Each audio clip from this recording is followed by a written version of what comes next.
macchina tipo Vediamo. Corriere, Repubblica, ecco, questa è la signora della polizia. Quale? Questa ragazza qui, sta signora Ah, con i mm, però Pro- vedi, Prova a mandare un non messaggetto. lo manda. Cioè non mi parte. Il messaggio non mi parte né mi è mai arrivato il messaggio tuo, Monica. Ah, ecco. Oh, non lo so.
Sì, certo.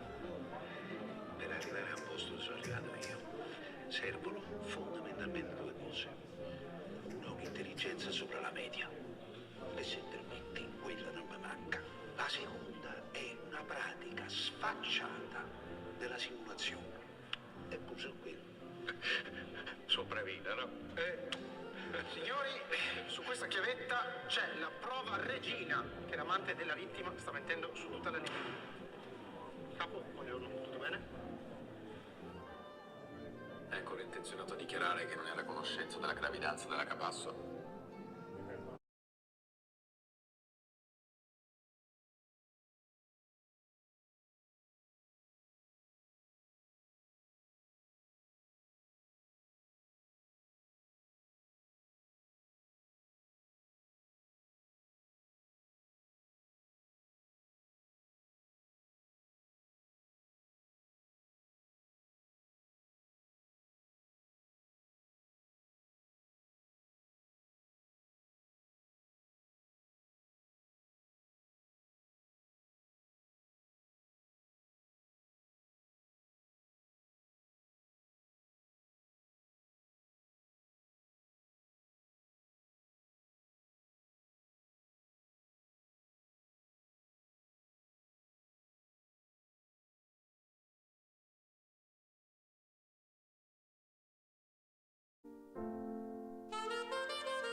Mi mettete la slide, quella del programma modificato, per favore.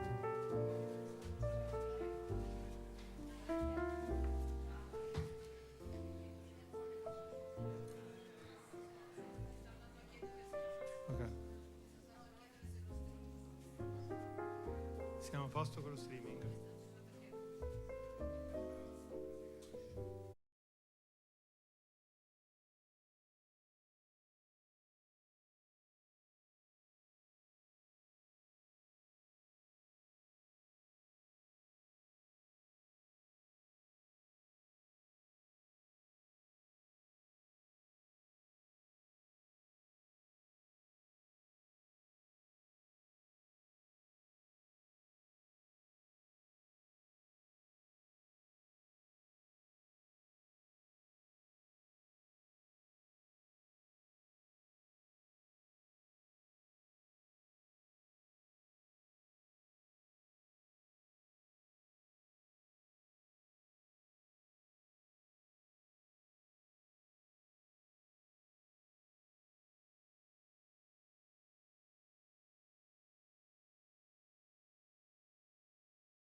Sclerosis. The President of Italian Multiple Sclerosis Society.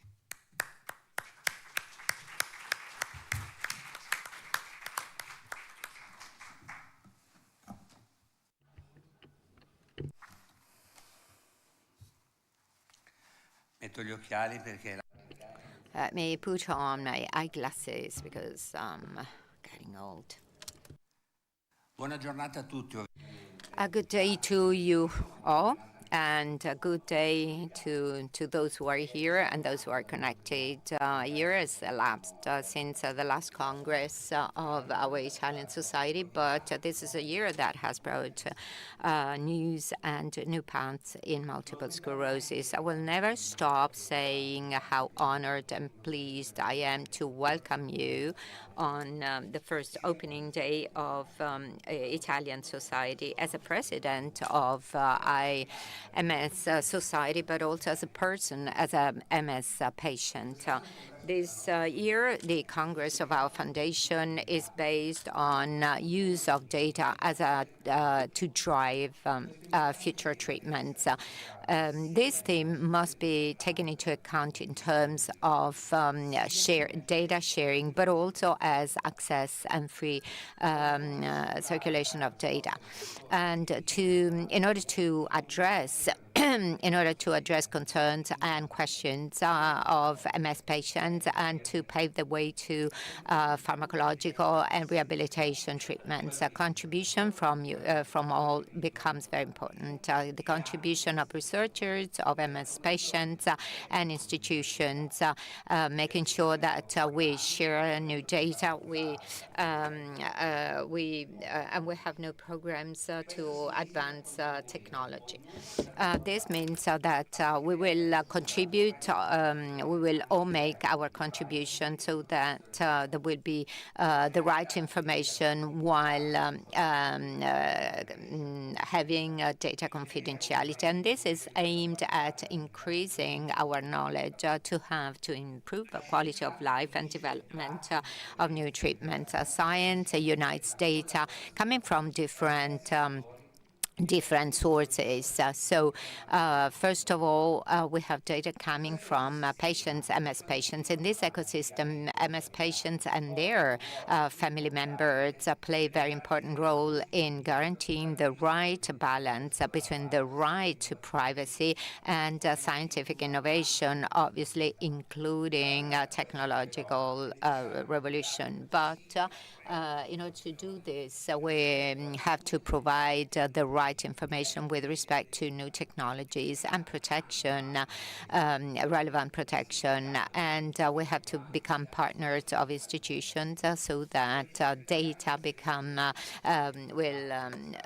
will be important also for advocacy. Now, our collective commitment has been here for 10 years.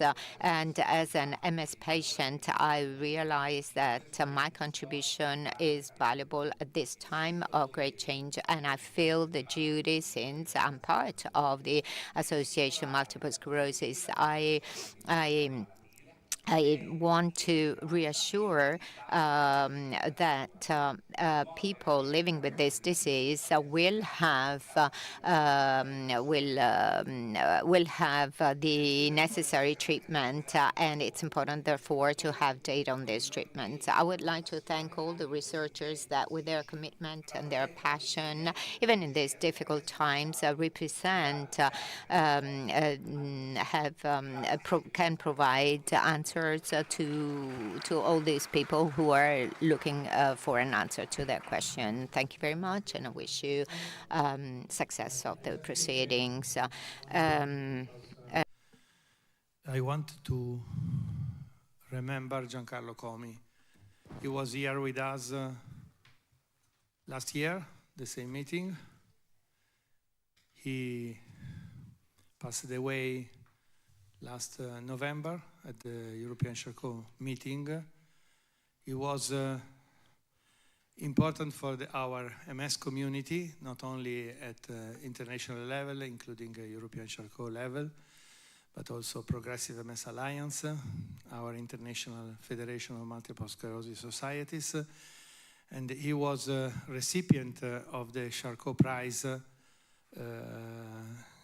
offered by the MSIF, the Multiple Sclerosis International Federation, an important prize that is given to those researchers and scientists and clinicians that made the difference for multiple sclerosis, and especially for multiple sclerosis persons all over the world. Early diagnosis, early therapy, new therapies, a lot of work done in a group, the San Raffaele Hospital, that was leading and is leading research in Italy and in the world, and an important support, an important role also in initiatives such as the PROMS initiatives. We will go into details during the conference.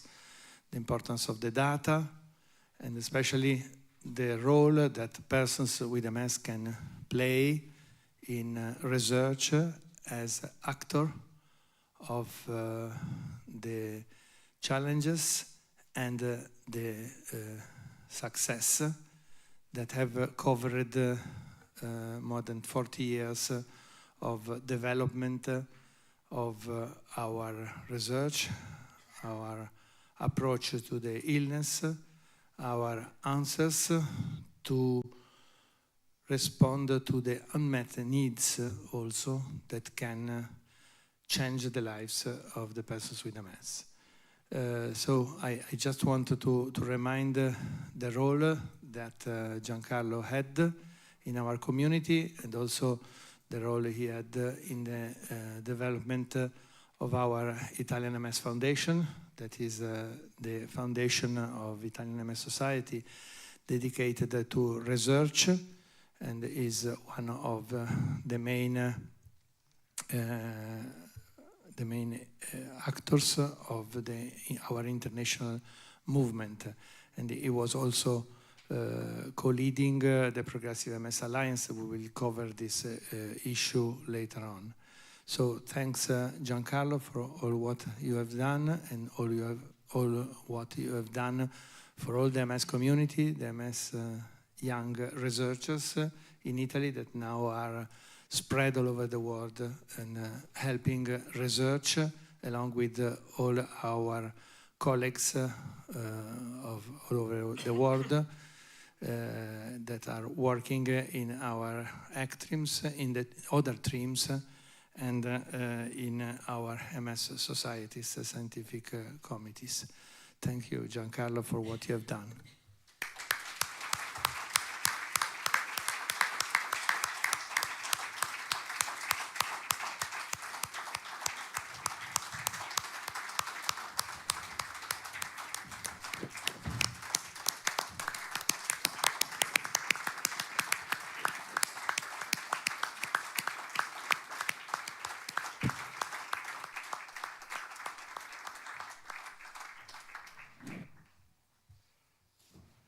As I anticipated, I have the pleasure to ask to go to the podium to Alessandro Padovani. Alessandro Padovani is a full professor of neurology. He is a director of the Neurological Clinic and Neurological Master Program at the University of Brescia, but mainly in this role here he is the president of the Italian Society of Neurology, that is our partner for all the activities that we do and we have done in the past. His main interests are in neurodegenerative and cerebrovascular diseases, and he is the author of 250 original publications in leading international journals. He has led numerous scientific research projects in the field of neurodegenerative diseases and is recognized as one of the most prominent national and international neurologists for Alzheimer's diseases and dementias. So, Alessandro.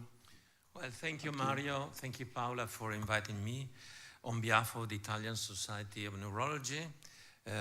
I'm very proud of have becoming the president, but I'm very honored to be here with you and to have shared in these last 2 years our common vision. And let me go back to Giancarlo Comi. Not many words, but he was really a dreamer. He had a vision. He was really able to anticipate the changing paradigm in the realm of MS, and he was able to bring Italy among the most advanced countries for research and for the care of patients. So I think we are still missing him, and actually is still in some way conditioning, influencing our activity.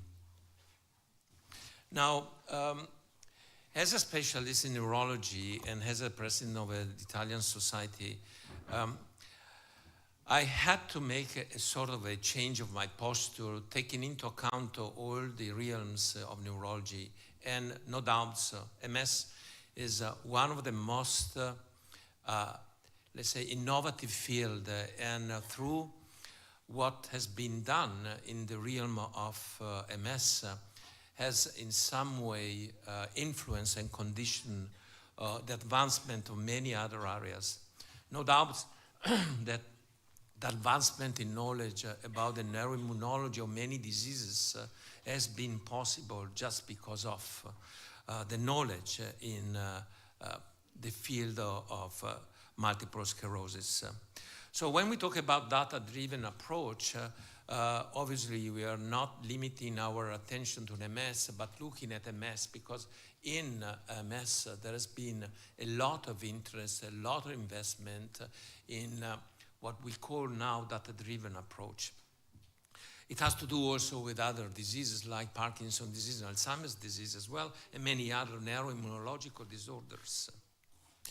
But because of most of these diseases are really complex, very variable and different patient by patient. Now we all know and approve and acknowledge that traditional clinical approaches show strong limitation, and the transition between evidence-based clinical trials to real world is not as much as favorable as we anticipated many years ago. Still, we have limitation in a personalized approach, looking at the patient, and I would say the person with the disease. So big data and artificial intelligence are really changing our, healthcare system, and in some way we are facing a revolution in terms of our diagnostic potentials and treatment. And we probably, when we talk about treatment, are finally taking into account tolerability, that is, in other words, quality of life, or those persons that suffer such a disease like a neurodegenerative disease or other neurological diseases. Now, how data are transforming our care, this is pretty clear. We are today able to do such a more accurate prediction of what could be the progression of diseases and the clinical evolution. We are able now to approach persons, patients, proposing different treatments and putting the patient in the, as a driver of the decision.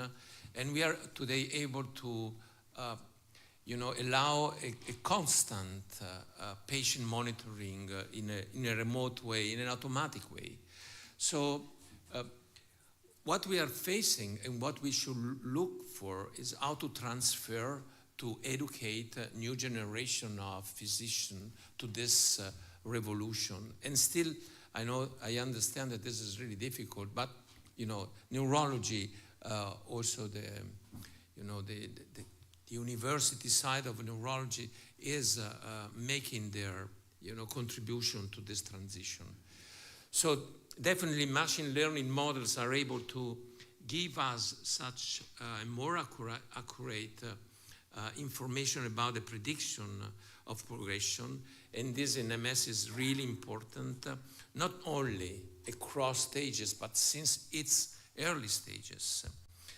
We need, obviously, higher accuracy, but we need to find a way to profit of data, in some way harmonize data, standardize the data, just beyond the traditional approach. And we need also to have that in order to make diagnosis beyond just the detection of a disease, but looking at what is the risk profile of different progression in clinical course, and to look and predict what certain intervention would be able to have, let's say, as a beneficial effect. Now, I understand that in MS there has been a lot of incredible advancement also in identifying on the clinical habits and the clinical findings of a patient, the predictivity for therapies. We now can look at MS and having a huge amount of clinical data, and I think that all this has facilitated the decision, and we have to learn and take advantage from what has been done in the MS field. And really, this is not a slogan, but actually I think that neurology has to share the common approach, making the person really with the disease the driver, the real driver for treatments. Now we need also in such a country like Italy, increase the equity of access. This is not only a south-north gradient, but let's think about Brescia, for example. We have a center in downtown in Brescia, but the rest of the province is really very, let's say, abandoned by specialists, and people has to travel across such a great province that is larger than Umbria and Friuli, for example. So we need to, adopt a different approach by using mobile apps and telemedicine to monitor patient. We have to find real-time data collection in daily life, and this will probably ameliorate the gap that we already observe from the metropolis, the big cities, and the small cities. There are some limitations and challenges. We have problem with the quality and completeness of data. We have bias in artificial intelligence models. We still have some limited interpretability of models, and still there are some hurdles in validation regulatory. But Italy is doing its part. The Italian MS registry has made a great contribution for increasing the knowledge, increasing education, and making the MS centers in a network.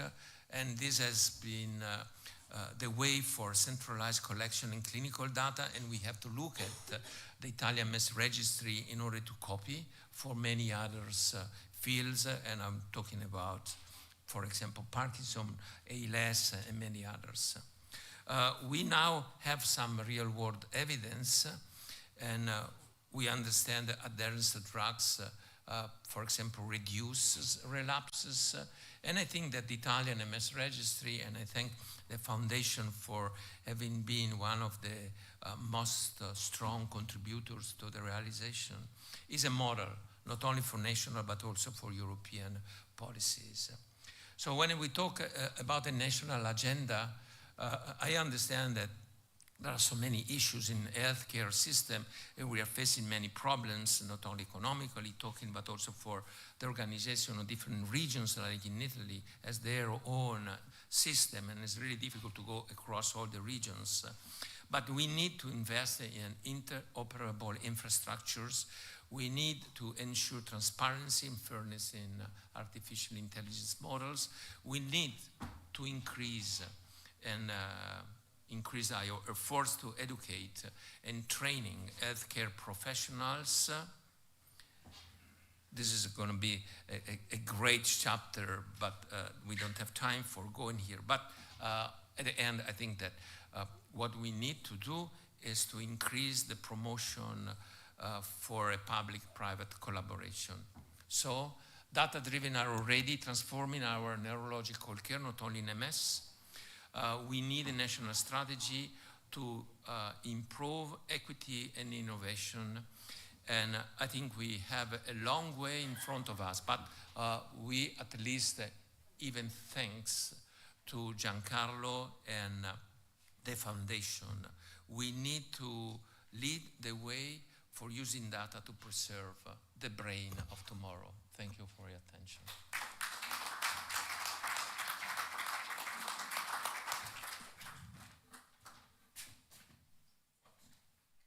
Stay there. Great, thank you. So since Professor Padovani is going to leave after his presentation, do you have any born question or question for Professor Padovani after? If not, I have a question for Alessandro. Prego, Mario. You could say a few words on the effort of Italian neurological community to have the national agenda along with the societies for persons with neurodegenerative diseases, and the effort that can guide our institutions. Well, you know that the Ministry of Togliete le Health, diapositive, grazie. the Ministry of Health is leading a process and leading an enterprise that they have called One Health. And on the other side, I think we, as a neurologist, need to, in some way, create a sort of a strong community beyond the borders of the single diseases. Persons with disease share most of the same problems in such a place like Italy, and most of them are not under our control as a physician or a specialist. So what we have to do all together is to push all the institutions for taking care of all the issues that has to do with improving quality of life, no matter what the disability is, but what is important is to give everybody, each person, the same rights to do what they need to do or they want to do. So I think what I'm going to try with the Italian Society of Neurology under the slogan One Brain, One Health is to have not only neurologists, neuropsychiatrists, as well as psychiatrists and all the other healthcare professionals together looking at what is really important for improving the attention to those diseases, but even more, what can we do in order to prevent diseases? And when I talk about brain health, what I'm trying to do is that there is a lot of things we can do in order to identify risk factors and to lessen and reduce the impact and the burden of such dramatic disease as most of neurological diseases are. Thank you. Okay. So it is fair to say that promote collaboration between public and private will include also no-profit patient organization? Well, I would say that around the world there are strong examples. North America is among them, but we can stay also in Italy, in Europe. We need to convince people about our targets and what we are doing. I think the private partnership is fundamental in such a economical transition that we are facing.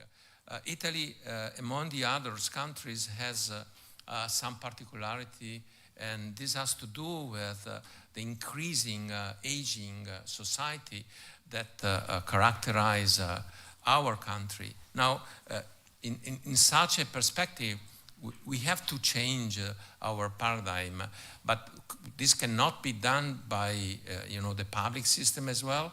But we need to put things together, and this has worked for many other fields in economy and administration. So the private can give a strong contribution to the inertia of the public system. Thank you, Alessandro. So thank you. Thank you. Okay.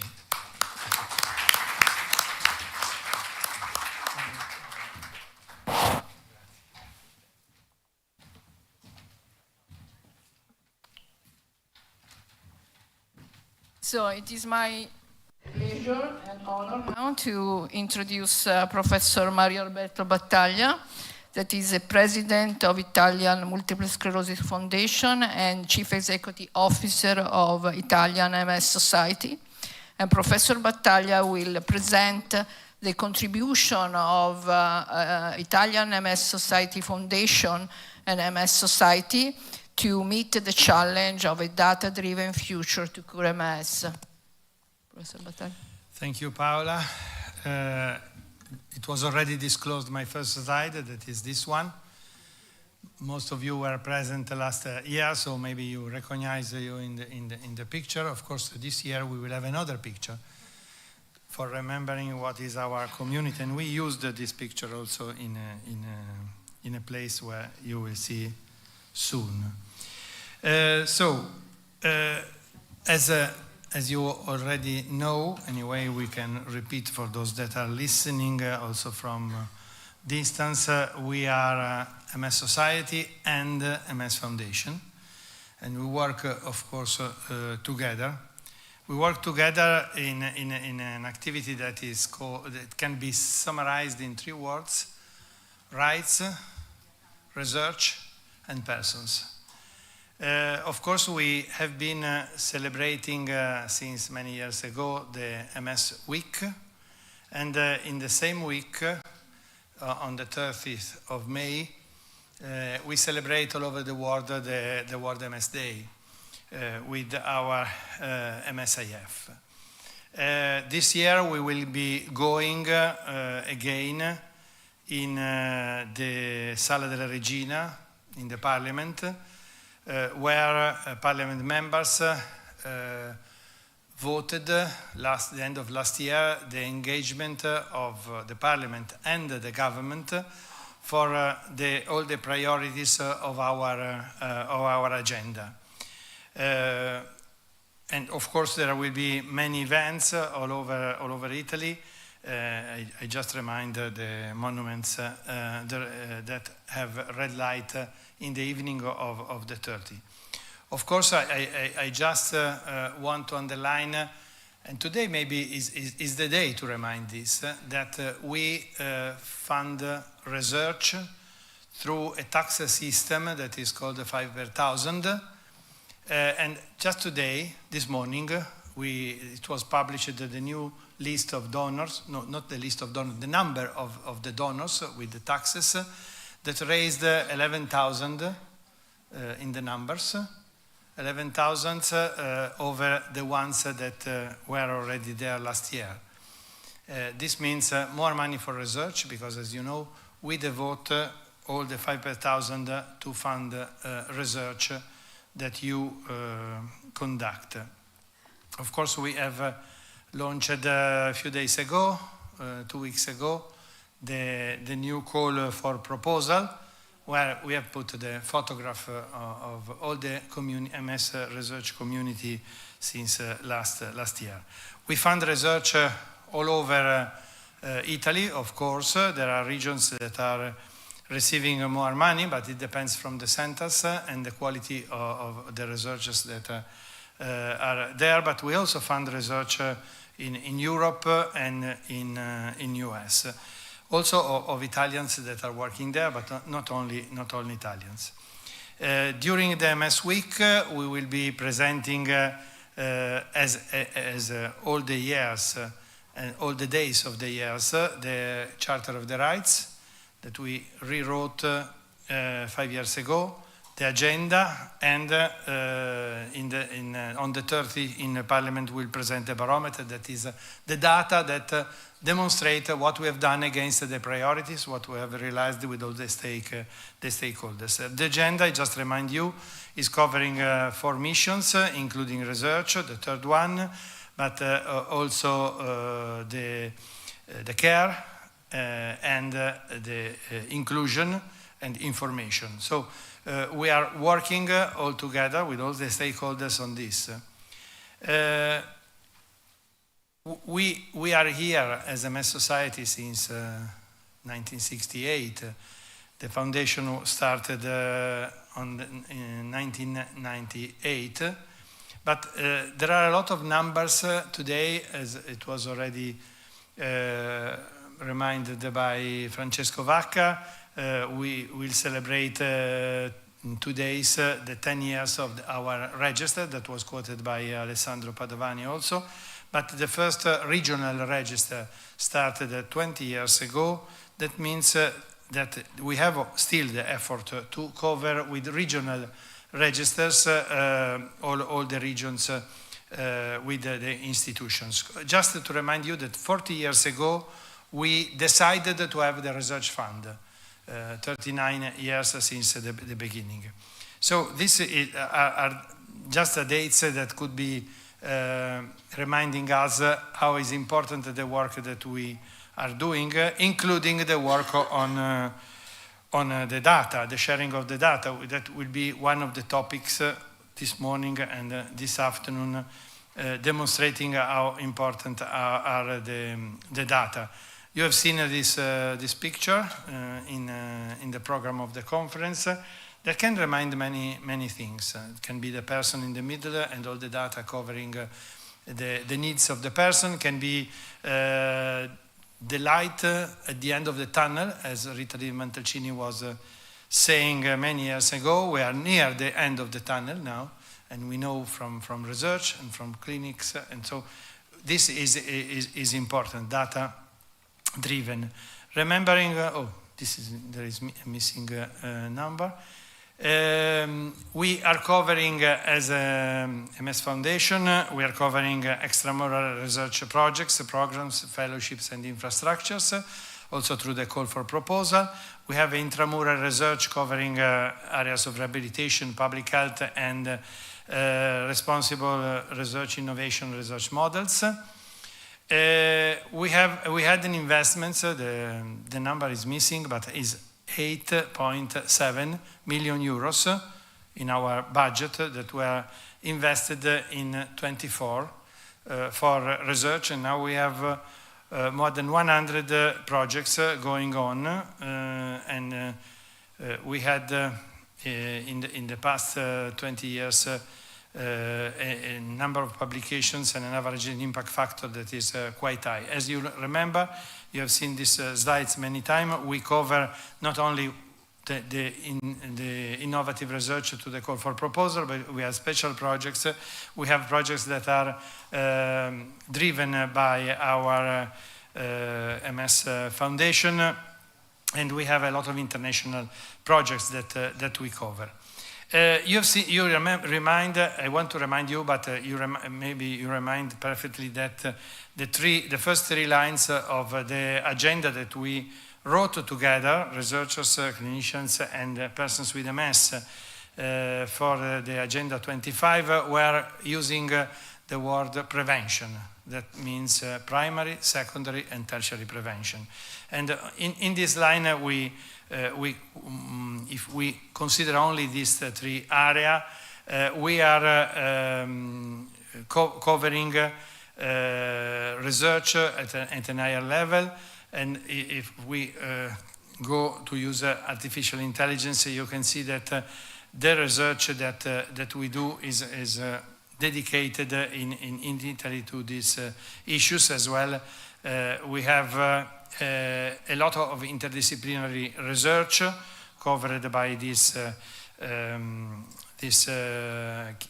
KPI, and we have a high impact factor in the three areas of the publications, with the publications of the research we have been funding in the past 3 years.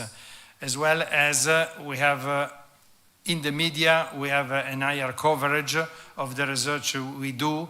That is quite important for having, of course, support, but also for having an increase in the knowledge of MS. But I quoted the international activities, and I just wanted to remind you that we have already presented this slide last year, because what we have always been doing since 40 years ago, but especially was increased in the past years, is an effort to coordinate all the activities in research at international level through our MSIF, so our federation, but also through the effort of MS societies that are funding research. I remind you that 80% of the private investment in research of MS comes from our few MS societies.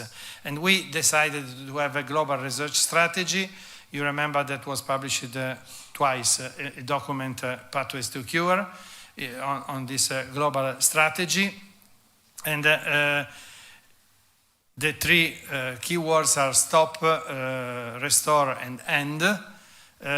We had a first global landscape analysis of multiple sclerosis research funding. Last year we anticipated some data. In the meantime, it was published and distributed also to ECTRIMS and other international congresses.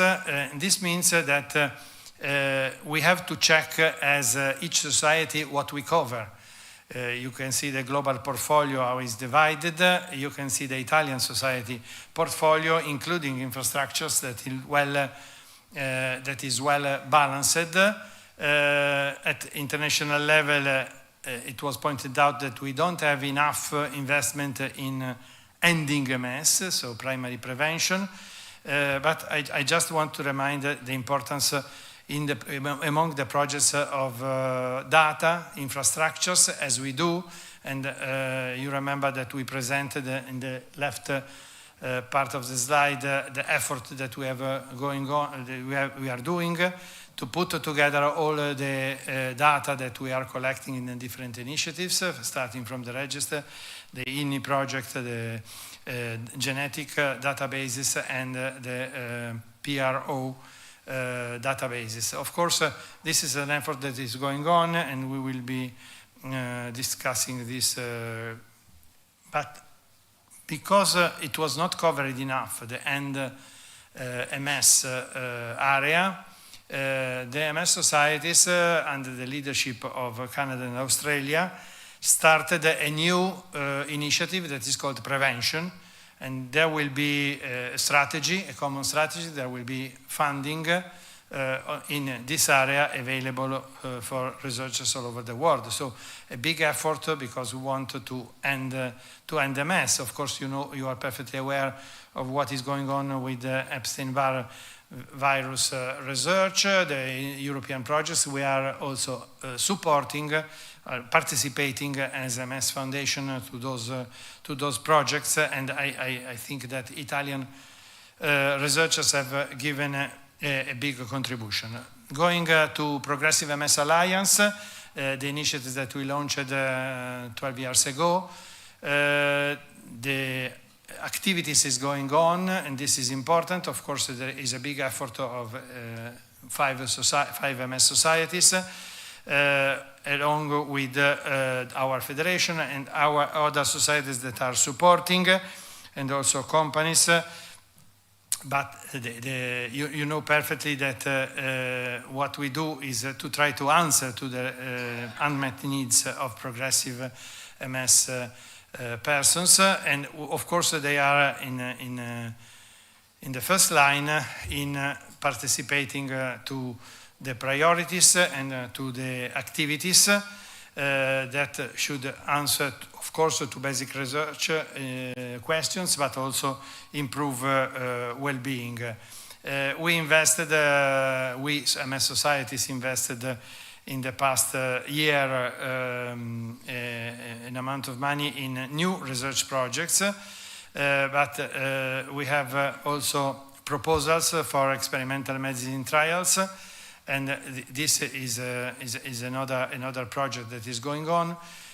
So Challenges Awards, Wellbeing Awards, and Experimental Medicine Trial Awards. Of course, there is a big investment. At the end, it will be an investment of more than 70 million euros that we cover together, because we want answers to persons with MS living with MS now, and those that will go into the progressive phase. There are also the collaborative research networks that are quite important. We'll be quoting one soon. But you remember that there is one that is led by Professor Gianvito Martino that is involving many of you, and is going on because we are continuing to support the research network. This will be covered by after a while by the other speaker. That is a new initiative, and remembering that persons with MS have a role, an important role in Progressive MS Alliance. I just wanted to remind all of you that as Italian Society we have a balanced portfolio, as I said, and we cover also an area that is not covered by enough by other societies, that is the restore function research, and we have a lot of our colleagues that are producing the results of this research also in PNRR projects at Italian level. And this is important because we have to give answers also to what is the life of persons, including employment.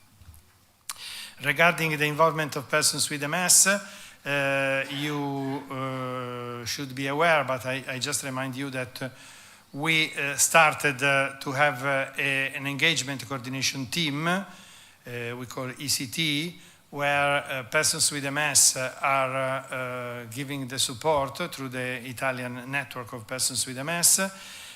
We have a coordination team, but we have also teams that started to act in individual projects or programs or research initiatives, and this is important. You remember that we had a project, we were leading a project that was called Multi-Act, and Multi-Act is one of the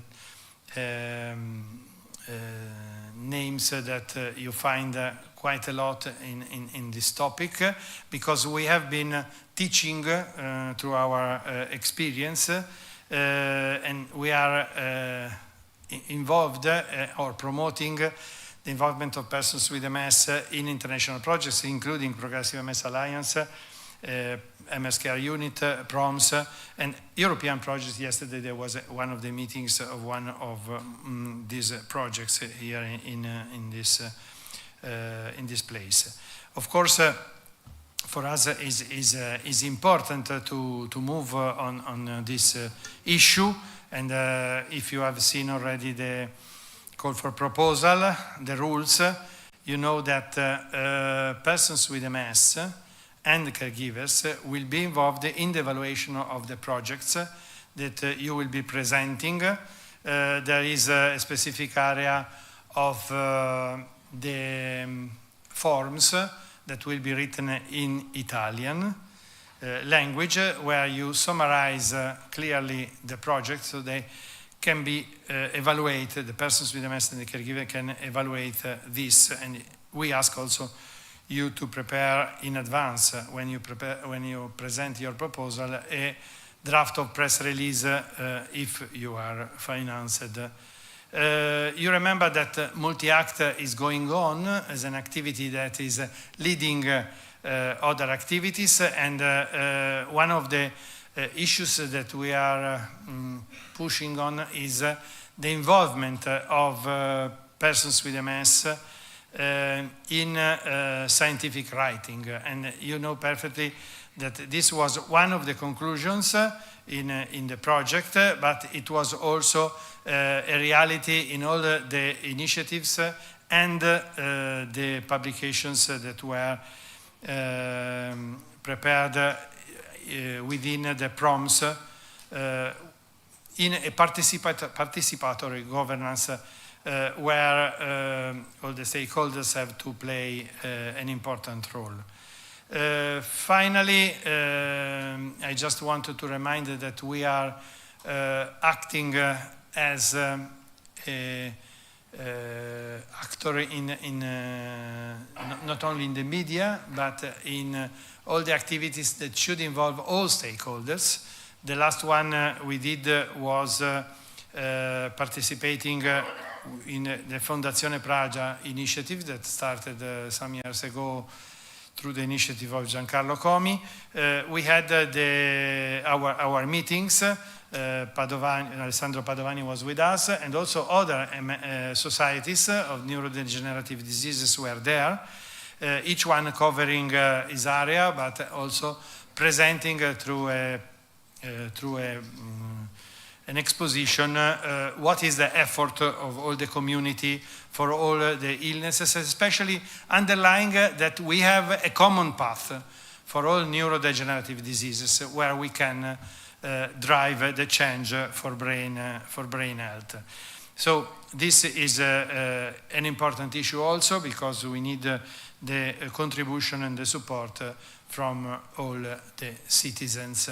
And of course, we, when I say we, I say not MS Foundation and MS Society, I say all the community that is driving the change for MS and related disorders. Thank you.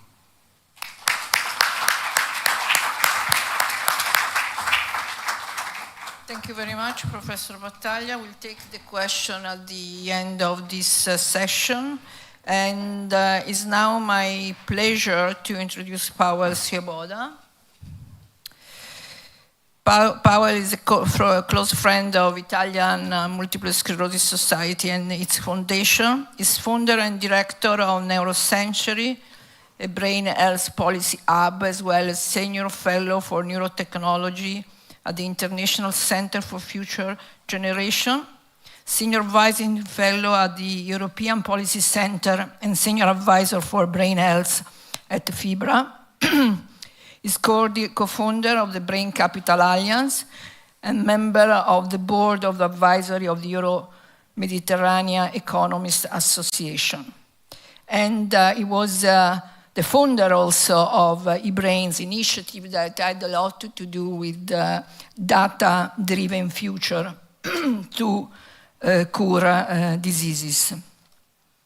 Today, Dr. Svoboda will introduce us to a very important topic related to data-driven future and the relationship with brain economy agenda to tackle the challenge of brain health.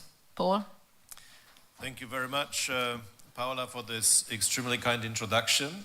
I am a huge admirer of the Italian MS Society and its foundation because you are literally paving the way for a more inclusive MS research, not only in Italy, but also Europe-wide and globally. And we all appreciate all these efforts because leadership is what is needed. I would like to share with you a few thoughts about an emerging global movement around the concept of the brain economy. And I will say later on how it relates to working with data and investing in data management and data research. Brain economy is a novel concept. It literally goes back to last year. It aims to place emphasis on the importance of our cognitive, emotional, and social capabilities in this age of technological acceleration.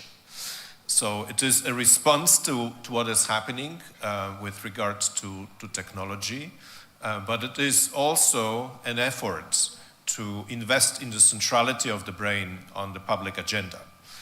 So the proposition that is advanced here is that it's only by demonstrating how central issues related to the brain are in our economies, in our societies, that we will bridge the investment gap, which is enormous compared to other disciplines, and we will properly put emphasis on what we call the brain capital, which combines and encompasses brain health and brain skills. So we are in this movement arguing that what is needed is a transition to a brain-positive economy. And unfortunately, wherever we look, there are numerous signs of the fact that we are not on the right course towards a brain-positive economy. And why is that? Because we know more and more about what impacts the brain. We know more and more about the importance of the environmental factors, climate-related factors, social factors, the exposome that really interacts with the brain. And we are not on the right track towards a set of conditions that would enable the brains to thrive. That's why we need to modify this discourse and modify this narrative and argue for a transition which invests in the brain, which is all about a brain-positive economy. Now, obviously, all that starts with the burden of brain disorders, and we need to be aware of the fact that that burden is rising. It's not just MS, it's all the neurological and mental disorders combined. The storyline needs to be overarching because, again, in order to generate enough public attention and public commitment to issues of the brain, we need to be telling the story of the entire brain health area. So the cost of the disorders is rising. Our demographic trends are what they are. There is higher prevalence of brain disorders in older age. There's no question about it. Globally, neurological and mental disorders in terms of disability-adjusted life years are in fact number one. They are ahead of cardiovascular. In Europe, they may not be, but globally, they are. And it is obviously something that needs to be brought to the attention of policymakers. There's also the economic cost, and that's what the brain economy paradigm wants to underline, that there is a massive economic cost, estimated at 1.8 trillion US dollars annually in terms of direct spending on treatment and care. If you look at the graph, that's direct spending plus all the societal costs. So then the figure rises to 3.46 billion US dollars annually. And colleagues from the Institute of Health Metrics and Evaluation of the University of Washington in Seattle, they are behind the data aggregated here. So they have calculated that over the course of 3 years, this is the GDP of Germany, France, Italy, and the Netherlands combined, right? So that's the size of the challenge. But we need to apply positive sum logic. I mean, looking at the cost is one thing. It is essential because we cannot ignore the cost, but we need to be able to tell a positive story. And I think the growing importance of brain health to many citizens is a case to the point. There is a recent McKinsey Health Institute evaluation and assessment arguing that investing in brain health could unlock 26 trillion US dollars through enhanced productivity, through return to the workforce, through innovation, through the reduction of cost of healthcare services and all that. But there's also something more which I feel very passionate about, and that's the case for what, together with a couple of co-authors, we have called hybrid intelligence in a piece which you can see pictured here. It's a commentary for the European Policy Center. So hybrid intelligence is the intelligence of human and artificial intelligence working in a synergistic way together. And we argue that instead of trying to align with development of artificial intelligence, we need to have a parallel track by means of which we invest in those cognitive, emotional, and social skills which will be most useful from the point of view of how to make the most out of the AI revolution. So I invite you to have a look at that piece if you're interested. Now, the brain economy paradigm also takes us very directly to the case for broader investment in brain research, in brain science, and in brain health. And this is fundamental because, again, our area is so gravely underinvested, and we need to bridge that gap quickly. There are many reasons why this underinvestment takes place. It's because the brain disorders are heterogeneous, they are complex, there is a history of failure. MS in its impressive journey over the course of the last 30 years is a bit of an exception in the field. So that investment gap needs to be bridged. And I'm very pleased that Paola took part in this roundtable at the European Investment Bank in February, which was dedicated to foresight. The European Investment Bank does invest in life sciences, of course, but they were interested in learning more about what could be done to bridge the gap and what are the investable assets, because the EIB is a bank, so they need to look at investable assets. And we had an extremely fascinating roundtable which identified this investment agenda. Now, this is literally from 3 days ago. It's a picture of a Brain Capital Summit in Houston, Texas, because this movement is very young, very fresh, but it's also becoming rapidly global. And what I really want to draw your attention to is the scale of the phenomenon, namely what Texas has just announced is a $3 billion US dollar dementia prevention research fund. There is still one vote to take place in the autumn, but if that vote is won, then Texas will start a $3 billion dementia prevention research fund, right? Well, this is meaningful. This is the type of spending target that we should be all aiming at, including in MS. Now, the investment paradigm also means that we need to look at opportunities for systemic investing. Systemic investing in brain health is investing which combines different trajectories and different avenues in a way which creates a positive sum result. And data is at the backbone of all these interventions, whether you look at prevention with scalable screening capabilities, or whether you look at diagnostics, especially big data management and analysis. And I would like to spend the next few minutes taking you through the data journey as I see it with the brain economy lens.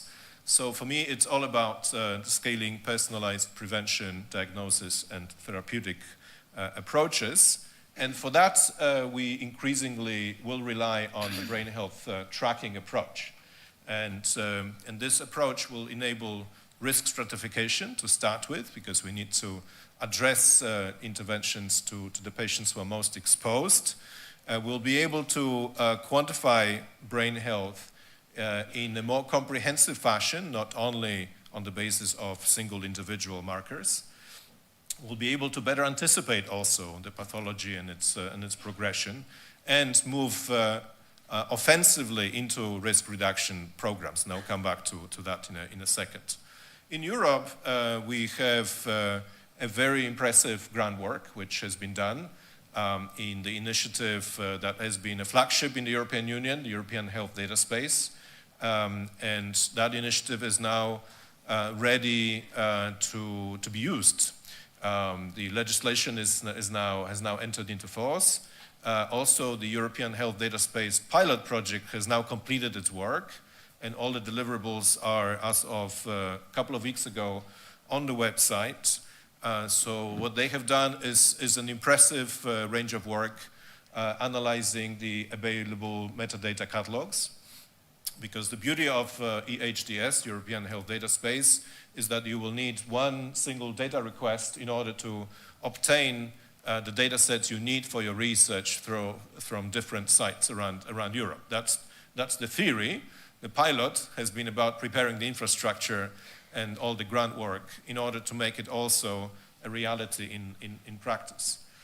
They have also worked out recommendations with respect to data interoperability, querying and exchange. So all that groundwork is there.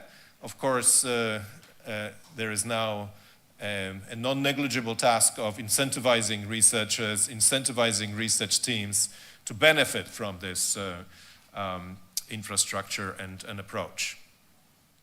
Now, having that infrastructure is one thing. How do we go to meaningful, actionable insights? Well, for this, I think the Eran Segal and co-authors article from 2020, Axis of Revolution, remains pretty much the Bible, having spoken about the depth of phenotyping, about the importance of longitudinal data, about integration, and about standardization and harmonization. These axes remain as valid as they were in 2020. It's all about making them, again, a reality in practice. And there are efforts going on around Europe, and Barcoding MS in Italy is an extremely interesting initiative, very much in that vein.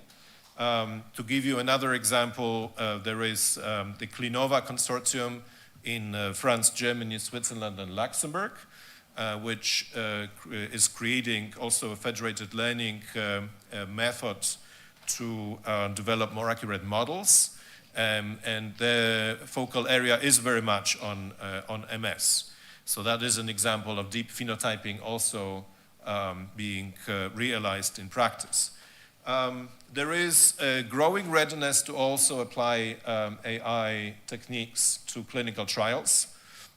And I want to mention this example of a moonshot project, as it was called, unveiled only 2 weeks ago at the Polish EU Presidency Life Sciences Conference. It's called Advancing Clinical Research in Europe with AI-powered framework, so ACRE AI. And it's all about throwing the best of AI at clinical trials, where, of course, there is ample space for more automation, for better access to real-world data, for better patient recruitment, so that pressure from the technological advancement on greater efficacy of clinical trials, I think, will be extremely meaningful and important to watch. And then there is another field which I see growing need for, namely how to be better at prevention using a broader set of data than is currently discussed and is currently utilized. And this takes us to earlier stages where the symptoms are not yet visible. And what can pick up these early signals? Well, there are new generation sensors, and there are also consumer neurotechnology solutions which could be utilized for this purpose. So there has been a parallel revolution in sensor technology with so-called MEMS systems offering high efficacy, high performance, compact solutions and results. And this sensor technology can be harnessed for the sake of prevention and anticipation in a much greater way than has been the case so far.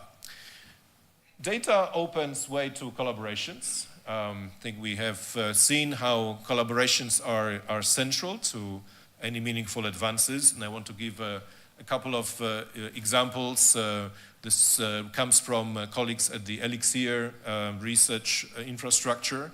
And there are at least 3 to speak about, so new models of public-private partnership, we could say public-private philanthropic partnership as well, like open targets, which aim at pre-competitive insights for systemic drug target selection. So that platform is already functional, it works very well, and it focuses on target selection. There is the AlphaFold model, which is also a case to the point of harnessing publicly available data. This is when DeepMind partnered with the Elixir research infrastructure to have access to their data sets and build the Nobel Prize-winning AlphaFold model on this basis. And there are finally new business models also emerging among software companies that ingest data from public repositories. So it's not just data, it's also the collaborations which are built and anchored on data. And having said that, the overarching dimension is multi-stakeholder engagement. And I would really like to praise the Italian MS Society for pioneering and leading the way in this field, because the multi-act framework is state of the art, and it's a point of reference for many in Europe. And we need to invest more in this approach, because unmasking early signs of disease is absolutely pivotal. And all research projects in Europe needs to be anchored on this idea of multi-stakeholder engagement. For that, we need more than rules of Horizon Europe projects. We need a multi-stakeholder engagement charter that would really make everyone commit to this approach and see value in it, because at the end of the day, this is really important, that we all realize what is the significance of the information, insights coming from patients and other stakeholders. And to finish and bring it back to the concept of brain economy and brain capital, to me this is really about a renewed concept of value, because in this way we would be creating an ecosystem in which research and care would coexist, which would be very much based on the science of patient input. And this would help also to move us along the line towards a paradigm shift in healthcare, towards more outcome-based healthcare, and that is extremely needed as well. So we are in this age of brain capital, cognitive welfare. I think there are enormous opportunities in adopting this approach for how we work on brain research, how we work with data. And there are also enormous positive implications that this could have for MS research. Thank you very much.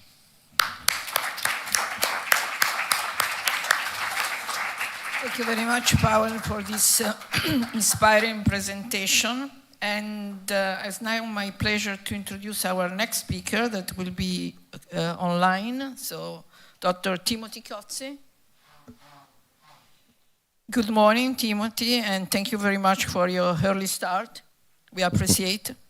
So I don't think that I have to introduce Timothy, but Timothy is president, Dr. Cozzi is president and chief executive officer of the National MS Society.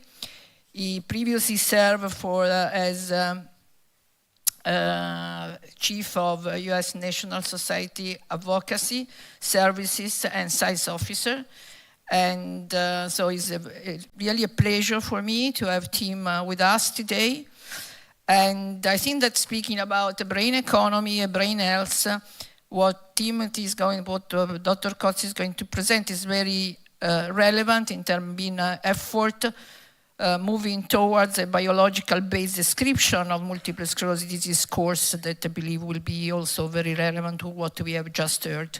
So Timothy, and thank you very much for being with us, and over to you. Well, thank you, Paula, and good morning, everyone. I'm sorry I can't be with you in person. If you give me a moment to share my slides.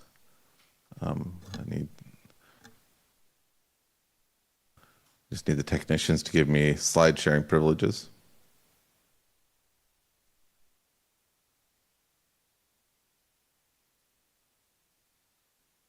There, you should be able to see my slides now. Yes. Yes, so as Paula mentioned, I will be providing a brief overview of some work that is being done by the International Advisory Committee on Clinical Trials in MS, which is focused on moving towards a biologically based description of multiple sclerosis.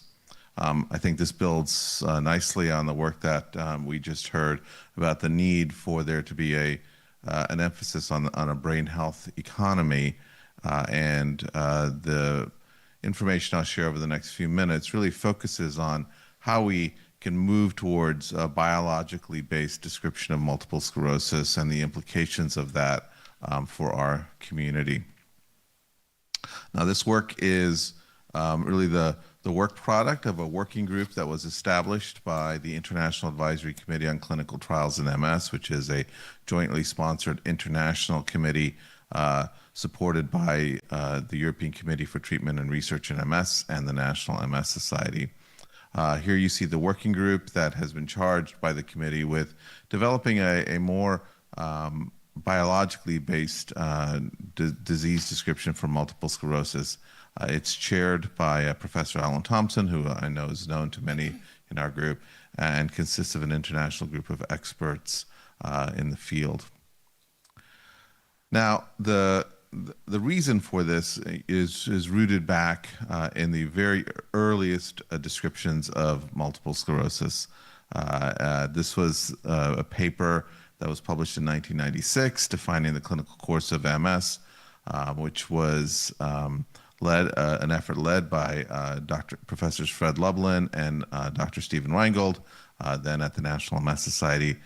And in the 1994-1995 timeframe, there had been considerable discussion within the community around the widely varying approaches being taken to describe MS. And this prompted this international survey, which led to the now well-known Lublin-Reingold clinical course descriptors, which established the framework of relapsing remitting MS, secondary progressive MS, primary progressive MS, and progressive relapsing MS. And it's important to note, why this was done. And this is a quote directly from the paper, which really emphasized the important point that, standardization of the language, the terminology that was used to describe both the pattern and course of MS was essential for mutual understanding between clinicians and investigators. Left out of this statement also is a very important point, which is also for patients. While clinicians and investigators were really eager to try to establish a more standardized approach, people with MS also were seeking a standardized approach. But it's important to note that back in 1996, when this original framework was established, the authors were quite clear that at that moment in time, in 1996, there were no clear biological markers that defined the various courses for MS, and that these definitions were made on clinical terms, drawing on consensus among workers in the field. And there have been many critiques of the Lublin-Reingold framework in recent years because of its absence of biological basis. But the authors noted that at the beginning, because back then we lacked the tools that we do today to be able to begin to interrogate MS at a much more molecular and biological level. Now, in 2013, there was an attempt to modernize the clinical course of MS, and a group again came together to publish this paper, which provided updated revisions to the course descriptors. And this provided us the now familiar subtypes where relapsing disease was subdivided into clinically isolated syndrome and relapsing remitting MS, and then progressive disease was, again, divided into primary progressive and secondary progressive MS. But in 2013, important considerations of disease activity were introduced. And so you see the introduction of terminology of clinically isolated syndrome that is either active or not active, and similarly with the other disease courses. And this establishment of disease activity introduced new language that was adopted by the FDA and others, and the EMA and others in approval of treatments for multiple sclerosis. Again, this was a descriptor, not necessarily rooted in use of a biological set of tests for characterizing the disease. Now, the 2013 revisions were limited. They again, while activity was added, it did not adequately reflect the underlying biology of the disease. We also noted that the biology of the disease may vary in an individual over time, while their clinical classification may not change. Two people may be classified using the same descriptor, but be having different biology with different prognoses, different options for treatment, and this may actually limit our thinking about evolution and therapy. So clearly, while the 2013 descriptors moved us forward a bit, they still were quite limited. And we also have to consider the fact that since 1996, and in fact since 2013, there has been substantial shift in the field. We now are making earlier and early diagnoses of the disease. There are new factors such as improved care, a deeper understanding of the impact of aging on the disease, and we cannot underemphasize the effect of the availability of dozens of treatments on the natural history of the disease. Much of our thinking about the natural history of the disease is in fact anchored in a pre-DMT era, which no longer is the case. Just for example, you can see in 1996, this was the treatment ecosystem in the United States. 3 treatments available, for the disease, which of course we heralded as a very important move forward for people with MS. But if we fast forward to today, we can see a much more robust treatment ecosystem. The boxes here are my loose designation of the classes of treatments that are available.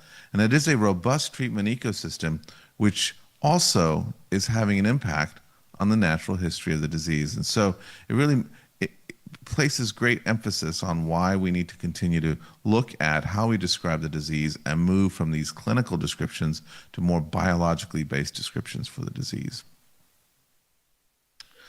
Now, this timeline just illustrates the steps along the way to what I will share in a few minutes, which is in 1996, as a reminder, the first paper was described. In 2013, we published the next revision. In 2017, there was an important moment when ocrelizumab was approved, and in fact, the FDA cited the clinical course descriptors work as part of its justification and its decision. In 2019, We also saw that the FDA approved siponimod with some interpretation of the course descriptors, which we felt didn't quite meet the moment needed. And so in 2020, the committee published a clarifying note addressing some of the potential confusion introduced with the siponimod approval. This motivated us to begin thinking about the course descriptors effort, and in that vein, the committee published a paper on a call for a new framework for disease progression, which led to the launch of an implementation group and a landscape paper that I'll mention shortly. And so, as I just noted, in 2022, the committee published a paper in Lancet Neurology, A Personal View, which argued that it is time for us to move towards a mechanism-driven framework for describing MS progression and indeed describing MS. This effort was led by Tanya Kuhlman with a working group drawn from the committee and made the point that our understanding of the biology of MS has evolved substantially, and now is the time for us to begin to apply more biologically based understandings to describing the disease.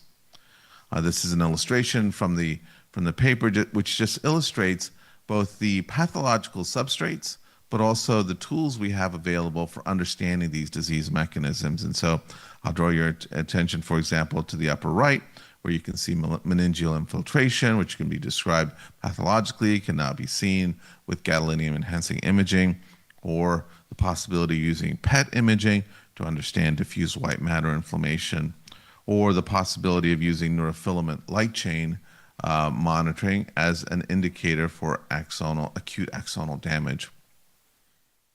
All of these came together to form the basis for the paper, which was that these tools being available motivate us to begin to think about how we would describe MS in a more biologically based approach.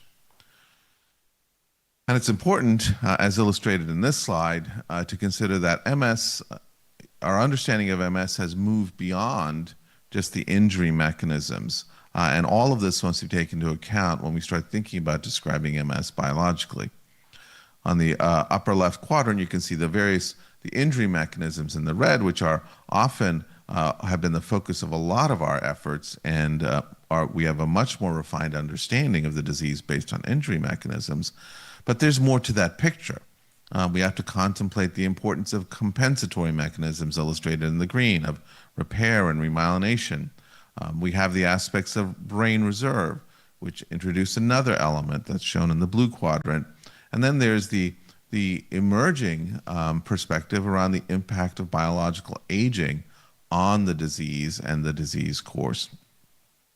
And then on the outside, in the yellow circle, it's important to keep in mind that there are other modifying factors that again contribute to the variability of the disease by individuals. And this can include the use of disease-modifying therapies, race, ethnicity, social determinants of health, an individual's biological sex, and other factors such as health behaviors.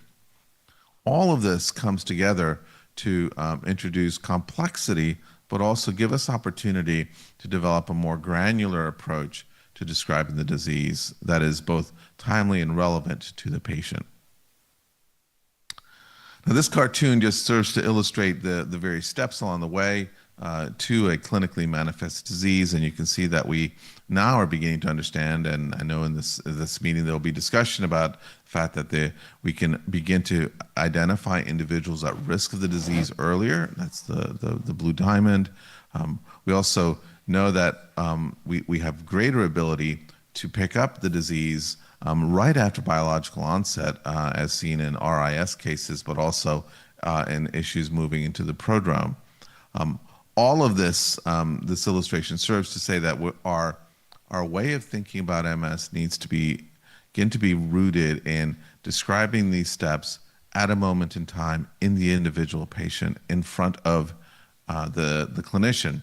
But as yet, we do not have the tools, the framework for doing that. And This illustration just takes it one step further. As we have developed further understanding of the disease, you can see we now have essentially grouped the disease into relapsing forms, into progression predominant forms. These may be stable or worsen, may also have relapse-associated worsening or progression independent of relapse activity. Again, we're beginning to develop much more refined understandings of the disease. And this also an important dimension is we begin to understand that the disease can wax and wane. Can have moments of stability followed by worsening, followed by more stability, and this annual this experience that a patient can move through different dynamic states, picked up, identified ideally on an annual basis by the clinician. And I do want to underscore the importance of the concept of time framing, that annual assessment plays an important role in this. Now, this cartoon can be then illustrated here, where I'm sure many clinicians in the room would concur that this is oftentimes what you see in the clinic. You can have one patient shown in the blue that can have periods of stability and activity, but that have a relatively modest disability accumulation, whereas patient 4 could have a much more aggressive disease. And so we have a need to be able to identify and characterize these patients more systematically.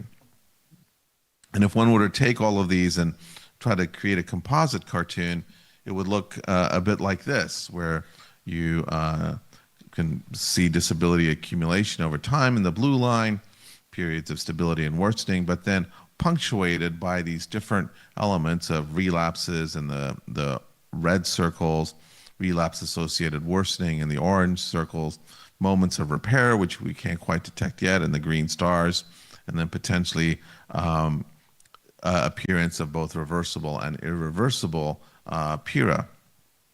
Again, a highly simplistic cartoon, but which from a scientific, biological, and clinical point of view can serve as a helpful grounding for our thinking. But when we think about how the patient is thinking about it, this cartoon probably more aptly describes what is happening in the patient encounter, which is the patient visits their doctor. Their journey is illustrated in the orange road, with the blue circles being their various visits to the doctor. And the patient at that moment in time is wondering what does their future look like? What is their prognosis? Whereas the clinician is thinking immediately about what they're seeing now, but also how they can guide the patient's treatment for the future. And this represents sort of the twin challenges we face of a vocabulary by which the clinician and the patient can understand the trajectory of the disease and also the moment they find themselves. And so as we've thought about it, the working group has thought quite critically about where we go from here. Now, there have been some calls for us to completely rethink the clinical course descriptors, a proverbial erasing of the blackboard and starting from the beginning. We don't think that is actually the path to take, but rather to bridge from our current vocabulary, which has served the community, limited though it may be, to a future state that allows us to be more biologically based and more incorporating contemporary tools and also evolving over time. And we think that a bridging from the present state to the future state is the path forward for the community. And this is a quote well known to many of you, that we are taking this approach, but also taking a very modular and practical approach, because perfect is the enemy of the good. And people with MS today are looking for solutions, and we need to find a way to bring them the solutions they need for their care, but also for the community, so that we can better design clinical trials, conduct clinical studies, and improve patient care. And one of the steps we took to try to get a foundation for this work is to survey the community. And so we conducted an international survey of clinicians and healthcare providers a couple of years ago. and asked for their sense of the community's desire for change. You can see there was 76% agreement that the course descriptors, as they are currently constructed, need to change. A high level of agreement. There also were some interesting attitudes towards the current descriptors, in the sense that they are seen, the current descriptors are seen as having value. They have utility, but they also, it also revealed that the community's perspective is evolving. More than 2/3 of the community agreed that it's time to remove the differentiation of terms of primary progressive MS and secondary progressive MS. There was a strong sense that clinical disease activity is a useful predictor, and that imaging is a powerful predictor for disease worsening. And so, an important note to also draw your attention to is that the majority of the group also felt that it's accurate to say MS has one disease course, but with variability in its clinical expression. So again, varying attitudes, but a consistent theme towards evolving perspective about the disease. But with that came some important expectations about how we develop a new framework for describing MS. And this sets a pretty high bar for us, in the sense that there is a desire that whatever is developed be easy to communicate with patients.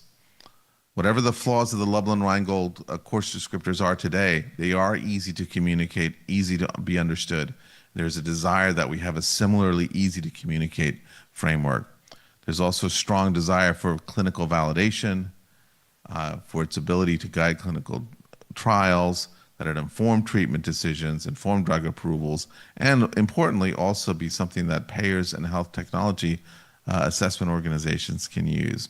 So high expectations, which again, calibrate our work. And so within that, we've developed a set of guiding principles to guide our work forward, which are that a new framework needs to reflect biological mechanisms, recognize the gaps that are available, be adaptable or modifiable, so that as new knowledge comes along, we can incorporate it, we can drive and stimulate advances, and also be easily understood and be meaningful and applicable to all settings. Unfortunately, we have models to draw on. In the Huntington's disease area and in the dementia space, as well as in type 1 diabetes, there are models for new biologically based frameworks that we can draw on to serve as inspiration for the multiple sclerosis community. And so, we think critically about the implications of this as well. We are committed to change, but we also know that we need to consider the implications for patients and our healthcare and research ecosystem. Our patients rely on these descriptors to help them understand their disease journey. Regulatory authorities still use them in their drug approvals and will use them for the foreseeable future. Health technology assessment agencies and payers are employing these descriptors when considering which populations of patients to receive treatments. And we cannot underappreciate the importance that the ICD-11 incorporates the current disease course descriptors. And then, of course, there's the importance of validation. So not a straightforward path to change. We need to consider all of these together. And in that vein, we brought a group of experts together, many of whom you'll recognize, a couple of weeks ago in Dublin, to continue the work of assessing, considering what should be done in 2025 and moving forward around the clinical course descriptors for MS. And so our goals were to understand where we stand, consider superior approaches, and then discuss the next steps towards a biologically based framework. I can share with this group that there is indeed, from this meeting and building on our previous work, a case for change. There's no question that the community feels we must change, but there's also a strong call for a biological basis for a new framework, and that there must be engagement opportunities both with the audience we have today, but other global and diverse interest holders in providing feedback to this effort. And the International Advisory Committee on Clinical Trials in MS will continue to lead this effort in partnership with ECTRIMS and members of the global community to drive the work forward to build a new framework and a new nomenclature that can have the consensus of our community. At this point, I don't have a framework to present to you. There are the plans to develop this over the coming months and then to engage the community going forward in developing this. The key point being is that we have international consensus around evolving from the 2013 Lublin-Rheingold clinical course descriptors and towards something that is much more meaningful for our patients going forward. I anticipate the Italian MS Society and other organizations will be deeply involved in bringing that framework to life. With that, that brings my remarks at this point to a close. And Thank you very much, Tim.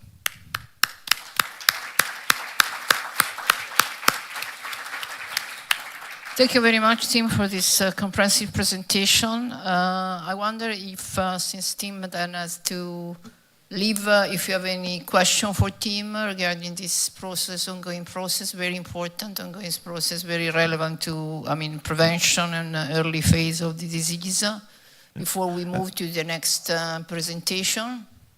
And Paola, just to be, Yes. I'll be staying for the discussion, so I can stay. for Okay, a few more fantastic. minutes. Very good. So maybe people will have time to think about your to digest your presentation. And so we can move to the next speaker, Tim, and I kindly ask you if you can introduce the next speaker and the topic of the next speaker. Certainly.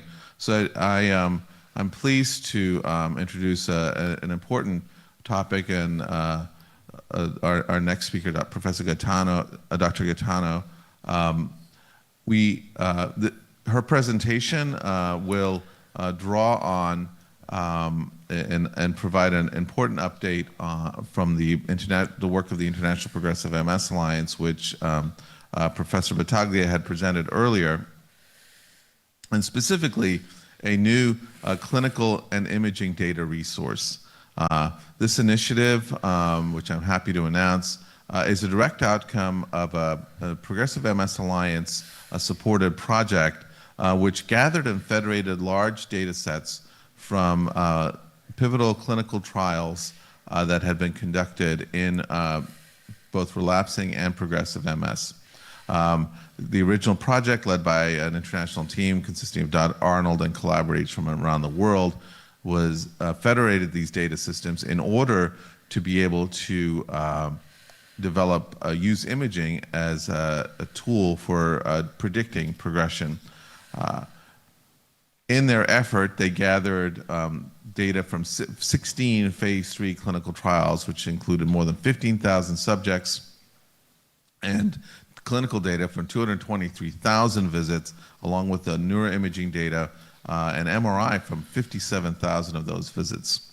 So an important large data set, and this data has now been federated into a community data resource that will be housed at the Montreal at the Montreal Neurological Institute, and will be available to the research community to help investigators understand the progression and clinical disability. This will be available starting next month, and there'll be a process by which investigators can request access to the data and use it for approved research purposes. You can learn more about that on the Progressive MS Alliance's website in a few minutes.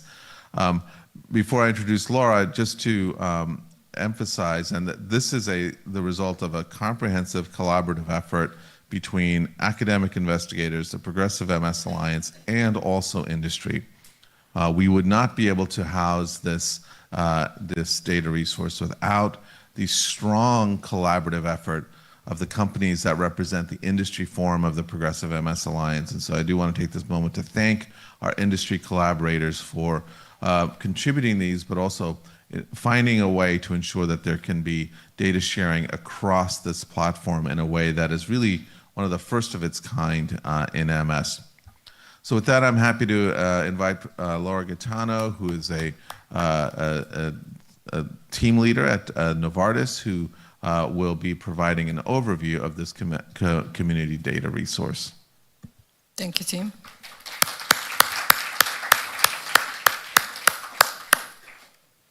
For the nice introduction, and thanks to the organizer for inviting me to present this, let's see, this initiative that we are working on.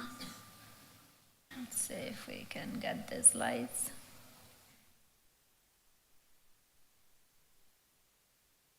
Perfect. So as said, the initiative is about Progressive MS Alliance Community Data Resources, and as said already, I'm speaking on behalf of a broad team that is working on this initiative. These are my disclaimers. So let me first begin with why we are working on this initiative. You know very well that success rate in drug development in neurology remains pretty low if compared with other disease areas. However, in MS, you have seen already previously that we have had many successes, especially in relapsing MS, but not so many in the progressive form of the disease.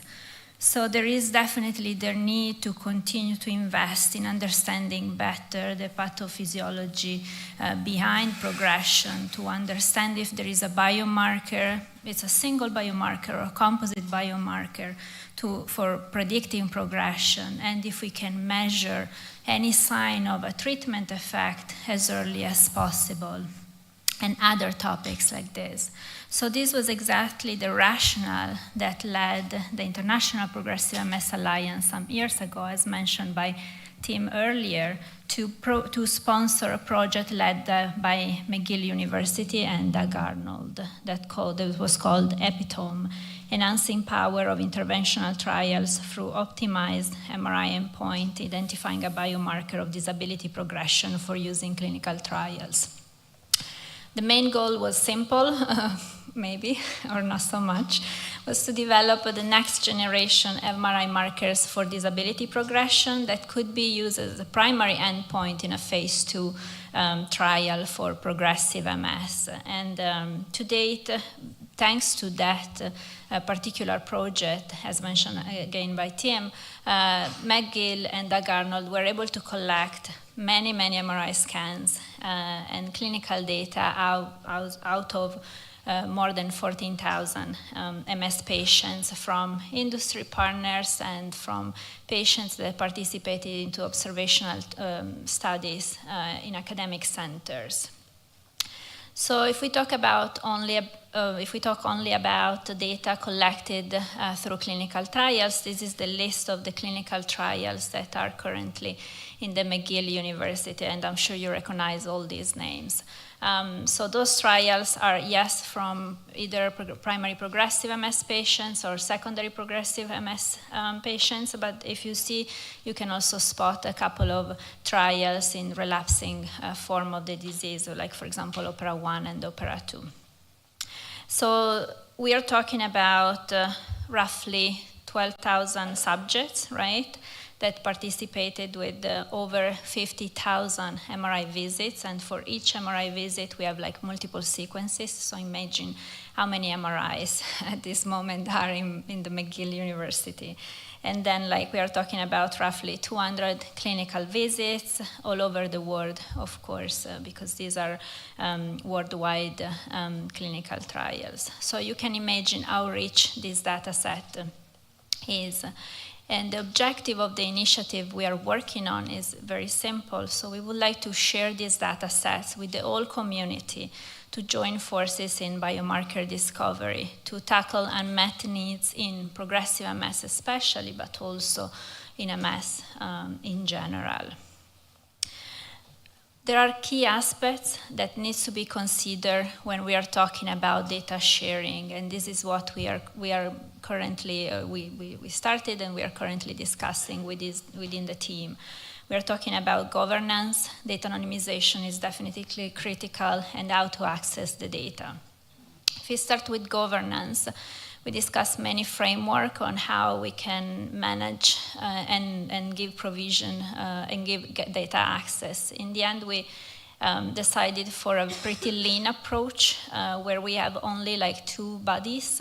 One is the governance committee that is responsible for the initiative strategy and mission, and the other is the data access committee that regulates the access of the data. As you can see, those like 2 committees are pretty much separated from each other, except for one member that is shared, that is going to be a coordinator, the coordinator of the initiative.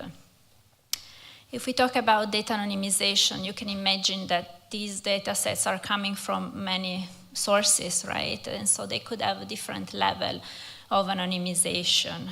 Here I reported just an example for you to understand. For example, in dataset A, we have different ID centers, IDs from centers and subjects than the original one, and all the names are removed.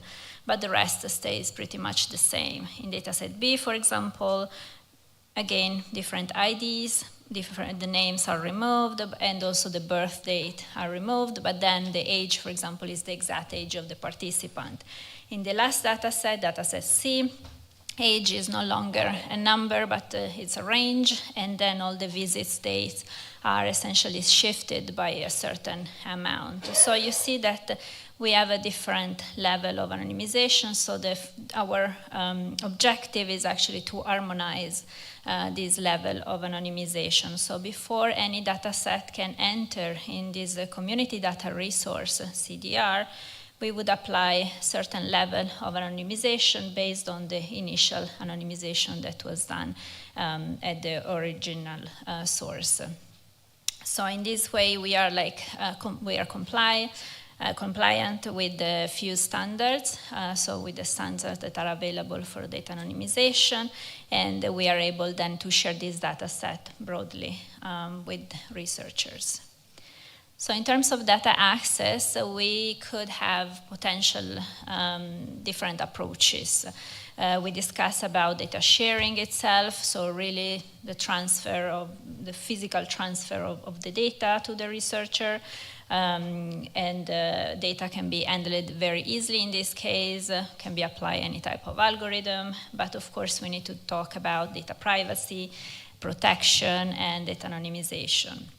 We could have another model in which we have the algorithm sharing, or I think it's also called federated data analysis, where the data stays where it is, but what is shared is the algorithm that is going to query the data. In this case, the data are not physically transferred anywhere, but we need to consider data harmonization, we need to have local resources that need to run the algorithm, and we have no control over the local data. Last but not least, we are talking about federated learning, was also mentioned this before, where we have like particular machine learning models that are sent where the data are and are trained locally. And then we will have a final model that essentially aggregate all these single models in one. In this case, again, we do not share physically the data with anybody, but again, we need to harmonize the data. We need to have a distributed framework that govern this modality, and then again, we have no control over the local data. So I'm happy to share with you today that we actually opt for maybe the most simple version for now. We decided to go for a normal data sharing model where essentially we are going to share physically, we are going to transfer the data to the researcher. These of course imply a bit more work from our side. That's why I was talking about data anonymization and meeting certain standards and also harmonize the data set, but we hope to reduce the work on the other side, on the side of the researcher. Of course, data access is going to be regulated, so that access can be granted through the submission of a research proposal. This research proposal will be reviewed by academic experts that are included in a data access committee, and then when the research proposal is accepted, the requester could simply receive a copy of the data. So I'll stop for now. I just want to thank you for your attention, and as Tim mentioned, we are very, very close to kick off this initiative. and we will be able to share more details on how to access the data and the data set that are in scope very, very soon. So please stay tuned for the next steps and for more details. And I put this picture because it's been a long journey. Sometimes it felt a bit like this picture here, where you see the end, but it's a tough path to arrive there. But I'm very happy to see that we are very close to kicking off this initiative, because I believe this is going to give us a chance to really nail our objectives. Thank you so much.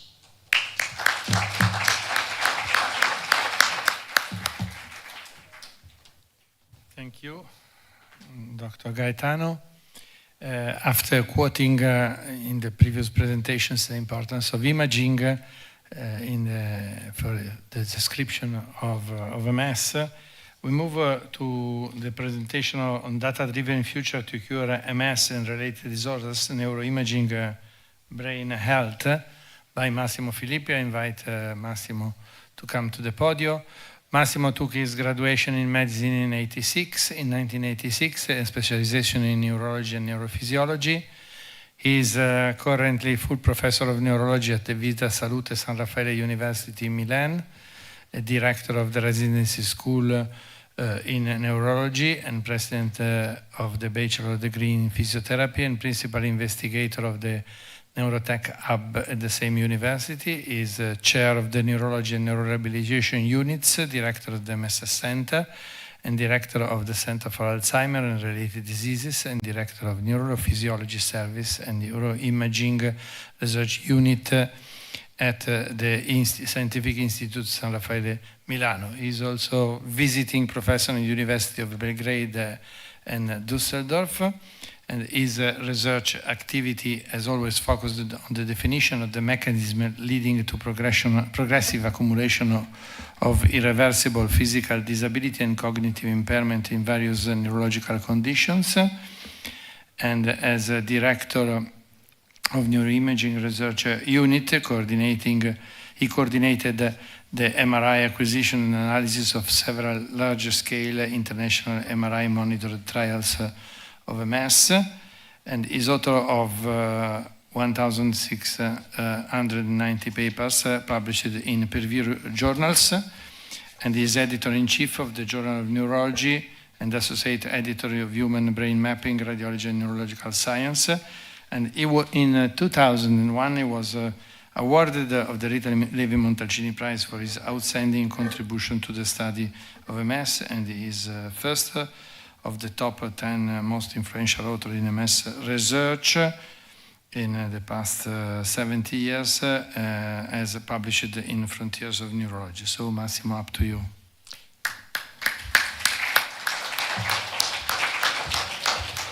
Thank you very much, Mario, Professor Battaglia, for such a nice introduction.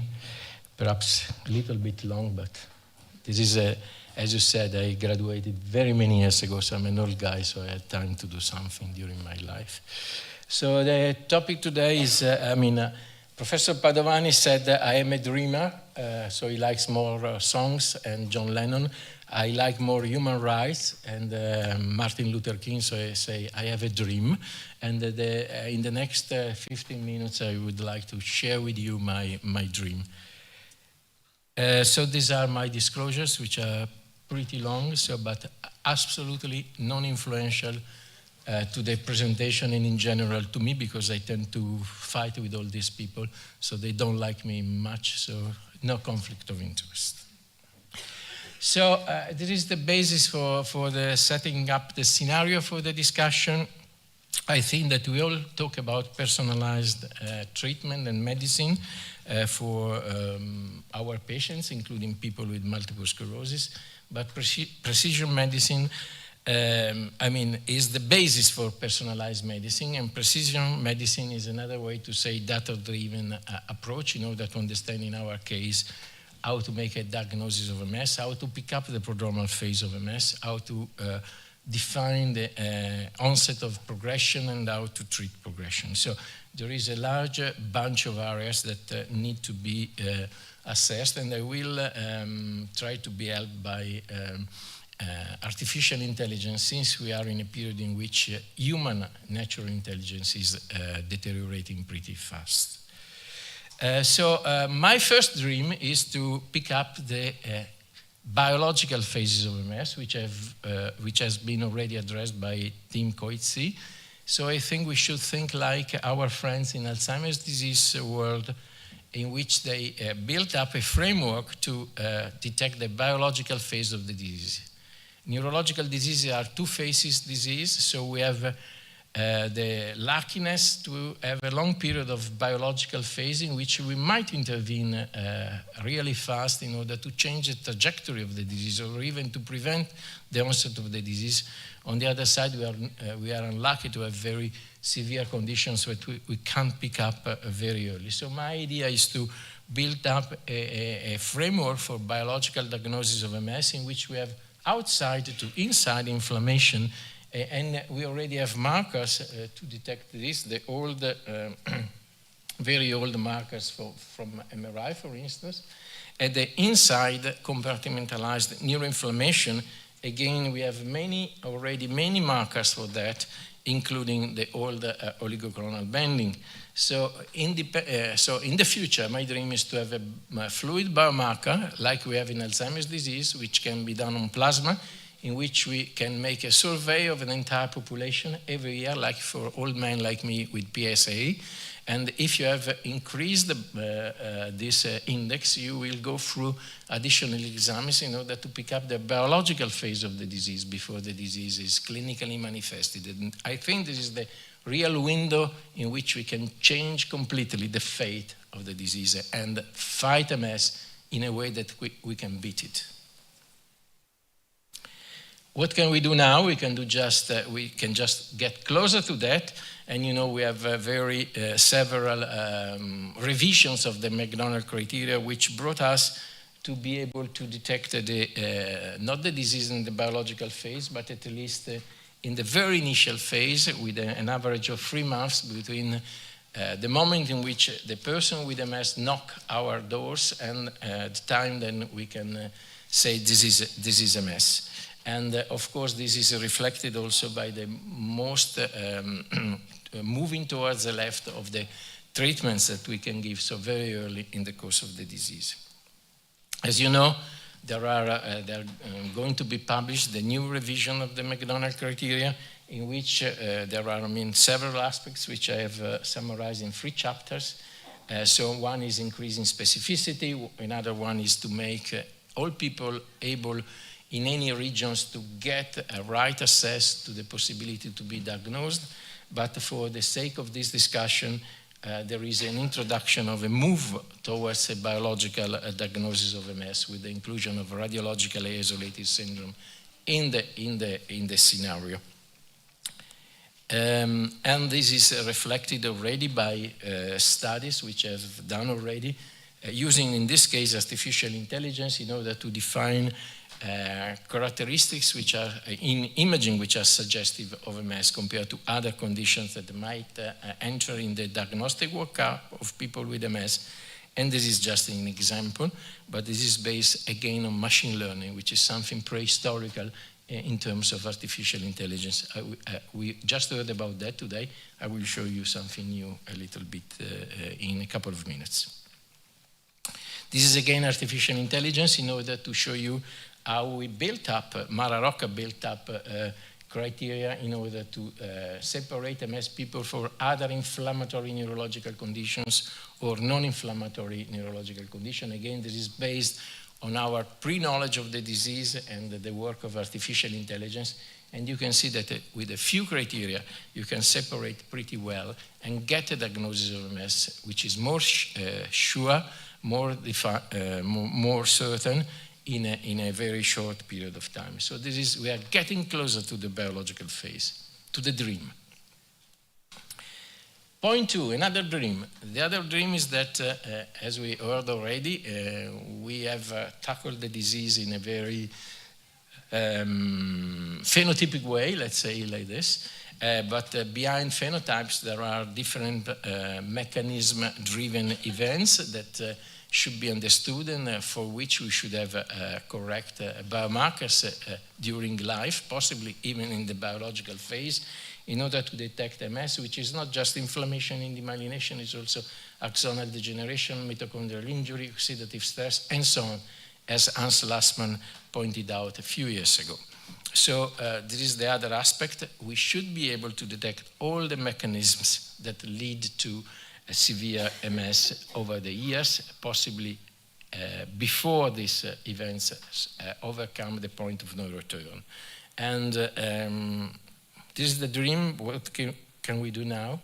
We can still use artificial intelligence in order to identify data-driven phenotypes or something in between, not phenotype, not fully data-driven, but something in between. And these are examples. This is a study from London who put together a large cohort of people with MS and defined through machine learning which are the different MR endophenotypes that lead to different evolution of the disease. And quite surprisingly, they found that lesion-led subtype, which is the most classical one, is the one which is associated to a higher risk of progression. And however, these people are those that respond better to clinical trials. So again, this is a major point. Lesions are the first events after the biological phase or during the biological phase.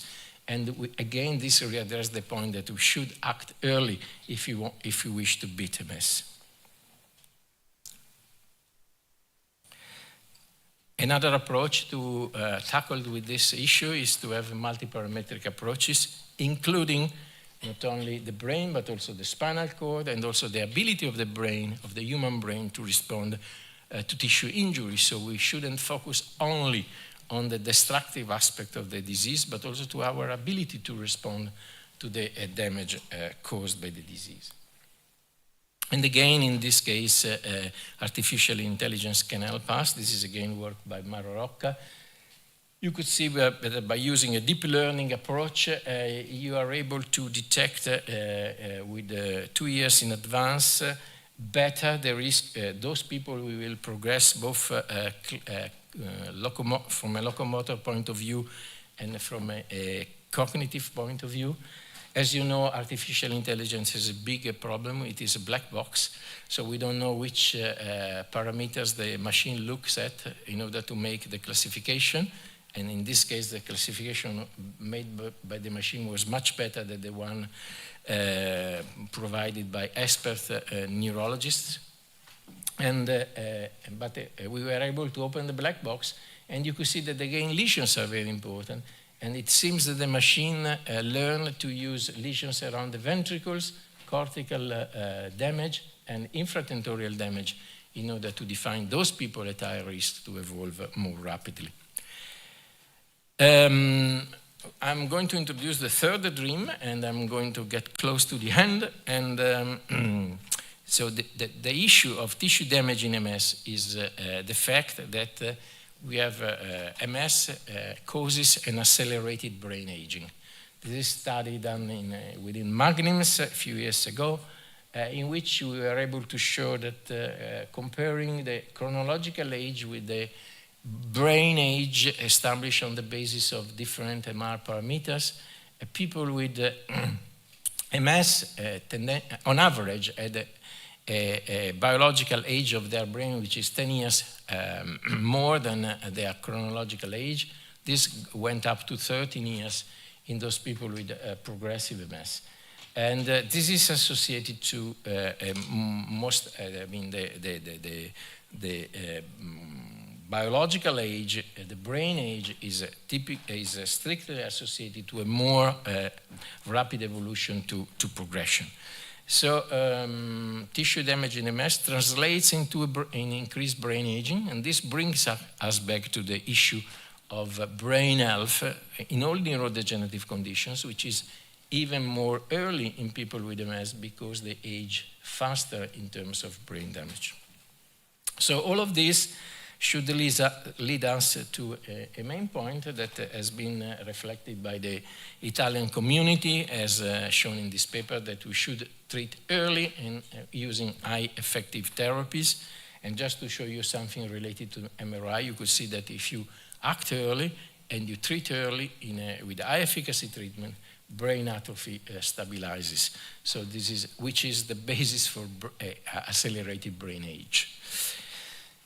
So we have, this is what we can do today. We can use high efficacy treatment as early as possible, perhaps convincing IFA that we should do that on a more nationwide approach. But there is a major issue here. I don't think we have treated MS yet. So, and with new anti-CD20 treatment, we have on average a relapse every 50 years. So we have to convince regulatory people that annualized relapse rate cannot be the primary endpoint for clinical trials in MS, because there are two options here now.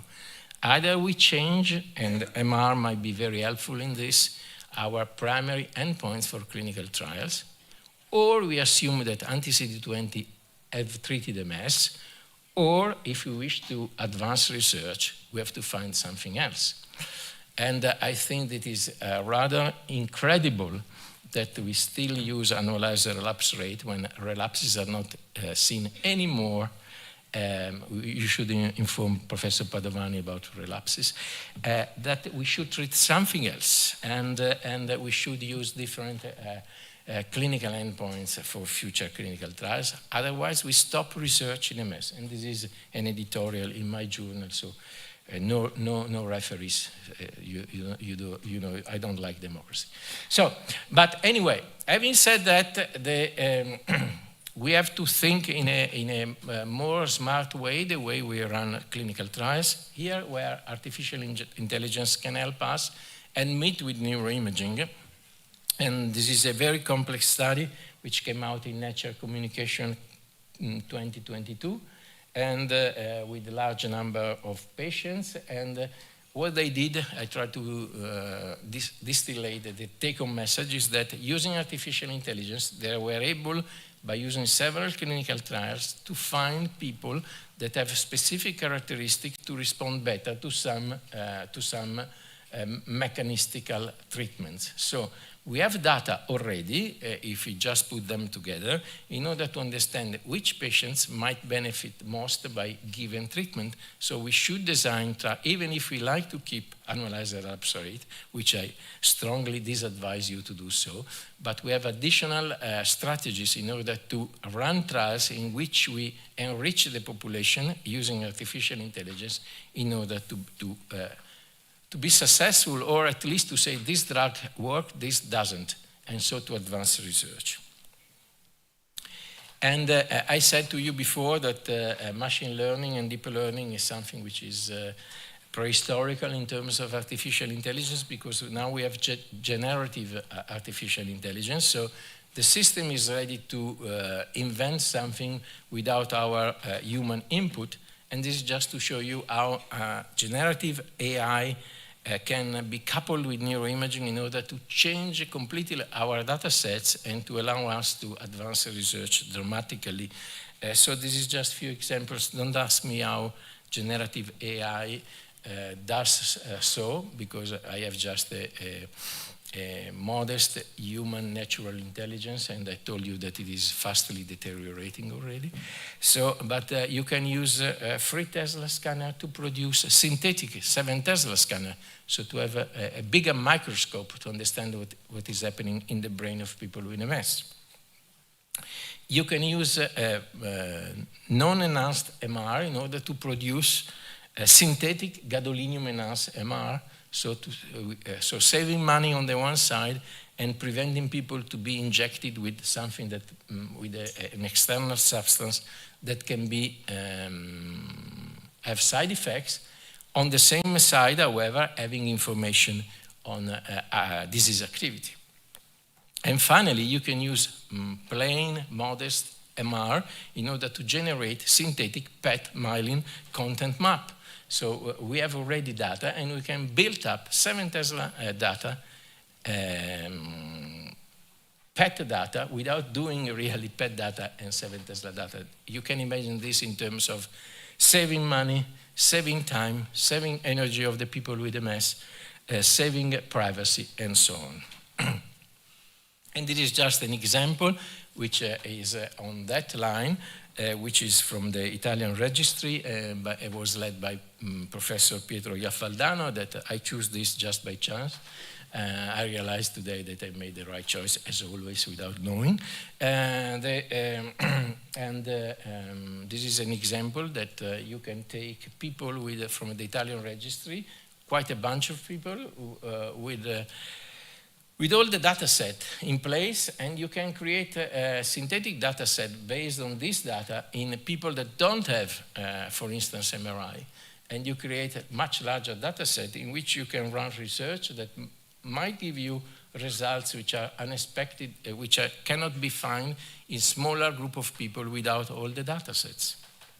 And this is what we are doing in San Raffaele by building up with Professor Tacchetti the so-called digital twins, in which MR is critically important.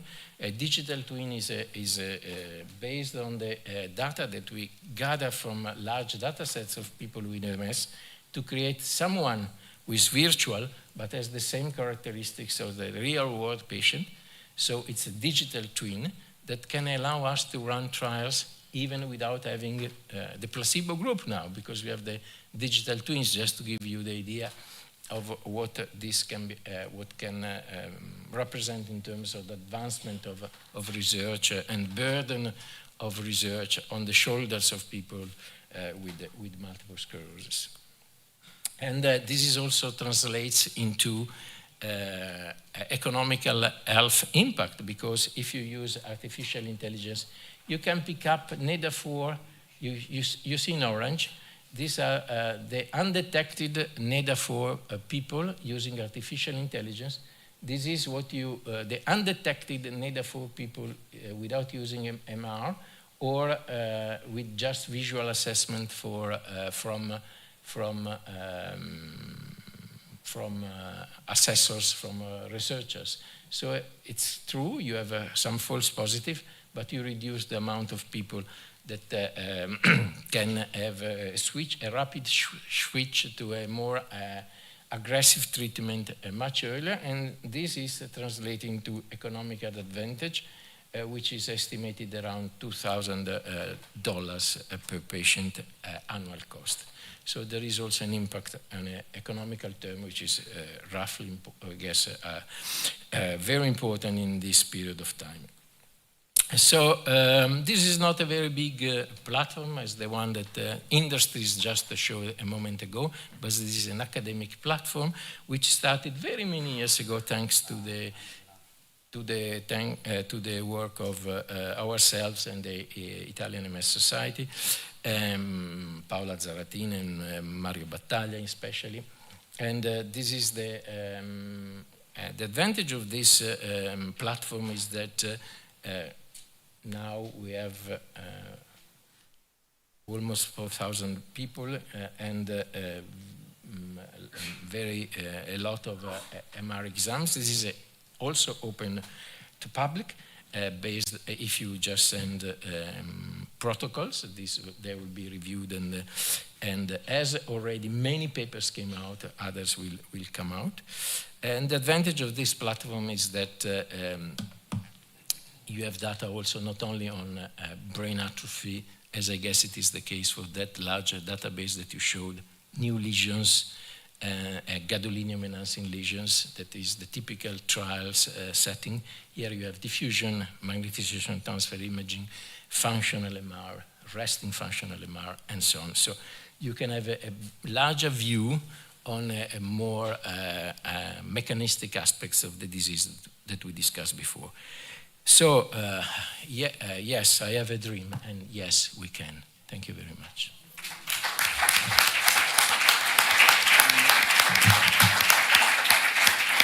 Thank you very much, Massimo, for this inspiring presentation. And I share the dream, actually. And so I think that the floor now is open for discussion. If we can, switch on the lights also so maybe we can see the people and see if there is any question on all the section, and in particular also for the last two speakers that are here, so Timothy and three speakers actually, Laura as well. We have the microphone. Any question? Accendete la luce, per favore. Could you?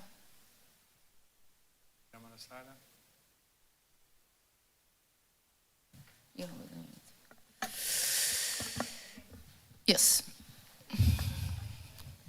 Just a short question for Laura Gaetano.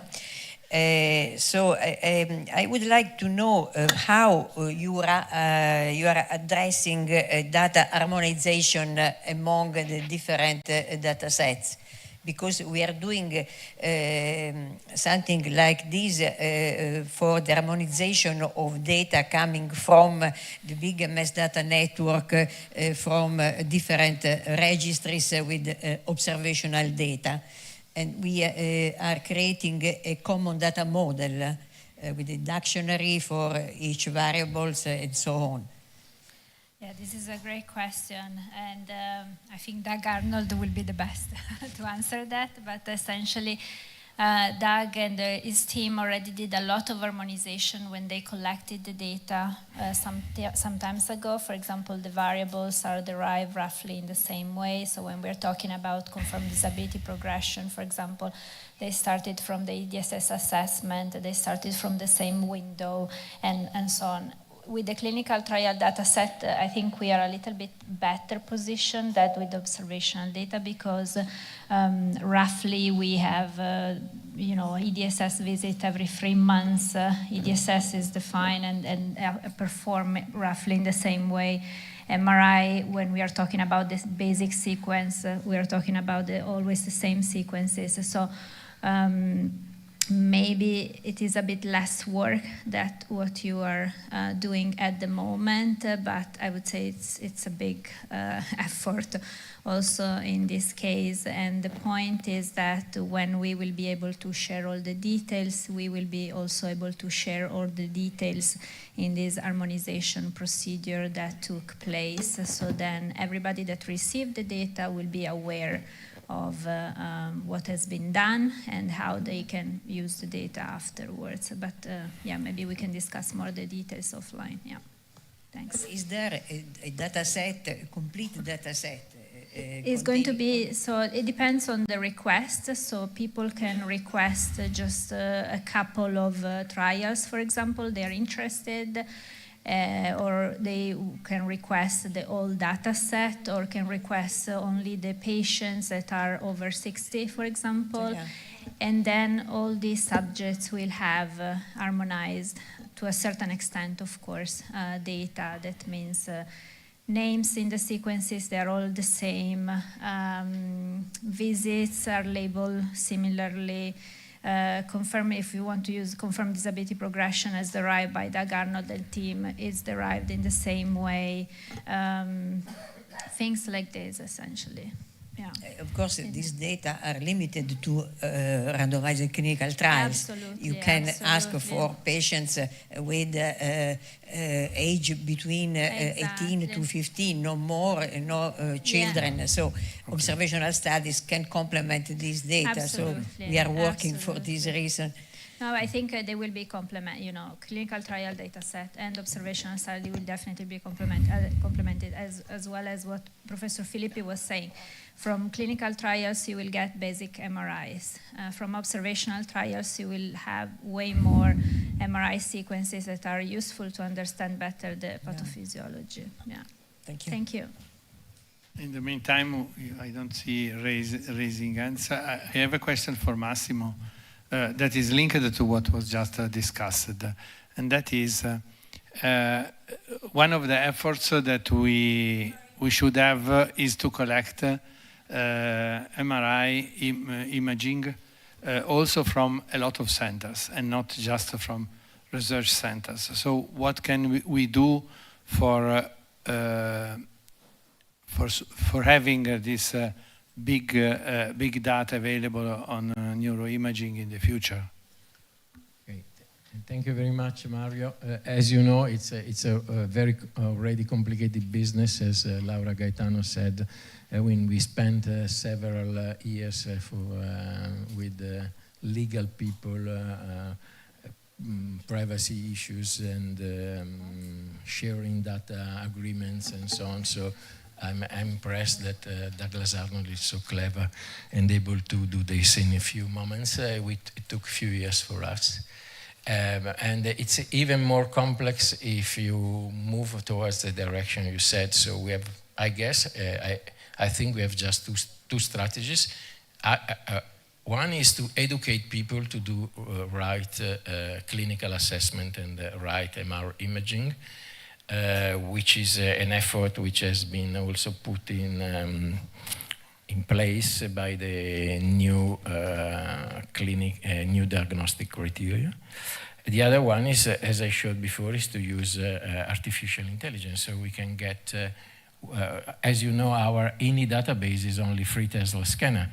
So, but we can now perhaps using generative artificial intelligence to get more routine standard 1 Tesla or 1.5 Tesla scanner and process them through artificial intelligence and get very good 3 Tesla imaging that can feed the system with many more data. So I think we have just 2 options. Education, however, takes longer. Artificial intelligence is much faster.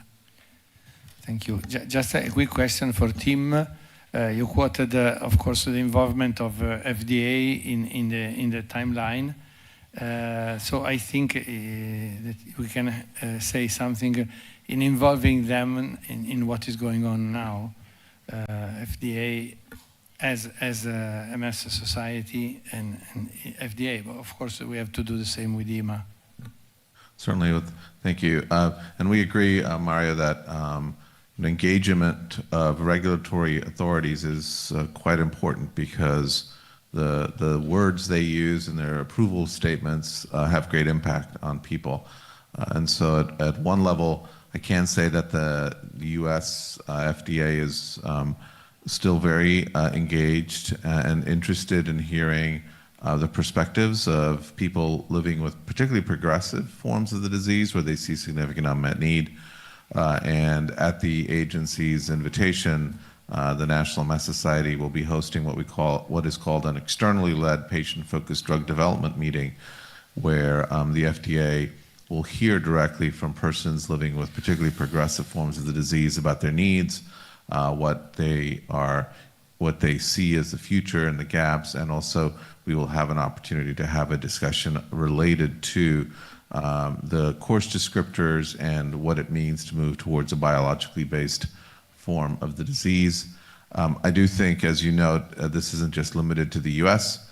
I think there is great interest in understanding and engaging with EMA in this topic, as well as other health authorities, because the actions of the health authorities, which often follow the consensus of the scientific community, have great impact on our patients and also on how health systems and clinicians use the treatments that they approve. So an important stakeholder without question, and one that we are continuing to be actively involved with, notwithstanding some of the turbulence that has afflicted us in the United States when it comes to our government and the regulatory processes.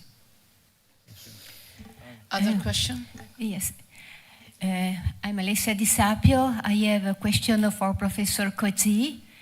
Thank you for your talk, in which you talk about reversible PIRA. That is a concept a little bit new for me. I wonder which is your opinion about the biological mechanism. We can argue a slow relapse, long-lasting, or a fluctuation of symptoms connected to other biological factors interfering with the disease. What's your opinion about that? So that's an important concept, and one that in the discussion with the various health providers, I'm sure some in the room there would say that there are early indicators that there may be some reversibility of it. And I think the sense here is which mechanisms are involved in that are not so clear. Obviously, remyelination is one area of consideration. I think while the mechanisms may not be so clear, one of the important concepts that we are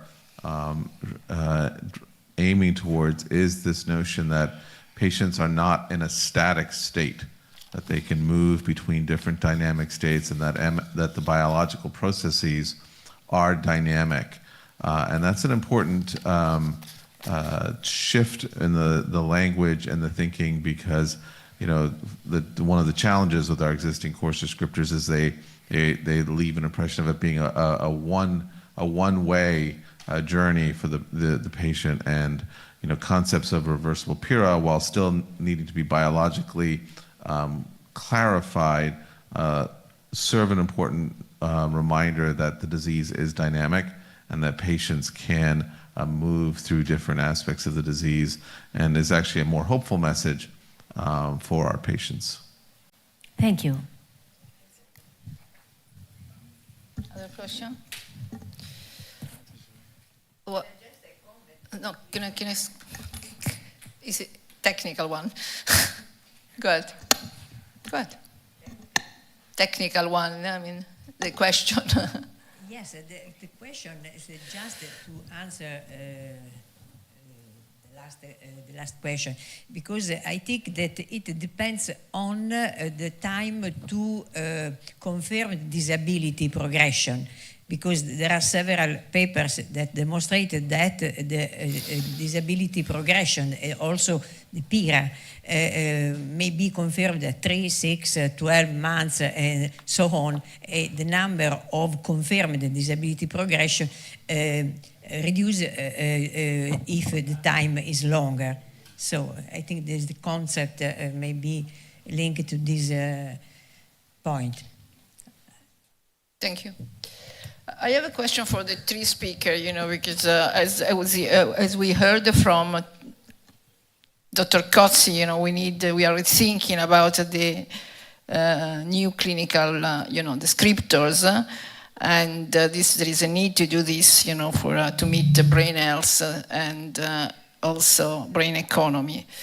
But at the same time, I heard from the two previous speakers also that data are very important to shape these new clinical descriptors, because what are the data? I don't want to anticipate the topic of our plenary lecture of today, but just a reflection, because the kind of data we are going to use to define these new clinical descriptors will make a huge difference in a way how, we are going to treat patients, as also Massimo, Professor Filippo said before. So what's your reflection on how we're going to tackle this, in addition to consult, the different stakeholder team that we need to consult to agree or not on whether we have to develop new clinical descriptor, whether we have to go, from one classification to our different disease forms.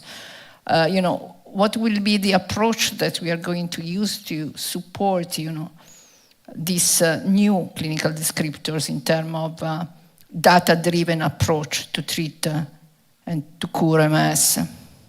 Would you like to start, Tim? Sure. I can always count on Paola to give me an easy question. So I think a couple of points. One is data is clearly an important element to this, and having a data-driven approach is critical. But I also, to highlight and underscore a point that Massimo made, which is, we face significant challenges in federating data. And we actually do not lack for data sources. The challenge we face is those data sources are actually in many parts of the world and very difficult to bring together.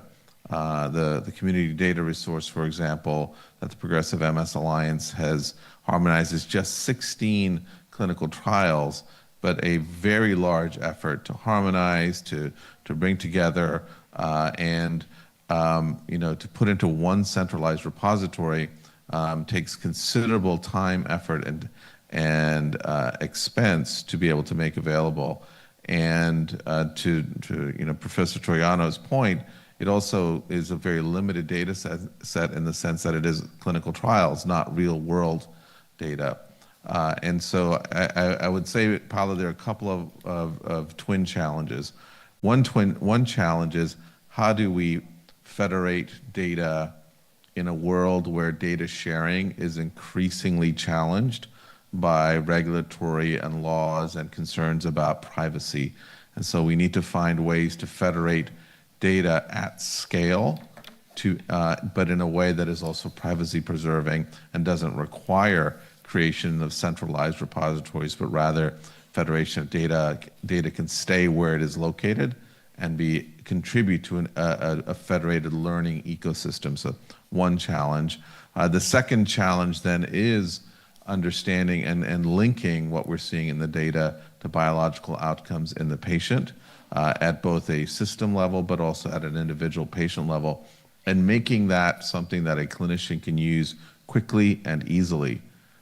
Adding complexity to our biological course descriptors, while perhaps helpful from the standpoint of being able to interrogate all the different facets of a disease, will not be feasible for most healthcare providers and clinicians. Many clinicians already say they do not have enough time for their patients, and if we create a very complex framework, it will not be used by clinicians. So simplicity will be important, and that is, I think, another place where data is important. If we can identify the simplest, quickest tools that a clinician can use to interrogate what's happening in front of their patient, I think that will significantly improve outcomes for people living with the disease.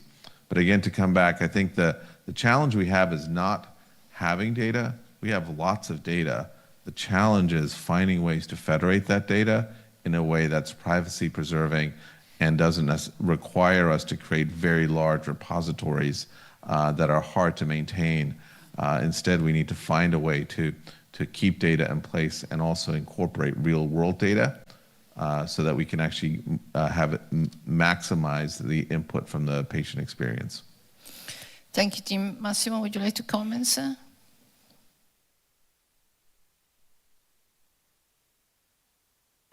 I agree with what Tim just said. As I said also before, I mean, the main issue is federating data, not rather having good ideas or having plenty of data already. I guess what he called turbulence is, the name is Donald Trump, so we are facing a period of additional complexities, and so this is point one. So we have to find ways, again, it's more a regulatory issue than a scientific clinical issue. Point two is that what I said before, I mean, we have measures for the two aspects of the disease, so I would go for a biological definition of the disease, which is inflammation coming from outside, inflammation acting inside the blood-brain barrier. I don't think there are additional diseases that do like this, so this would not be only helpful for diagnosis, but also to phenotyping, let's use this word, our patients in a more clever way. And perhaps we really need to find, since I believe that it is the inside inflammation which leads progression and bad disease evolution, we should have early markers to detect those people that are at a higher risk to have inside inflammation, severe inside inflammation, and then we should act early. Thank you very much. I think that we are just in time. If there is no other question, there is other question? I have a question. If not, I have a question for Paul. Okay. Considering when we started this conversation this morning, Alessandro Padovani was quoting the initiative that we took in Italy to have a brain health strategy common to all brain diseases, especially any of the degenerative ones. And this is an effort that is started just 1 year ago.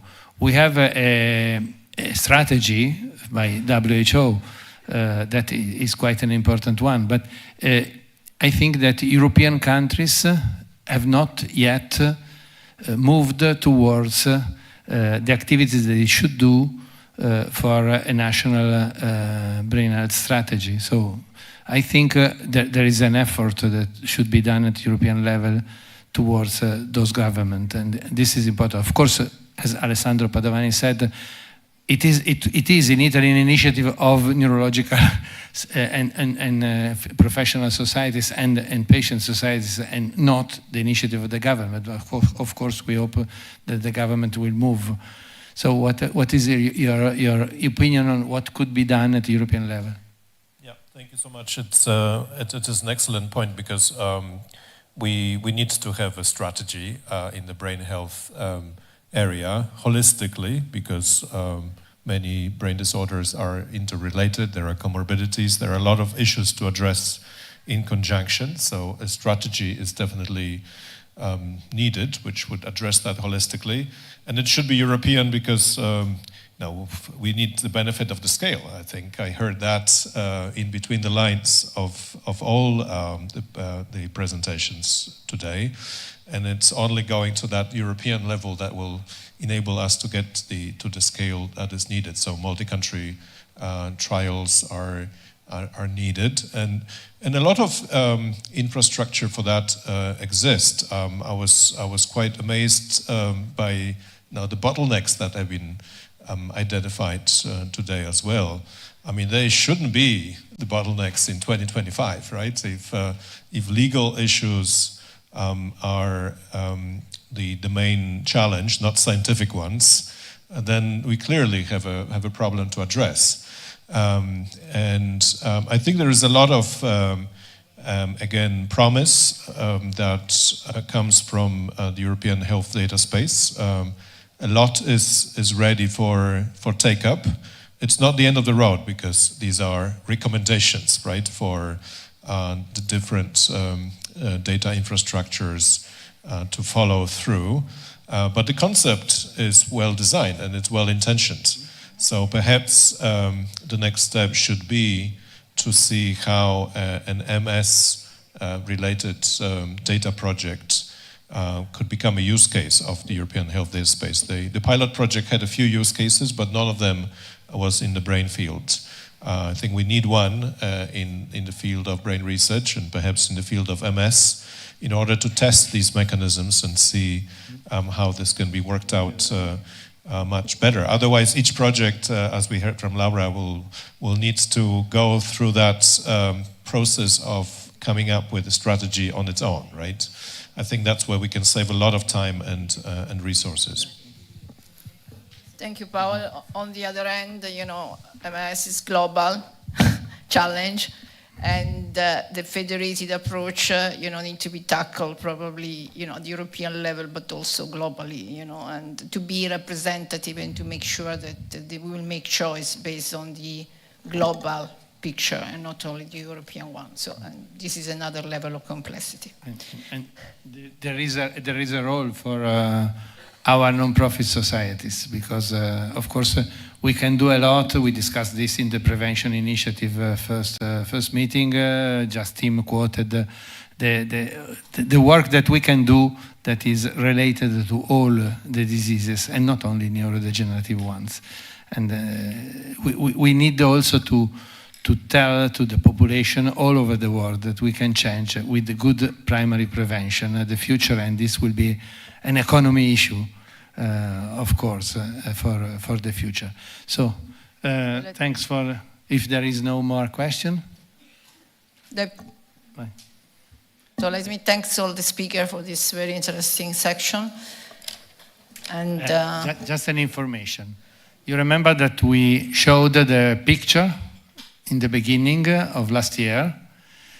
Before the lunch, if you don't mind, we can go in the same place to have the picture of all the group for memory and for taking home the face of all the friends that are working together with us. We'll get a picture of Timothy and, a cartoon of Timothy. And okay. Thank you very much, Tim, again, for your early start. And I would say that this section will be a very nice introduction for our lecture of this afternoon from Professor Baranzini. So thank you very much to all the speakers. Thank you, Tim.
Good afternoon.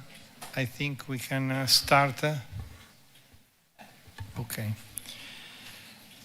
Good afternoon to you and of course to all those connected for this afternoon session that starts with a plenary lecture by Sergio Baranzini. Sergio Baranzini is a distinguished professor of neurology at the University of California, San Francisco. He earned his PhD in human molecular genetics from the University of Buenos Aires. His lab at the UCF uses a multidisciplinary approach to science, and it is composed by experimental and computational researchers. Dr. Baranzini is an active member of the International Multiple Sclerosis Genetic Consortium. He leads the IMS, an international consortium to study the effect of bacterial population on MX susceptibility and progression. In addition, he is the principal investigator of SPOKE, a large multidisciplinary bioinformatics approach to gather, integrate, and analyze all biochemical data, which is currently supported by NIH and NSF. Dr. Baranzini received the Baranchik Prize for Innovation in MS Research in 2024, and he started a partnership, I am honored to say this, a partnership with us in the barcoding project. As you can say easily, all the morning session introduced in the best way is a plenary lecture. So, Sergio, up to you.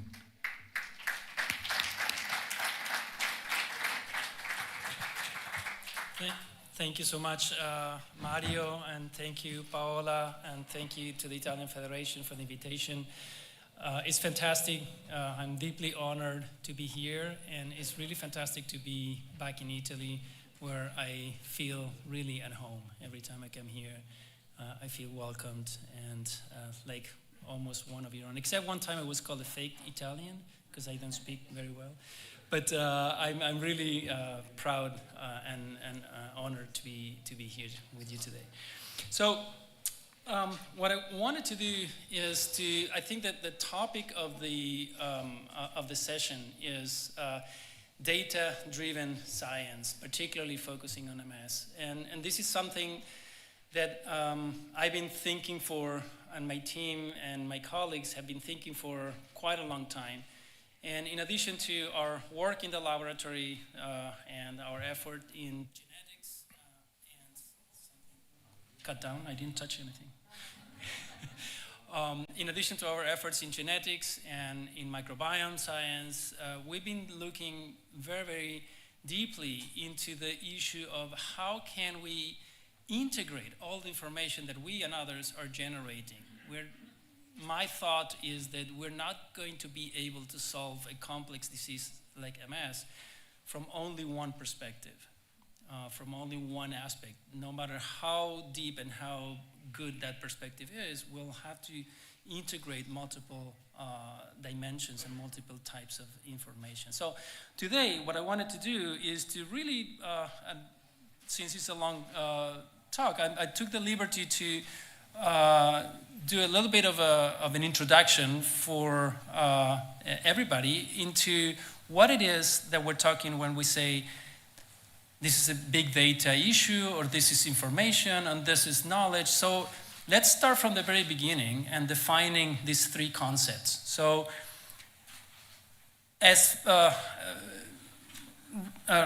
Russell Acuff mentioned in 1989. So he was an epistemologist who really tried to define the concepts of data. Data is primary results from an experiment, is devoid of contextualization, is a spreadsheet full of numbers, is the primary endpoint of an observation, of sets of observations.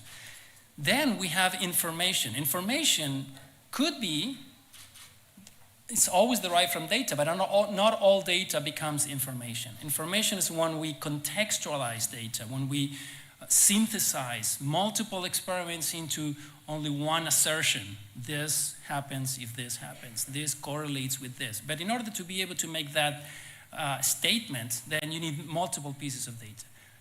And then ultimately, information is that, if you wish, emergent property of a network of information assertions, of a set of assertions. So not all information becomes knowledge, but some of it can. And again, this is a really an emergent property of such a network, of such a cognitive network. And this is what we take at heart when we try to interpret information in biology, and is really, really a challenge.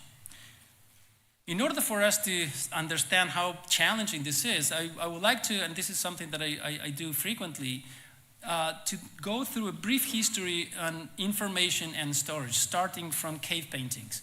So cave paintings was perhaps the first documented evidence that we have as that humans conveyed information from one generation to the next. Before that, it was all oral, and by cave paintings, humans started to relaying ways of living, ways of hunting, ways of playing to the next generation in the form of cave paintings. So next, we got the written language, and this enabled a large amount of, a much larger reach of those pieces of information, because now you can reach people who are in a much further away environment. Then, of course, we got the printing press, which accelerated this massively by accessing to enormous amounts of people at the same time. Then, fast forward, we have the analog and magnetic and optical storage, where we have the telegraph, the phone, the images, audio. All of these are information, are pieces of information that we can store and retrieve. Next, there are hard drives, solid state storage, and all the way up to cloud and distributed storage today. So with this incredible history, and much of it happened in the last 100 years, now humans are faced with an enormous amount of both data and information, which may or may not necessarily translate into knowledge. So this is another piece of information that might be useful. How do we quantify digital data? And you may be familiar with the first few entries of this table, although I'm not sure how many of you would have heard about the yottabyte. But you see how we can quickly go one order of magnitude from 1 byte, which represents 1 character, all the way to a zettabyte, which is 10 to the 21 bytes. So, and zettabytes is the order of magnitude in which we can quantify the entire amount of digital footprint that humans have on Earth today. So that's in the order of 100 zettabytes. A couple of interesting facts. I think 2017 was a year of the singularity, in that in 2017, more data was generated than in the history of humanity previous to that. So that's to get a sense of how the digital platforms have allowed the enormous amount of information to be generated. And 90% of the world's data was created in the last 2 years. So this tells you about the speed of which we're generating this information, which is clearly past exponential now. So then the question for me, it became, so who has the biggest problem to solve with big data? And many different enterprises or many different fields will say, well, we have the biggest problem to solve. And you can say, well, astronomy, of course, you have billions of galaxies, and you have to identify them and know where they are. You know, you want to know how the stars create and disappear and the planets go around. Maybe that's a big problem. Some women say, no, finance. I mean, finance is a really big data problem with transactions happening every second or every microsecond, and the whole world is affected, so this is really a big data problem. Some may say, well, e-commerce. If you think about Amazon and Netflix using machine learning approaches to know which movie to recommend to you and which new book you should buy, and in real time and with databases that are in the billions of customers, probably that's also a big problem. But to me, the biggest problem to solve is in biomedicine. And the reason why it is in biomedicine is not because biomedicine is anything more special than all the others. It's more complex. And the word complex here is critical. Not more complicated. The tax code is complicated. Biomedicine is complex in the sense that there are interdependence across the variables. There's emergent properties happening. The rules of biology are not clear, unlike in any of the other disciplines that I mentioned. So here, when we're talking about biomedicine, if we want to integrate and to understand it, then we'll have to really be able to either understand fully or to a certain level, some of the basic principles that so far are mostly based on correlation, which is not near satisfactory enough, but then try to make sense of what can we predict based on that. It's hard to predict on correlations. So therefore, what happens when a doctor sees a patient in our field? Well, the doctor is presented with a number of information points that he or she could choose or not to integrate into the assessment. Of course, you have what's called the endome, which are all the variables that are obtained, let's say, from the skin in. So all the labs, the clinical information, the biochemistry, the imaging. But then also you have what is called the ectome. So all things that are external, but they also have an influence on the health of the individual, most notably social determinants of health, exposures, vaccinations, and so on. So the question is, how much today of all of this information that potentially could be available to the doctor is actually being used? And the question is only a fraction. The answer is only a fraction. So let's go into a little bit why biology is complex. Well, biology is complex because it has multi-layers of information flow that go all the way from the bottom of this hierarchy, the genome or the metagenome now. But then you have this information that is encoded, hard encoded in the genome, is transmitted up the hierarchy of information flow through different systems that are operating under different scales of space and time. So the next level up the genome, you have the transcriptome. And the next level up, you have the proteome. And proteins interact, forming intricate networks of communication, which next level up, you have the biological and biochemical pathways that are used by cells, one level up, to integrate that information, and the cell decides whether it wants to differentiate or to proliferate or to die of apoptosis, but there's not so many things a cell itself can do. So cells in that regard are incredibly efficient integrators of information because they have to go through all the stimuli that they receive and decide one of those outputs. And then you have all the way up the organism, and I put imaging in there because that's something you can look deeper down the level, but it's just below the organism itself. And I will argue that through history, we've taken an approach of reductionism to science, and particularly to biomedical science, because the organism, and the entire organism is too complex, so we cannot understand it. Let's break it into parts or break it into levels.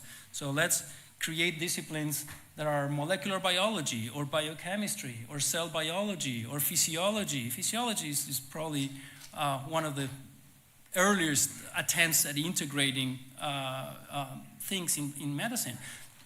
But then we really lack the ability with this compartmentalization of knowledge, lack the ability to integrate it, because you can spend your entire career in one of these strata and not talk to anybody above or below that, and you'll be very, very successful.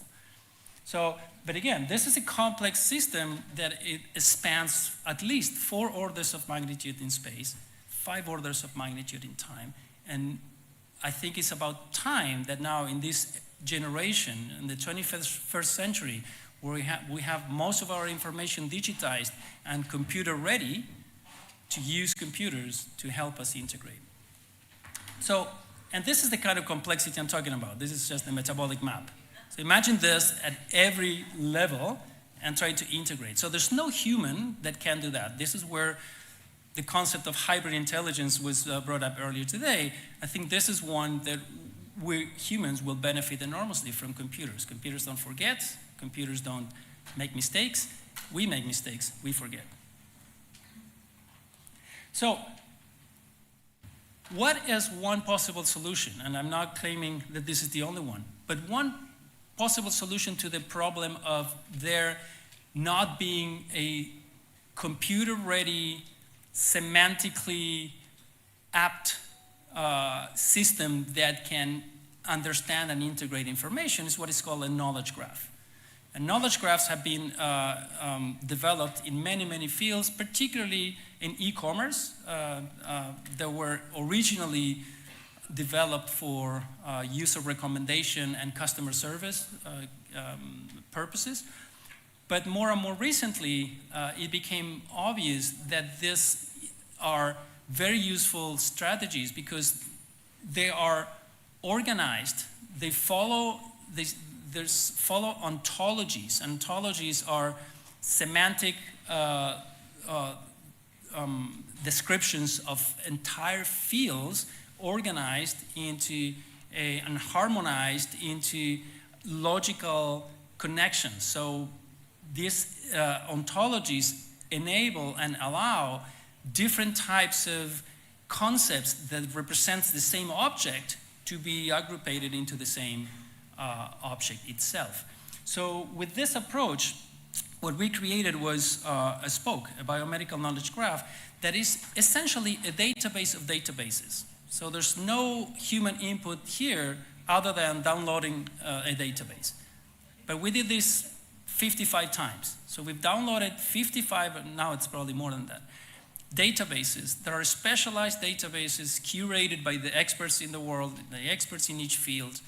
But the databases, sometimes are genetics, sometimes are pharmacologic, sometimes are clinical, sometimes are even diet and food databases. So there's a database for almost everything you can think of.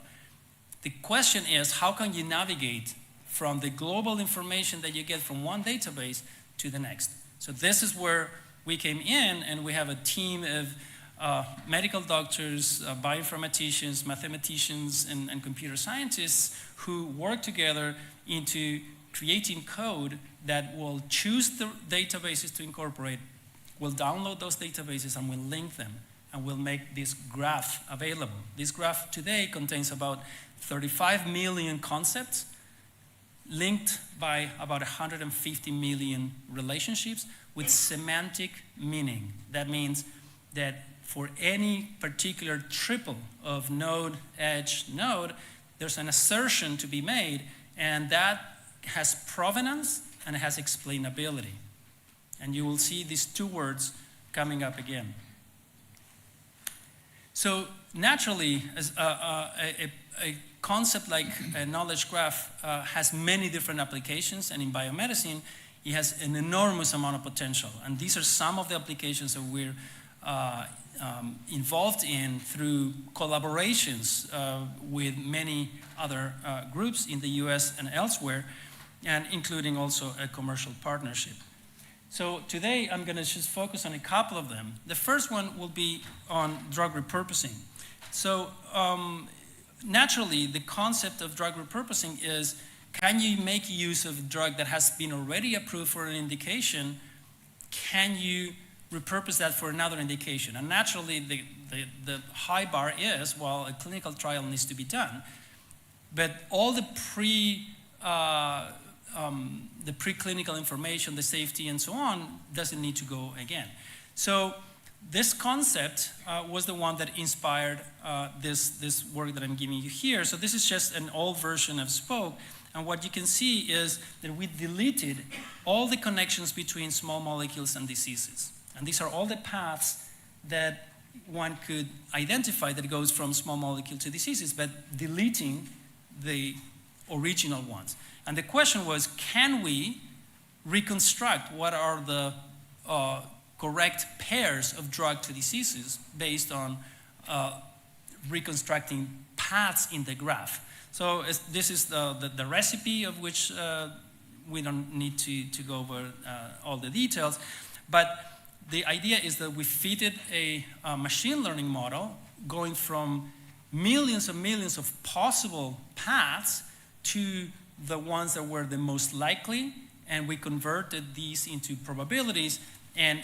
ultimately we were able to assess the performance of this method, which is very when we contrasted the performance of the method with the same database where this information came from, the method was able to retrieve almost 98% of the known indications. And along that, new predictions were made that were not current disease-modifying treatments. And those are the ones that perhaps we'll focus on running those clinical trials on. So the drugs that have high probability based on this, but are not known methods or they're not known medicines for a particular condition. And the next approach is, well, can we apply this also to drug repurposing in MS? And specifically, this is the project that was mentioned earlier today, but was supported by the Progressive MS Alliance. And these are all the European partners and myself, where the concept was very simple. The concept was, can we use Spoke to prioritize drugs that could have an effect on either myelination or neuronal protection? So these are the two concepts that we're focusing on, based on all what is known about what all of the approved drugs can do in the context of Spoke.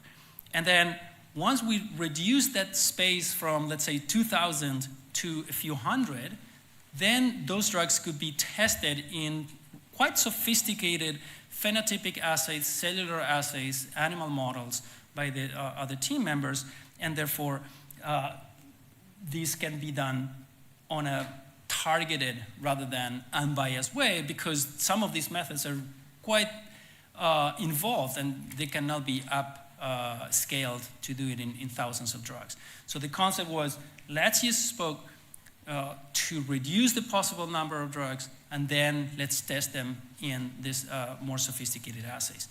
And this is just one image that summarizes the concept. Starting from all of the possible 2,000 compounds, we follow the paths from those compounds to the known interactions with proteins, to the known interactions of those proteins with other proteins, with the genes that they encode, they're encoded, and then with the genetics, with all the clinical symptoms, all the cellular processes, all the way down to the process that we care about, which has to do with myelination. So this is work in progress. We came up with two front runners, and again, this team led by Gianvito Martino and Paola Panina are now engaging into a second round of funding by the Progressive MS Alliance to take these compounds to understand the exact mechanism by which they are very successful myelinators, and then whether these could be implemented in the clinic. So the other example that I wanted to share with you is in the role of precision medicine. And Massimo earlier referred to as precision medicine. The concept here is, can we use this enormous amount of information that we have at our disposal to make, for example, an earlier diagnosis for individuals with multiple sclerosis? We all know that early intervention in MS will result in better outcomes later on. So if we could develop a system by which we can detect individuals from the general population that may be compatible with soon developing MS, that might be a very good thing to start early intervention and prevention efforts. So the way that we're doing it is we're capitalizing on a very large corpus of electronic health records that we have available at University of California. In San Francisco, we have about 6 million patients whose electronic health records are all available in a de-identified manner for research purposes.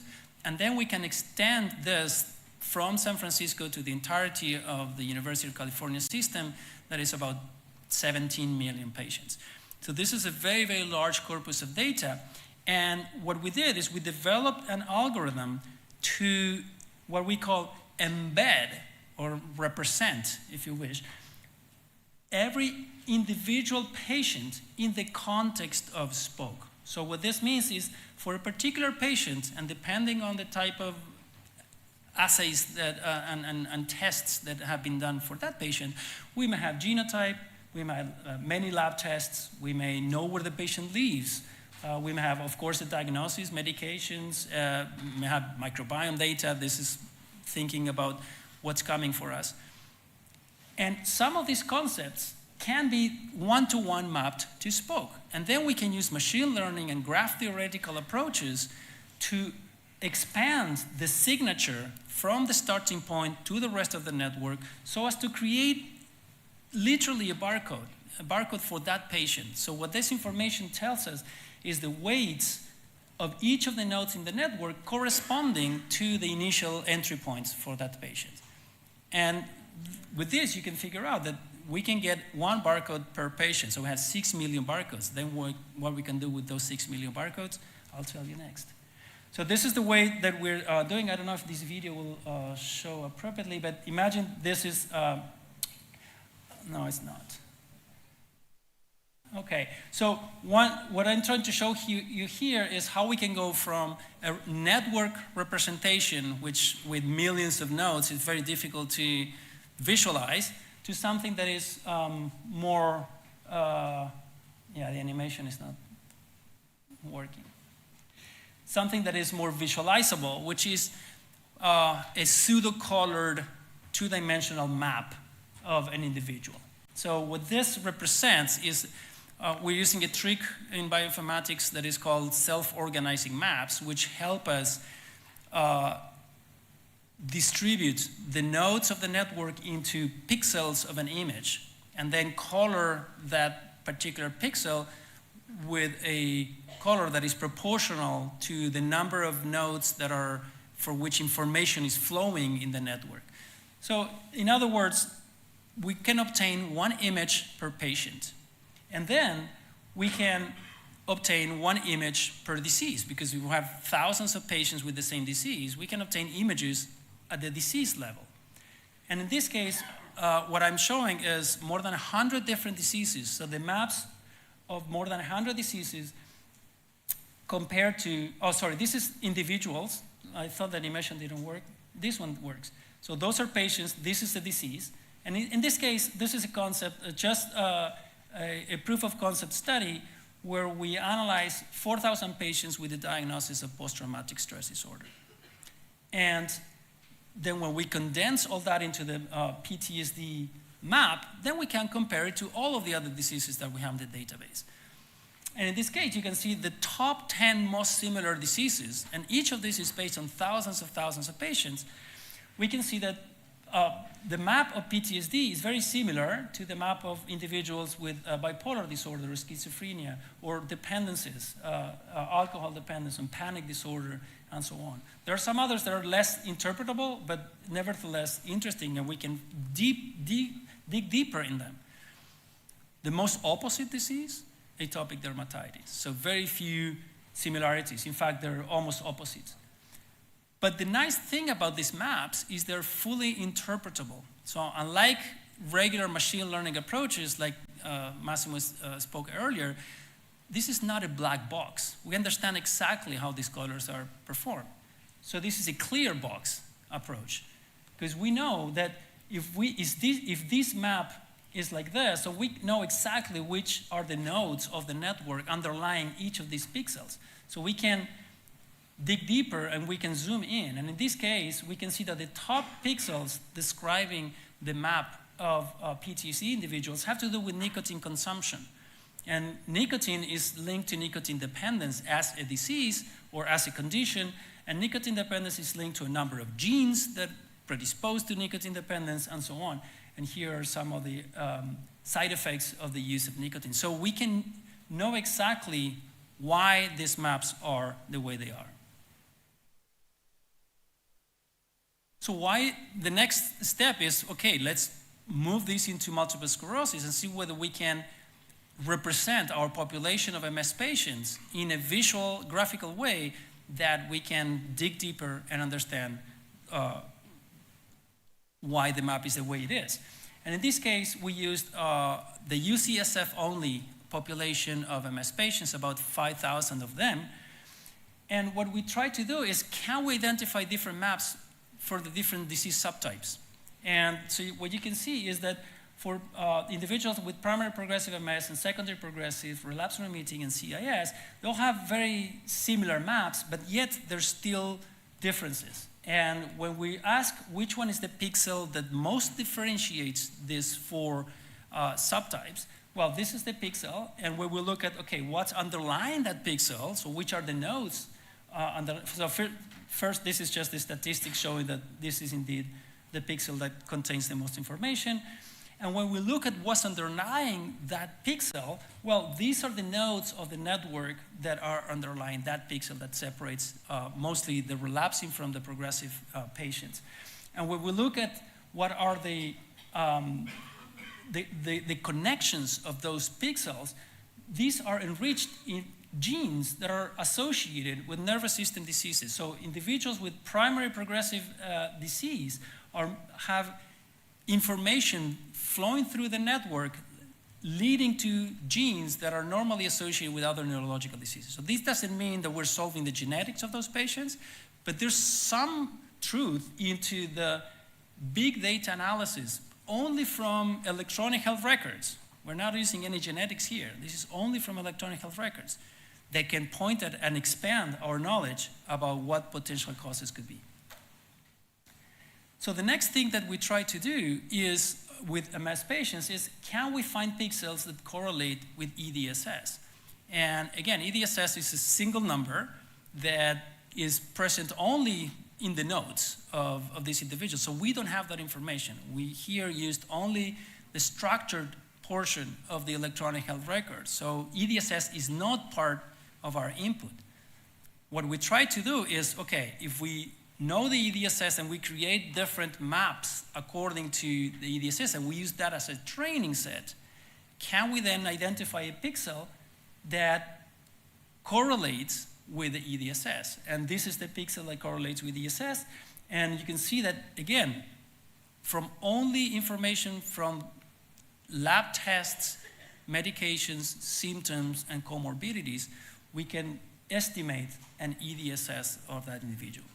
So of course there's a lot more that we can do with this, and this is just scratching the surface, but this is, I wanted to share on this regard to what is the potential of this method. So now I want to switch a little bit to the next challenge, and this is something that I started with. Can we identify MS early, before a neurologist makes the diagnosis? And again, as we have heard, this is a very important contribution, because for patients and for doctors, if we treat MS early, there's better outcomes for patients. So what we did in this case is we thought about a typical machine learning environment. So we created a training set of individuals, and we left out other 1/4 of the data as a test set. And what we did is we identified, first of all the 5,000 individuals who had multiple diagnosis codes in their electronic health records for multiple sclerosis. So this is time 0, is the time of the first diagnosis code of MS. And then we went back in time and created cohorts of the same patients, but up until certain points in time before that first diagnosis code was entered. So in one cohort, we have time minus 1 year, so all the history of that patient up until 1 year before diagnosis. And then in the second cohort, we have time minus 3, time minus 5, time minus 7. So these are individuals who will develop MS. We know that they have MS, but we're not using that information up until minus 1, minus 3, minus 7, and so on. And then as a control, we used the remainder of the population that we have that don't have a diagnosis of MS. And actually, we used 1,000 times more controls than patients for this. So we used several 100,000 controls just to match for the population prevalence and make sure that when we're comparing this time epochs or cohorts, we are taking prevalence into account, because the challenge is quite high to identify one individual from the general population that will develop MS in the background of 999 that will not. And the method performs quite well, I would say, 83% accuracy at year minus 3. So at year minus 5 is 79%, at year minus 1 is 87. So it gets better as time to diagnosis approaches. So that makes sense because there's more and more information. Other studies have shown that patients before a diagnosis of MS is done start increasing their utilization of the health system, so there's more encounters with the system and so on. So there's some indications that as time to diagnosis approaches, there will be more information flowing. But we know not only that there is more information flowing, we know exactly what type of information is flowing. We also wanted to validate this in other diseases. So can we choose a completely different disease that also is neurological, and can we identify early Parkinson's disease from historical electronic health records? So we follow exactly the same approach. And in Parkinson's, what we did is also identify individual specific concepts from the network and measured how the information was flowing through those at different times compared to individuals who will not develop the disease. So if we take the Parkinson's disease node itself, so this is 1 out of 35 million concepts in the graph, the Parkinson's disease node. And the Parkinson's disease node was not an entry point because none of the patients had Parkinson's disease at the time that we used the data. But you can see that this node is more important, is more visited by the software, the machine learning method than individuals that will not develop Parkinson's even 3 years before, 5 years before, and notably 1 year before. So there is more and more information flowing through that node in patients or in individuals who will develop or will have a diagnosis of Parkinson's down the road than in individuals who do not. And other nodes that are related but are not the same node also have the same information enrichment. So gait apraxia or tremor. So these are concepts that are related to Parkinson's but are not necessarily the same concept.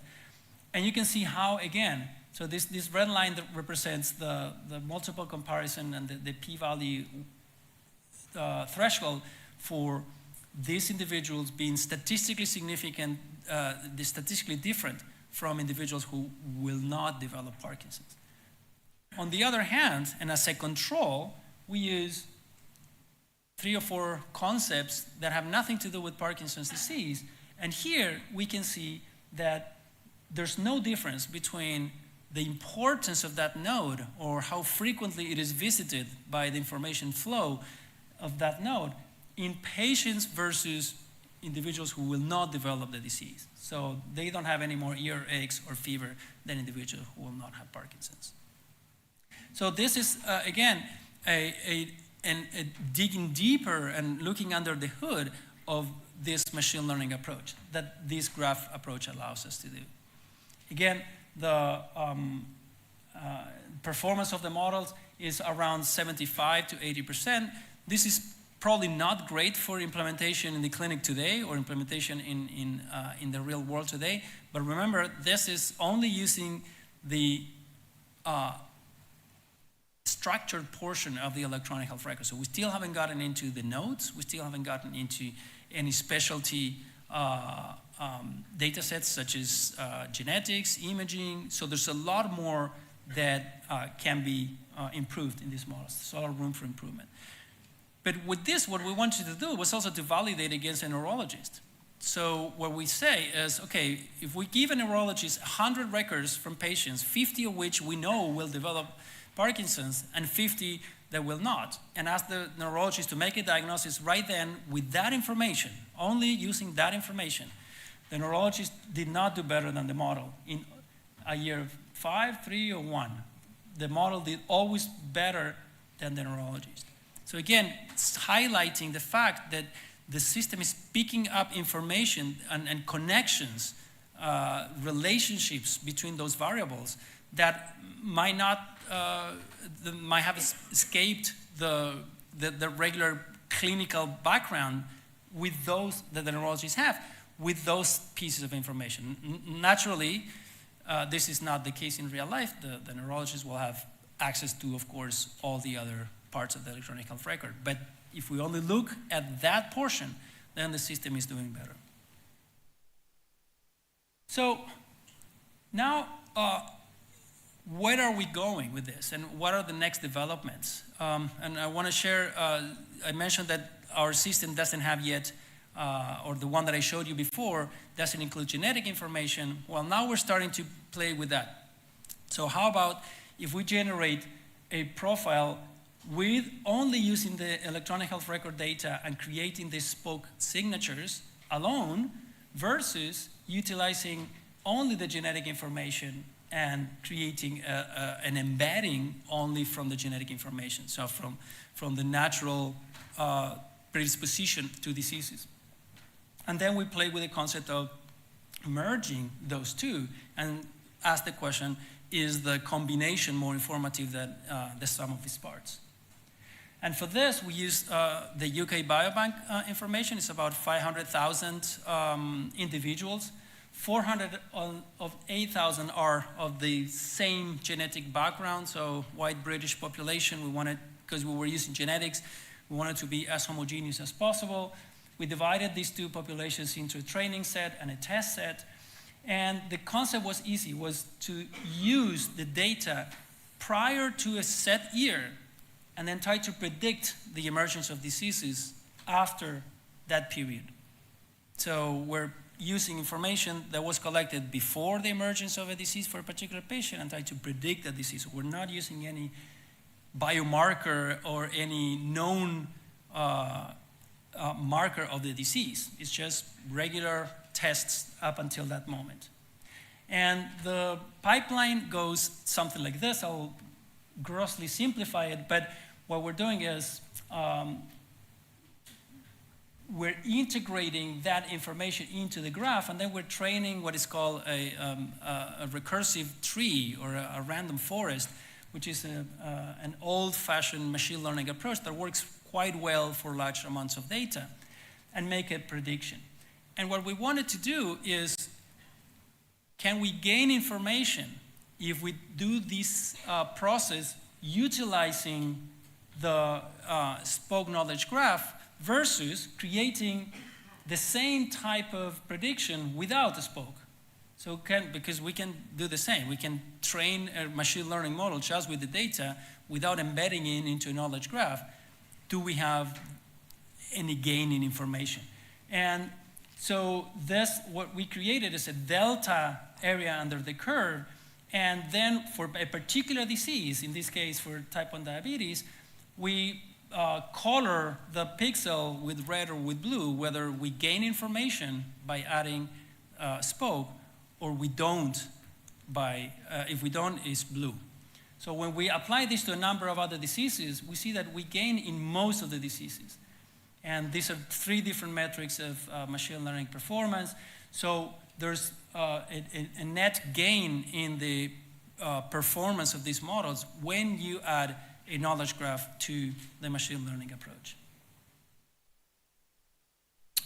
And what we were able to do also is, again, that the information flow, the same concept that I showed you for Parkinson's disease, now we are applying it to a number of other diseases. And you can see that along the diagonal, this is where that concept is the most represented concept in the entire network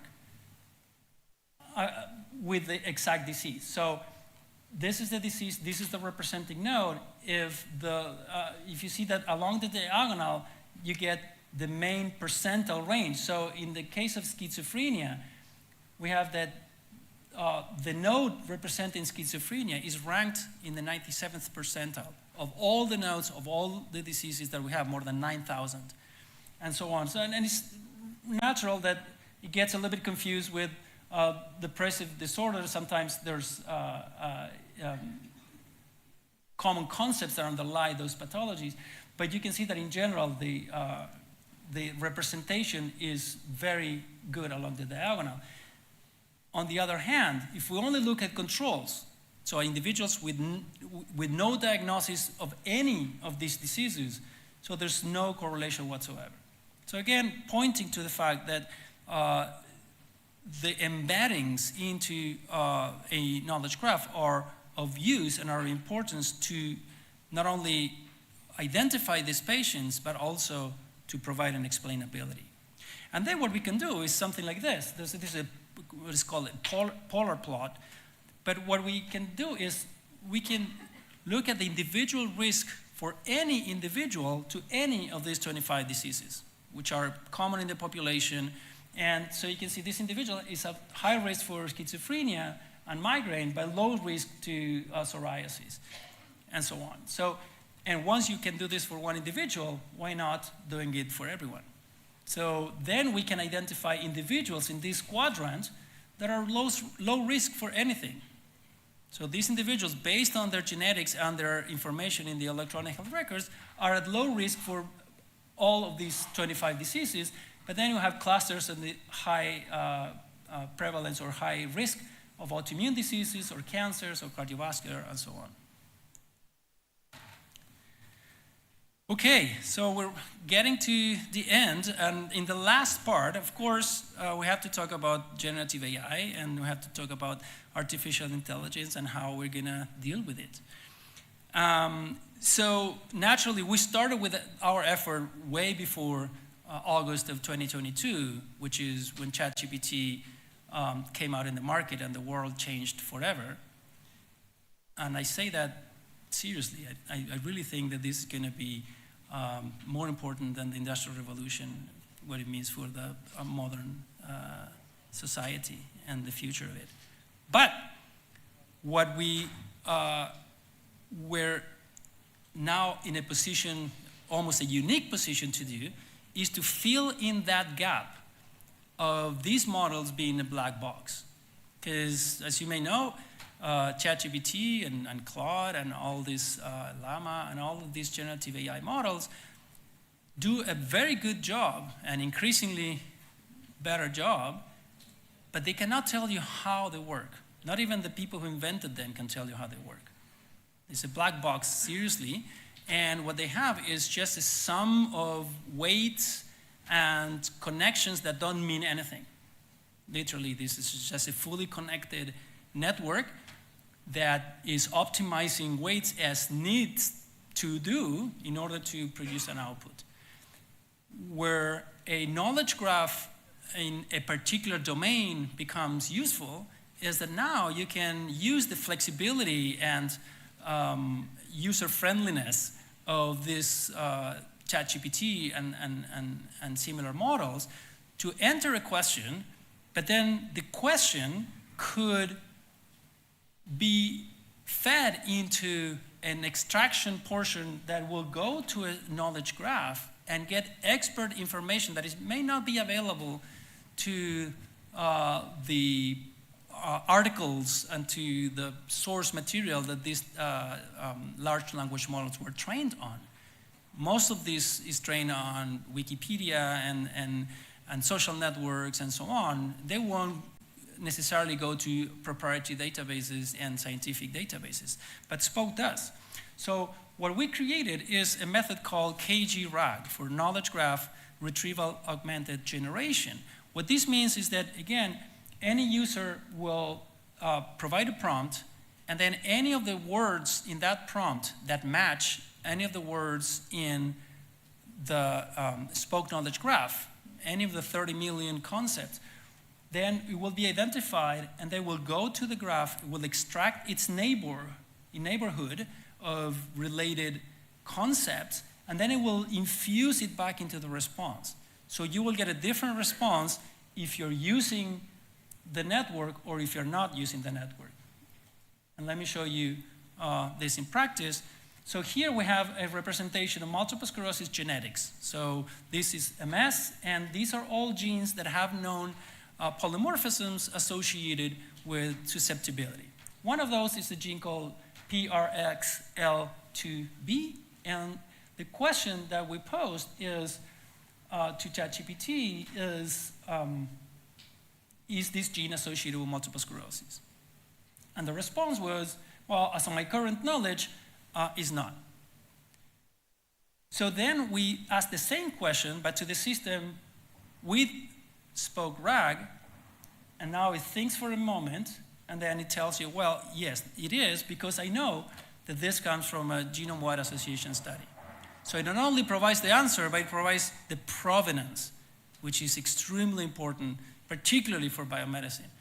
I bet that all the doctors in the room will not trust a artificial intelligence method that tells you do something, but it can explain why. So, and again, if we dig deeper into the graph, this is the entire neighborhood of that gene. We can tell that this gene has this single nucleotide polymorphisms mapping very close to them, that there's 4 SNPs have been associated with MS and with others, some with others autoimmune diseases.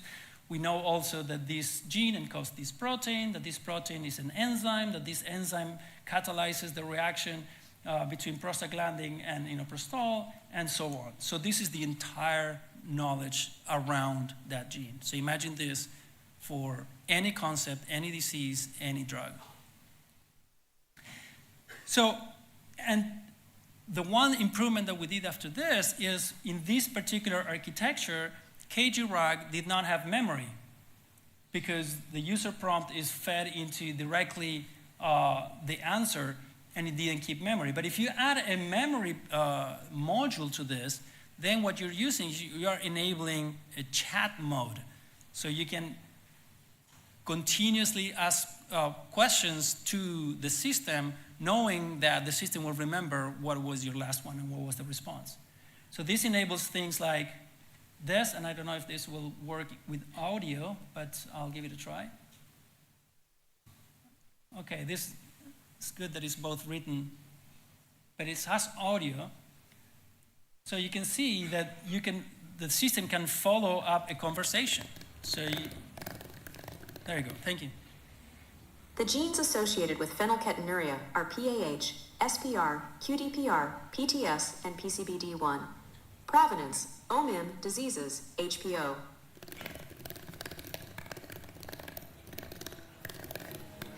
The gene PAH encodes the protein phenylalanine 4-hydroxylase, PAH. Provenance, Uniprot. Yes, the protein encoded by the gene PAH, phenylalanine 4-hydroxylase, PAH, is an enzyme. Provenance, Uniprot.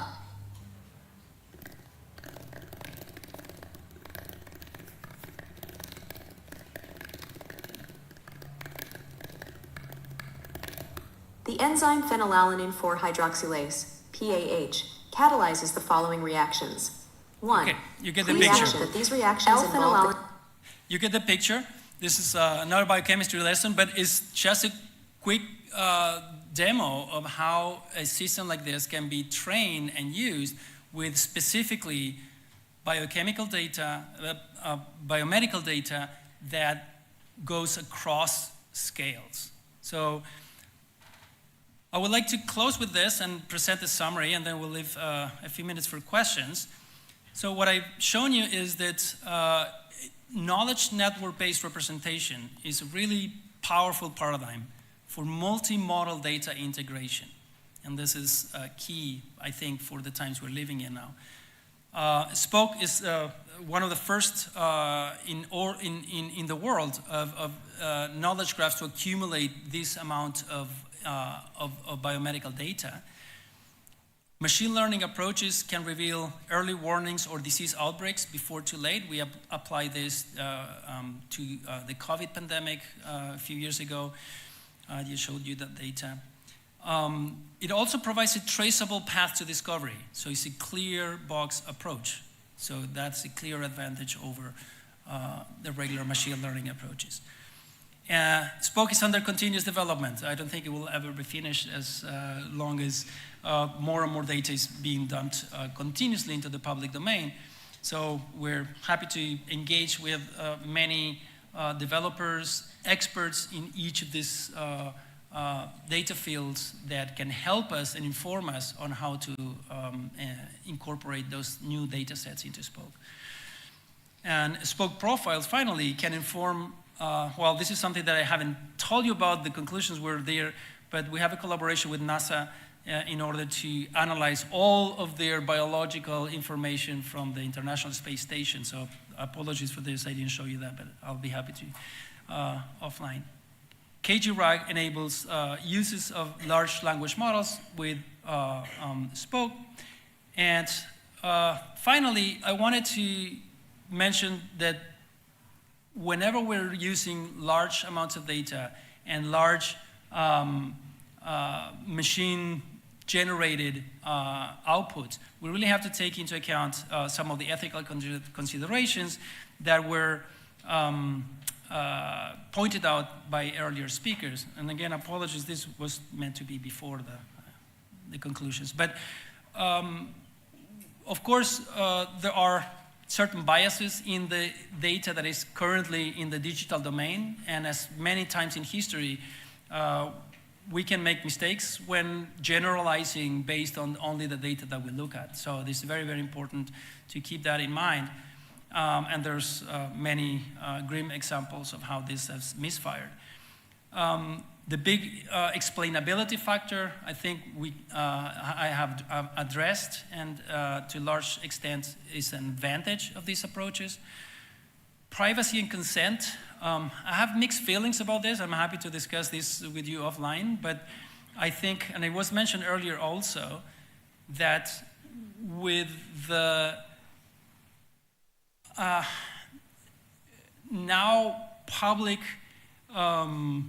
popularity of many data sharing platforms, privacy becomes an issue, but it seems so that it's more an issue for biomedical applications because the ethics in medicine are subjected to a higher standard.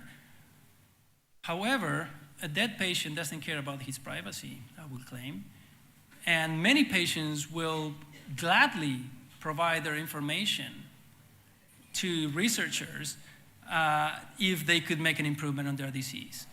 In fact, they're already doing that without knowing, and we are all doing that without knowing to many of the other platforms out there in the world, the Googles and the Facebooks in the world, which we're sharing our information with no obvious economical benefit to us, and for free and without any consent. So I think that it's an important topic to bring into the table. To what extent restriction and sharing is impinging on advances in research. So with this, I would like to close, and I would really close by saying that I think the challenge of modern medicine is to go from this to this. Thank you very much, and I'm taking questions.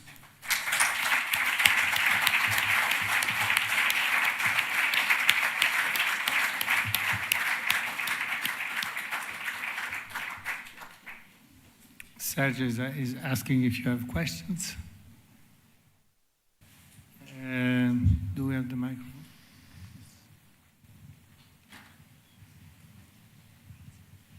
So Sergio, great talk, really. You show very nicely that your spoke-based method can predict the risk of an individual to develop a disease and also to predict the diagnosis. But can your approach be useful also to predict disease progression and maybe a response to therapy? In principle, yes. It all depends on the training data that you have available. So we need to have large amounts of information from individuals who responded well or adversely to a particular drug. That information typically is behind walls to us. It's not publicly available, but through collaborations with pharma, that certainly can be done.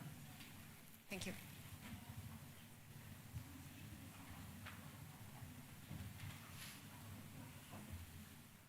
More questions?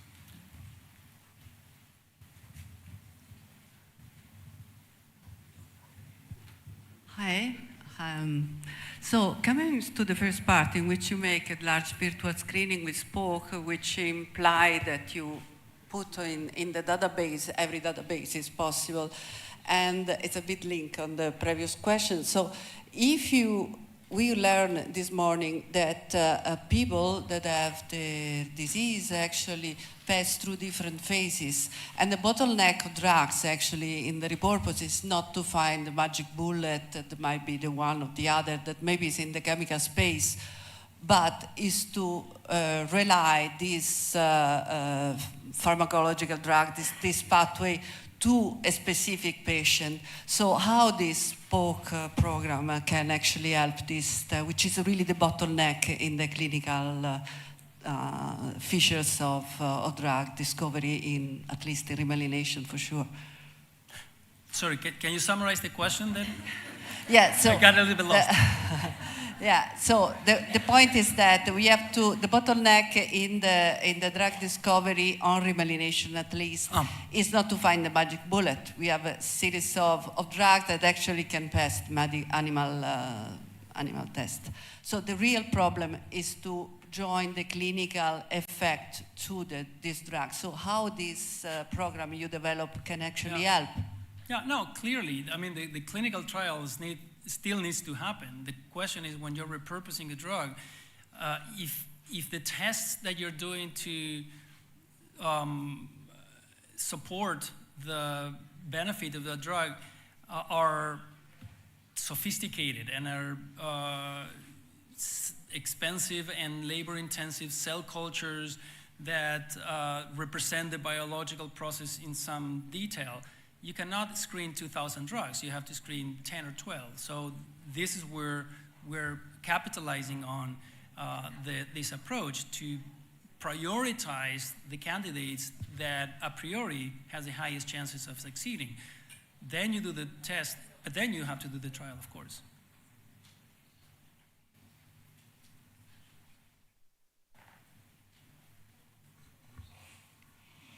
More questions? If not, we thank Sergio for this outstanding presentation. Thank you.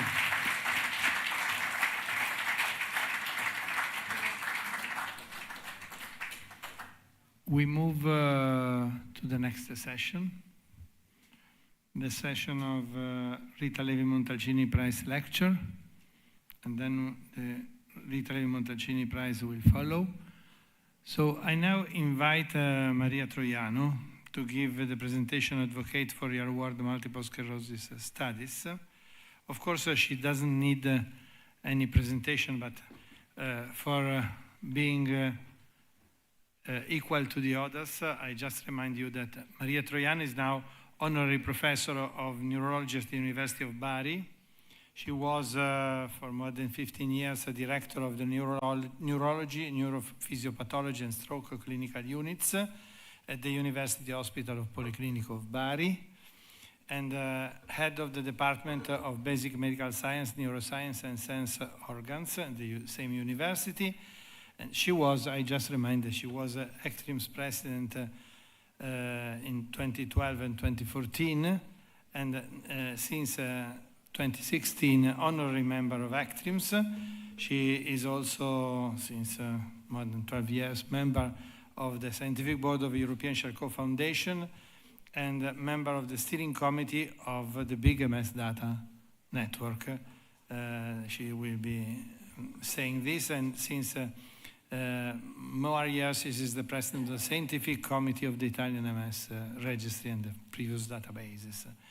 And she was, for 9 years, member of the International Advisory Committee of Clinical Trials in MS. She is active in the design, implementation, and analysis of phase 4 clinical trials and real-world observational studies in MS, and conduct basic and applied research in neuroepidemiology, neurochemistry, and neuroimmunology in MS. And she has published about 500 original contributions in the MS field on international journals.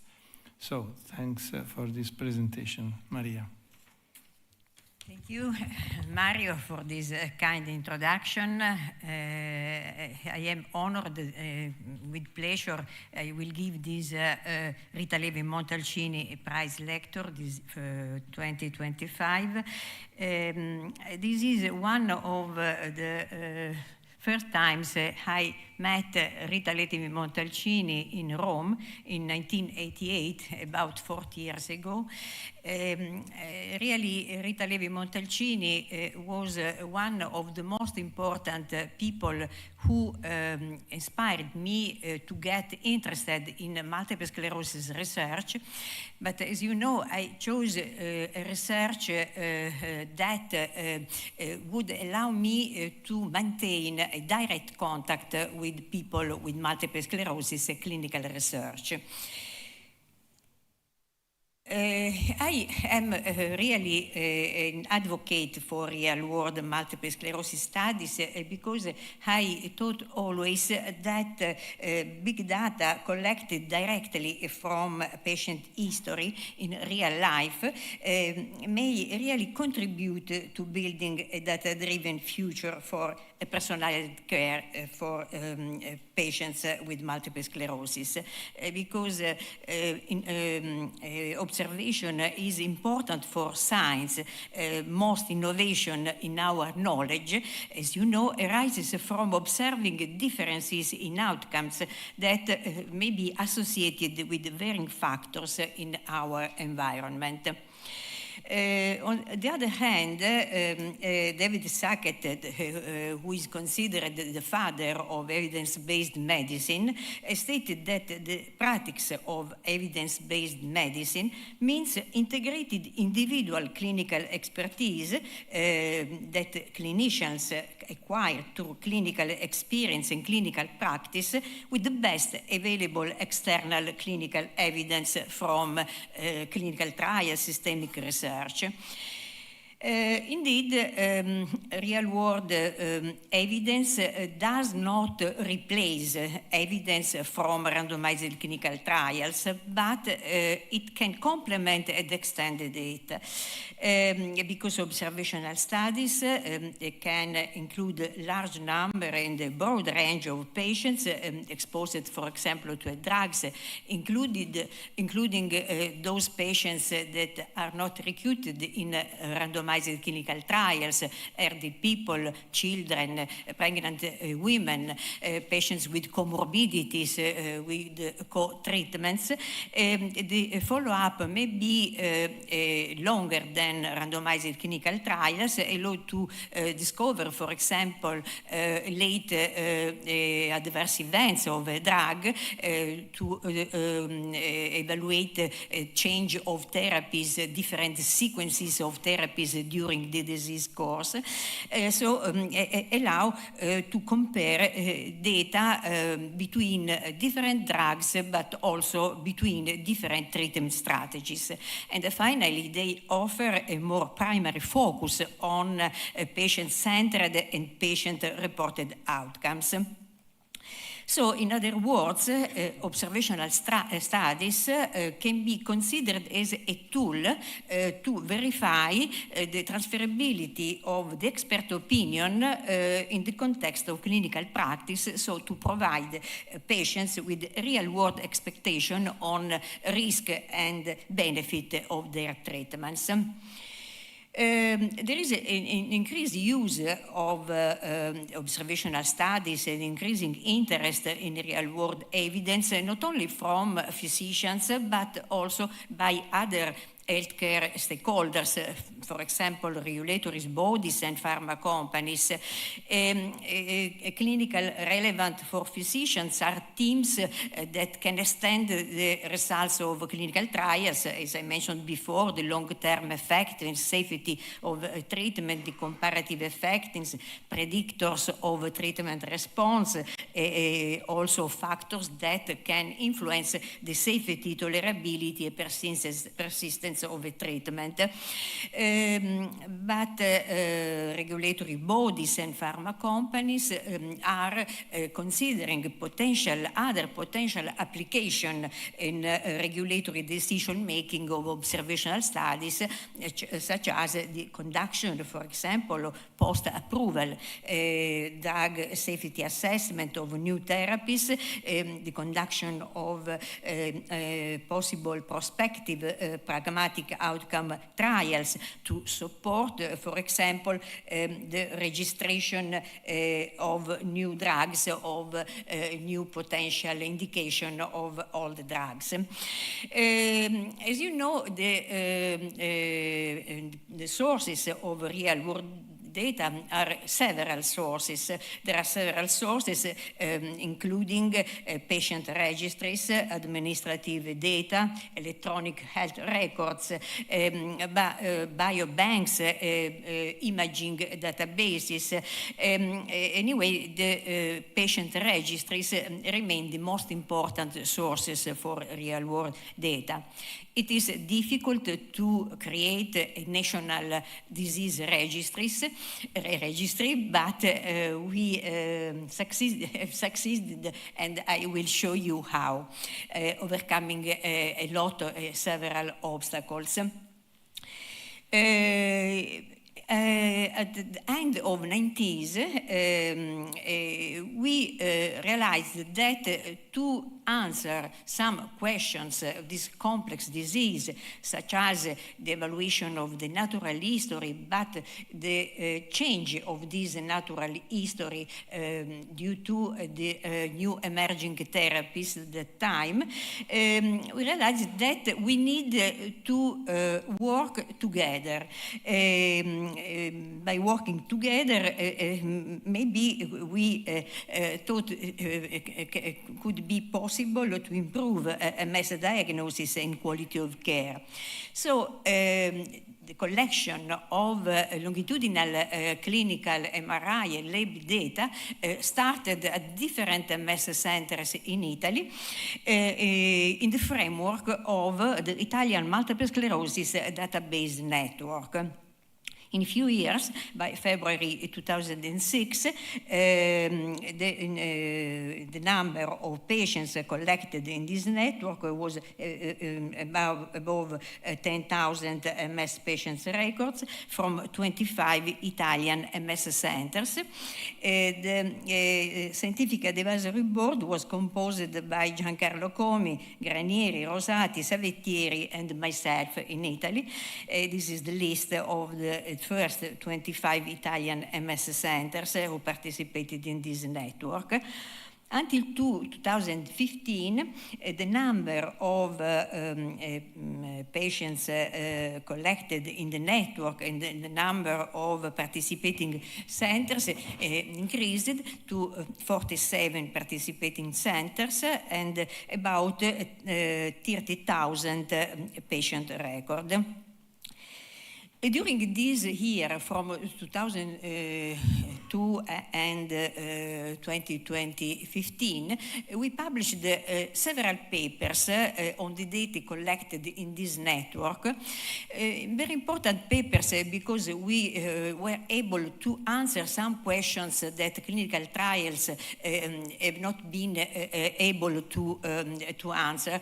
For example, the evaluation of the new natural history of treated patients, the importance of an early treatment on the disease course of our patients, and also the impact of age and sex on disability progression and treatment response. But above all, the importance of these papers was in the use for the first time in the field of multiple sclerosis of new methodological statistical methods such as the propensity score, the Bayesian analysis, the Rekpan methods to compare treated and untreated patients, patients treated with different drugs. So this is important because the Italian group was the first group to use this kind of analysis. And in 2013, during my ECTRIMS presidency, I organized the first ever ECTRIMS summer school in Bari, focused on phase 4 studies, new methods in pharmacovigilance and monitoring drug effectiveness in multiple sclerosis, in order to equip young physicians with the knowledge and expertise to use these new methods that could minimize the impact of biases and limitation of real-world observational studies. As you can see, among the attendees of this summer school, Thomas Kalinc, Melinda Maggiari, Piero Iafaldano, young neurologists who became the reference point for observational studies in Europe. But the major turning point was in September 2014 when a program agreement was signed between the Italian MS Foundation and the University of Bari on behalf of the Italian MS centers for the creation of an Italian multiple sclerosis registry. Thanks to the fundamental support, financial, organizational, but scientific support of the Italian MS Foundation, this network had an extraordinary growth with an increase in number of MS centers who participate in the network and an increase in number of patients collected in this network. To date, about 94,000 MS cases are collected from 189 MS clinical centers, 23 research assistants funded by FISM collaborate with the neurologists at different MS centers to help them to collect data, and about 200 clinicians, researchers, and 18 staff members are involved in this project. The goal, the final goal of this project is to cover the entire MS population, Italian MS population, and become a population-based registry. Which are the strengths of this registry, of this project? The first one, in my opinion, is this registry is equipped with a solid infrastructure thanks to the Italian MS Foundation and governance framework. The governance includes an executive committee responsible for the overall direction of the study, composed by myself and Mario Battaglia, a scientific committee. The current scientific committee and roles are on the slide. There are neurologists, methodologists, representative of Italian MS centers, representative of the Italian MS Neurological Society, a committee of centers with the principal investigator of each center, and two methodological structure work for this project, a technical structure and a technical administrative infrastructures. The second point important is that we are giving a great attention to data quality. Data are continuously monitored centrally and locally. Each MS centers receive periodically ad hoc reports with the queries on the missing data and inconsistencies, standard coding systems for drugs, comorbidities, adverse events, genetic abnormalities are adopted in the registry, and quality indicators, several quality indicators are implemented within the registry, so we can follow the quality of each center continuously. Of course, the network of research assistants is very important because their work at different MS centers may ensure standardized data collection and, of course, increase the quality of data collection. The third point is the registry is currently active on a modular web-based software. This software includes a minimum data sets, but several new drug modules, several new modules, including the drugs module, in the context of the risk management plan for all the new DMTs. Adverse events, severe adverse events are codified using MEDRA, comorbidities are codified using ICD-9, an MRI module in which we can collect conventional MRI measure, a pediatric module including environmental risk factor, vaccination, cognitive functioning, specific MRI features for children, a COVID-19 module in which we can collect information on diagnosis, severity outcome, and correlation with DMTs and vaccination. And important, this NMO-SD EMOGAD module, in which we can now collect information on these two other pathologies. For this, from April 2022, the name of the registry is changed in Italian multiple sclerosis and related disease registers. To date, about 800 patients with these pathologies are included in the registries. We are starting research on these pathologies related to multiple sclerosis. For all these strengths, the Italian MS registries became the largest European registries, and I would like to show you some other important, for example, international collaboration. From 2014, the Italian registry is part of this big MS data network that is one of the most important data sharing initiatives on multiple sclerosis. including the Danish, the Czech Republic, the French, the Swedish, the Italian, and the MS-based registry. The mission of this network is to be a catalyst for research for the member of the registries, but also for external partners. To date, 300,000 MS patients are included in this network. So as you can see, this represents a unique tool with a great potential to increase research and knowledge in all areas of multiple sclerosis. From 2025, the Italian registries is the coordinator registries of this network. This is an important point for us.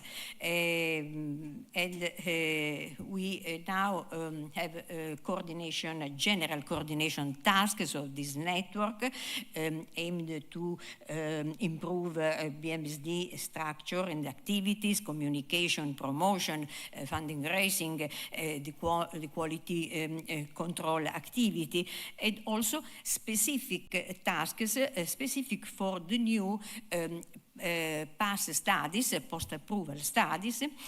In fact, one of the most important activities of this network is the conduct of post-authorization safety studies in the context of the EMA initiative for patient registries aimed to optimize and facilitate the use of patient registries for the benefit-risk monitoring of new drugs.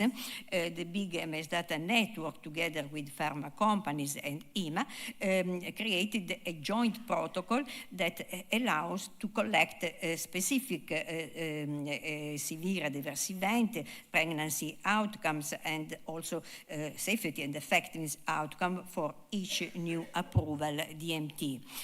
To date, we are four PASS studies are ongoing for treatment in multiple sclerosis, and one PASS for the treatment of NMOSD.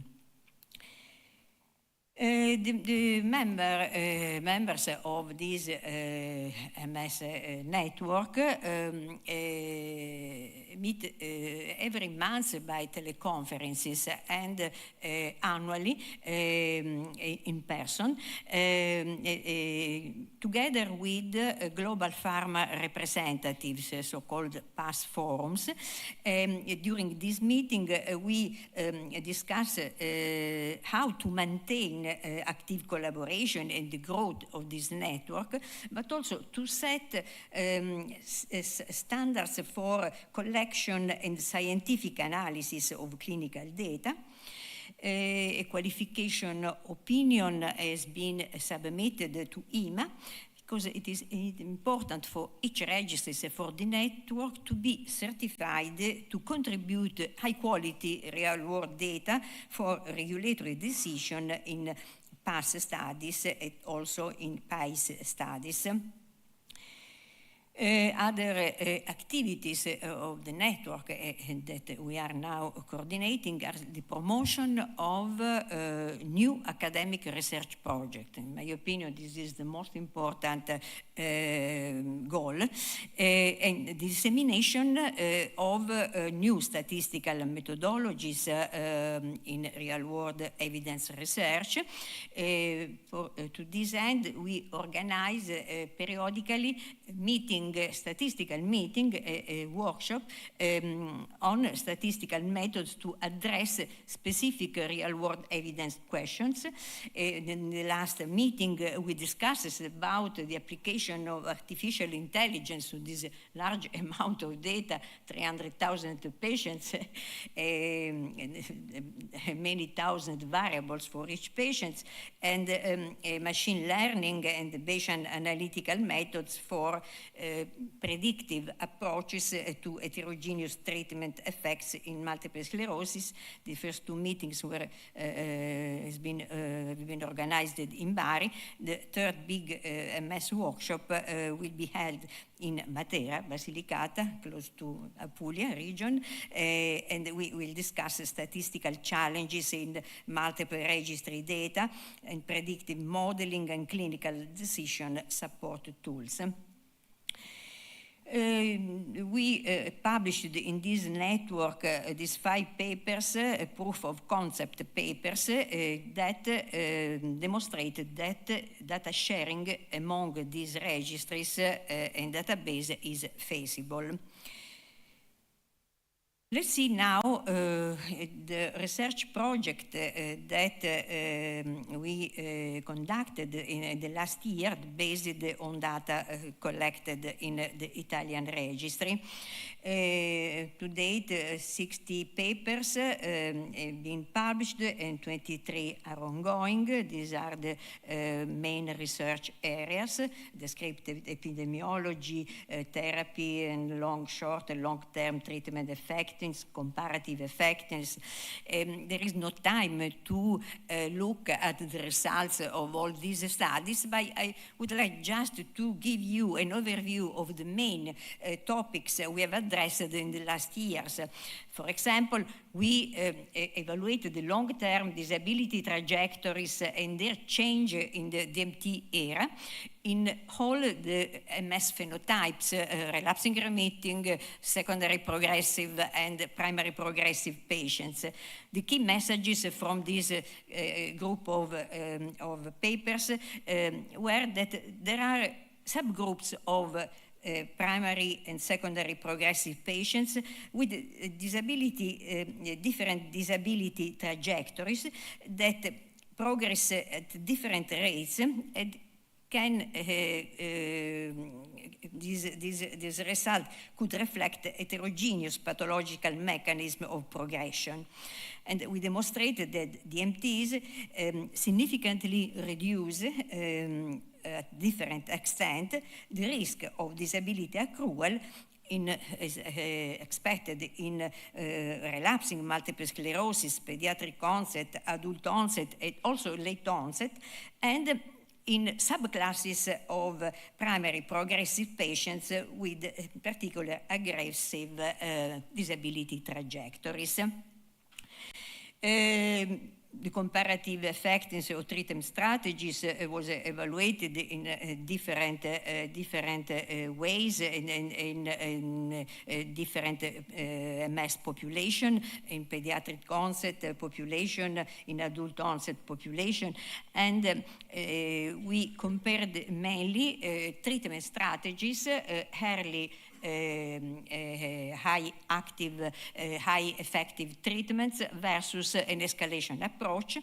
The key messages from these papers were that an early HET showed more beneficial effects on clinical and MRI outcomes than an escalation approach, that adult and children patients with relapsing remitting MS should be treated early with high efficacy therapy before developing significant neurological impairments.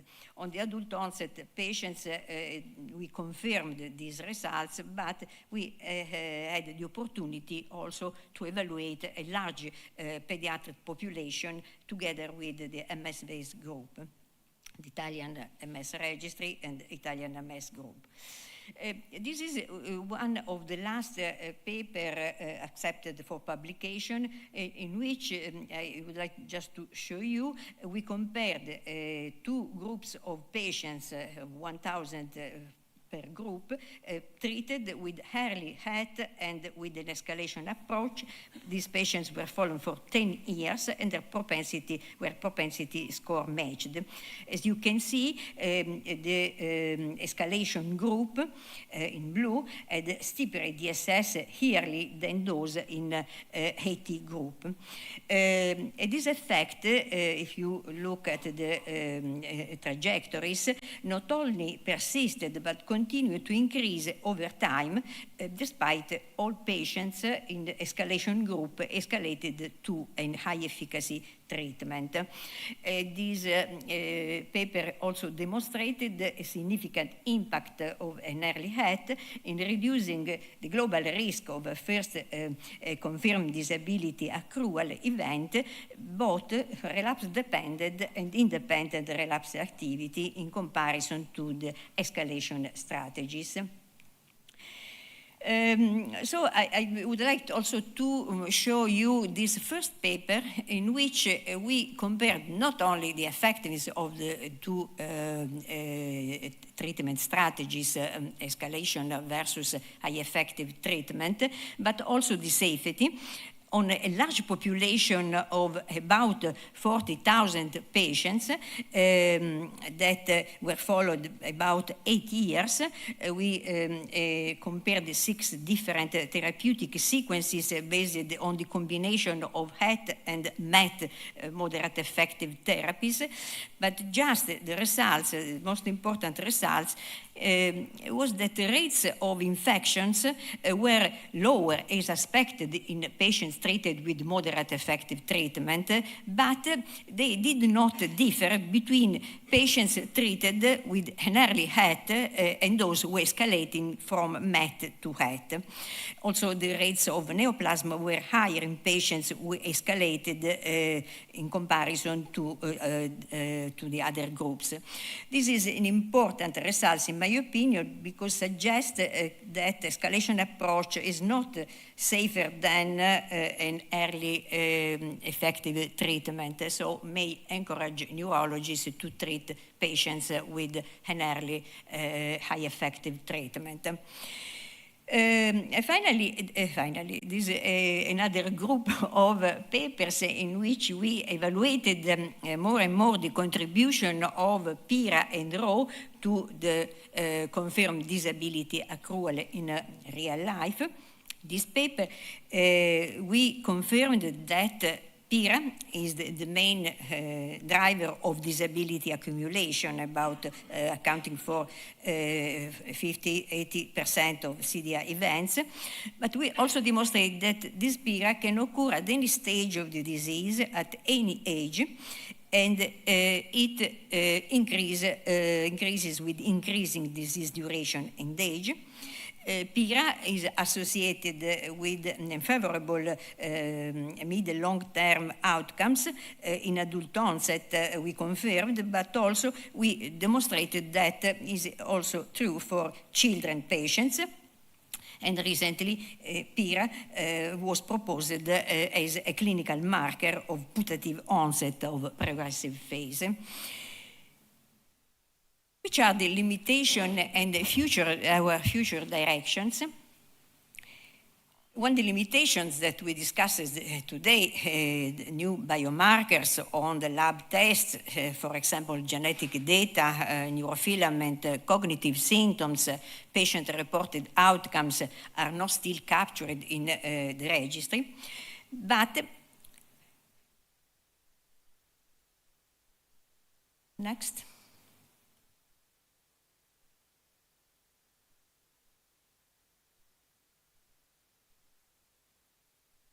Maybe this the energy.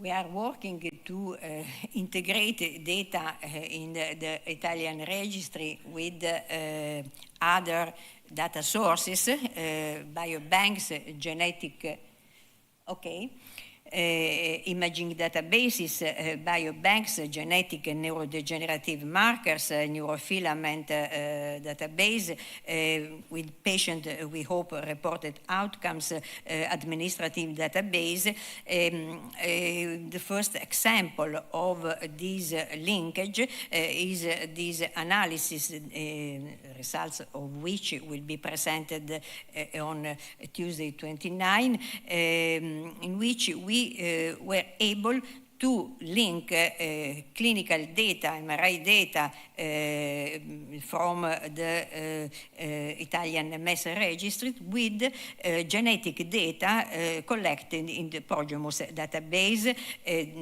1,587 patients were present in both registries, and the objective is now to evaluate the association of genetic background with phenotypical characteristics, course, type, and the number of function system involved, and the outcomes. Another limitation, there is a lack of data and outcome measure harmonization, mainly in multi-center and multinational real-world evidence studies.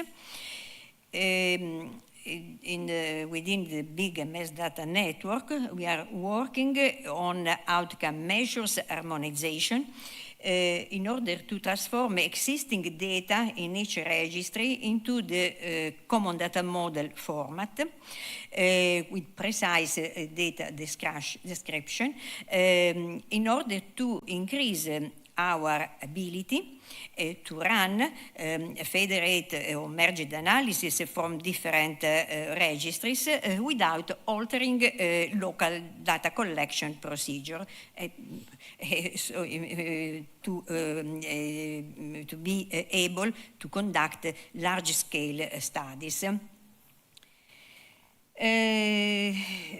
Another important limitation that sometimes these disease registries lack of a solid multi-professional team, computer scientists, data scientists, statisticians, epidemiologists, but this team is extremely important to cope with the growing amount of data to manage.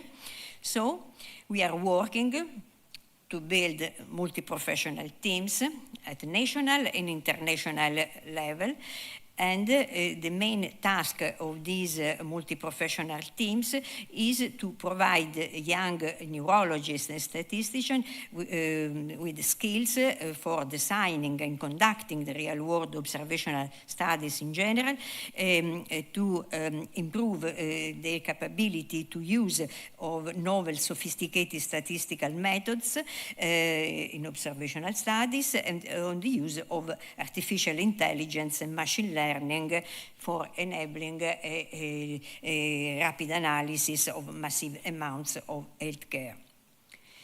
So, in conclusion, by reaching these procedures, these strategies, in my opinion, harmonization, integration of multidimensional outcome measures, use of these new statistical methods, artificial intelligence, I am confident that real-world evidence value will continue in clinical and regulatory settings.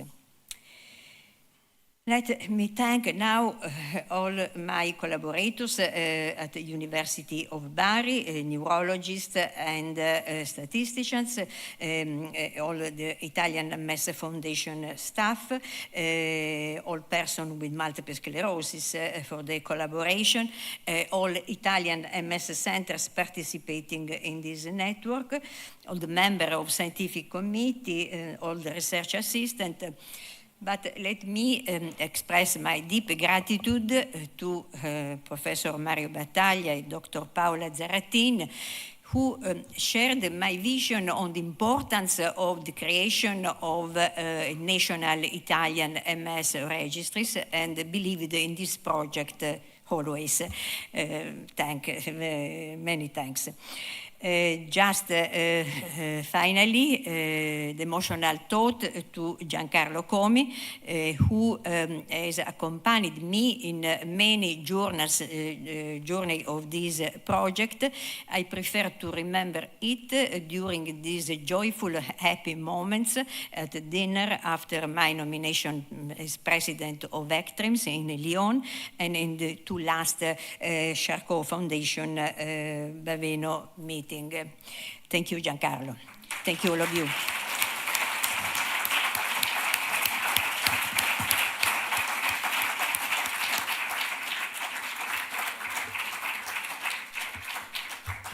thanks, Maria, for this long journey that you shared with us and with all those connected. I think it's also important to remember, as Massimo Filippi said already, and Alessandro Padovani said on behalf of SIN, that this is an important work also going on, also recently, for changing the attitude of regulatory agency in Italy, because we hope, after all this work, that being recognized, they will change the lives of persons with MS with high-efficacy treatment.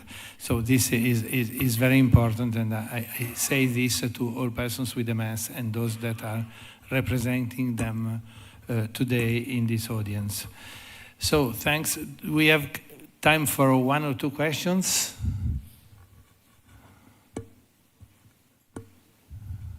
We know everything. No. You are in front of a community that is working, and you offer the thanks to all of them, because this is an effort that is quite unique with a network of MS centers in Italy that is not existing in most of the countries all over the world. So thanks a lot to you, and thanks a lot to all the group and to you participating neurologists and centers. Well,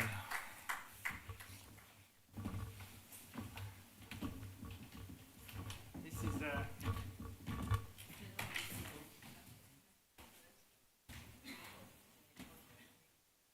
is a specific official celebration in our meeting. That is the Rita Levi-Montalcini Prize moment, and it is good that in this audience we have a lot of Rita Levi-Montalcini prizes of the past years. Those that are oldest, sorry if I say oldest, or younger. And I think it is a moment that they had at their time, a few years ago, as a moment that now is shared by the new recipient for this year.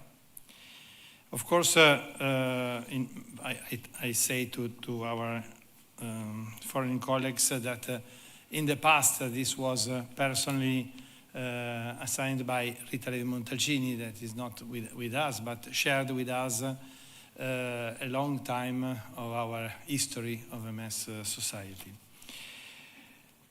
The aim is to underline the extraordinary human capital represented by researchers, young researchers especially, that are the driving force of a world free from MS. So, this year, the Italian MS Foundation nominates Professor Pietro Iaffaldano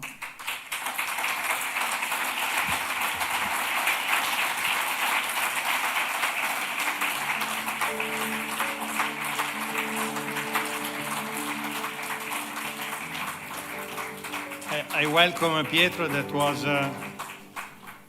quoted quite many times by Maria, but allow me to say a few words for the motivations. Professor Pietro Iaffaldano, okay, Pier, is an associate professor of neurology at the University of Bari, a consultant neurologist at the Multiple Sclerosis Center of the Amaduci Neurology Unit of the Polyclinic of Bari. His scientific and clinical work focuses primarily on multiple sclerosis, with particular emphasis on observational research using data, also from Italian MS Registry. His studies have explored the impact of age at onset on disability progression, phenotypic classification of MS, based on data-driven algorithms, pediatric onset MS, prognostic markers of disease evolution, and the cognitive and motor disability outcomes of disease-modifying treatments. Throughout his career, Professor Iafaldano has held leadership roles in major national and international research projects, including the Italian Multiple Sclerosis and Related Disorders Registry, where he serves as principal investigator for the coordinating center of 2 observational studies. Within the network of the registry, he was appointed the leader of the Observational Studies Expert Committee, a body dedicated to training young neurologists in the design, execution, and analysis of observational studies using registry data. He is also actively involved, as Maria pointed out, in the Big MS Data Network, the large-scale collaboration of the 6 national MS registry, but I don't go into details because Maria was already doing this. And within the network, he has served as chair of Data Management Subcommittee, member of the steering committee, and currently acts as project coordinator for the Network Coordination Center. Professor Iafaldano is the principal investigator of all past studies conducted through the Italian MS registry. His work is characterized by a strong translational impact, consistently bridging research findings into clinical practice. He is author of more than 110 peer-reviewed scientific publications and has been an invited speaker at numerous international conferences, collaborated also in multi-center studies supported by public institutions and international pharmaceutical companies, contributing to the development of clinical evidence on the efficacy and safety of MS therapies. This is the motivation from the scientific committee, and I invite to come here Francesco Vacca as the president of Italian MS Society, and Paolo Zaratini as the scientific director, for offering the prize to Pietro.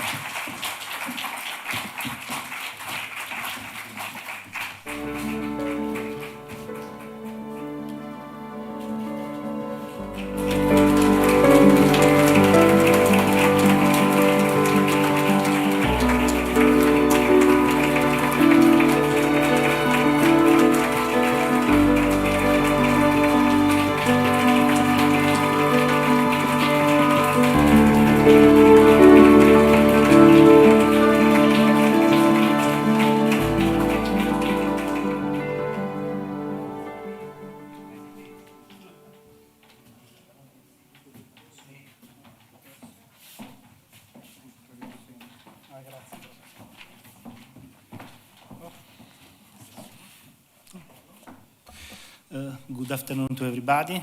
Don't worry, I don't have slides. I don't want to make a speech. Only a few words. I'm a little excited. Sorry. First of all, I would like to receiving to say that receiving the Rita Levi-Montalcini Prize today is a great honor for me. Sorry.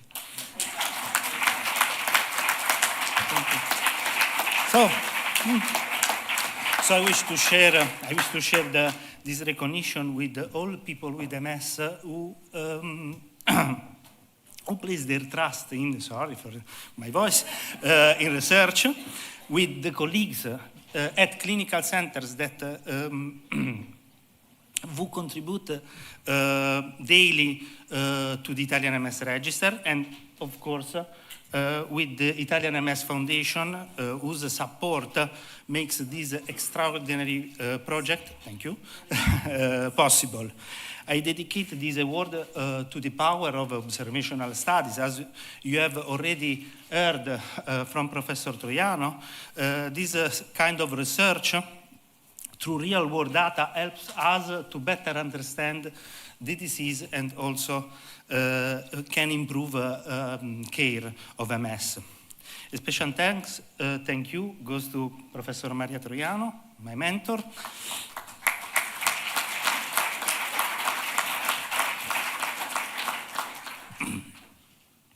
se vivo.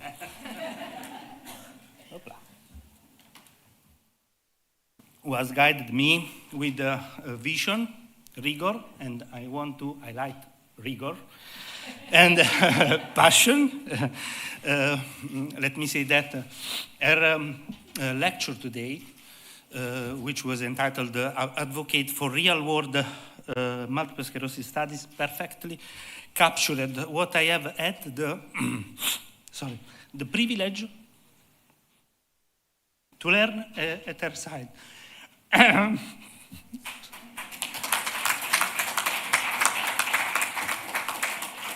at the end, the last sentence, sorry. That science is truly meaningful when it begins with people's life and then return to them. So thank you once again.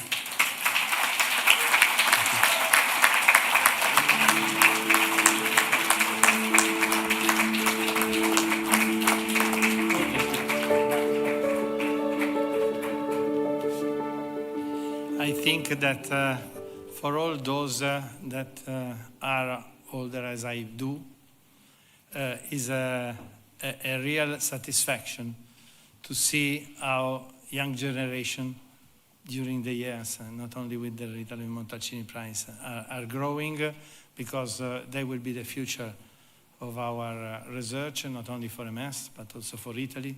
So I think that, Pietro, all the best to you and to all the Rita Levi-Montalcini Prizes that are here in this room, and the others that are not.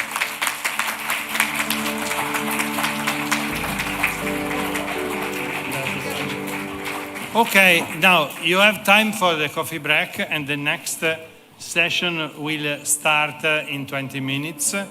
Of course, it is an important session for our meeting.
realized that everything is called Villa Pamphili is in this, but the buildings next door, everyone uses the.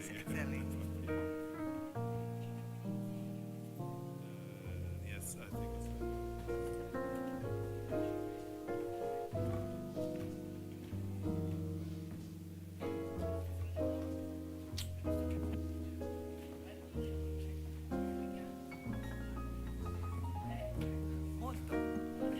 Do you have slides?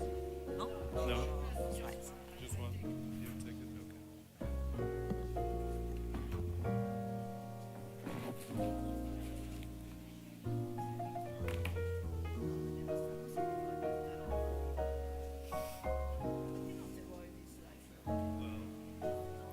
At least we don't work in a television studio because we would have live every day.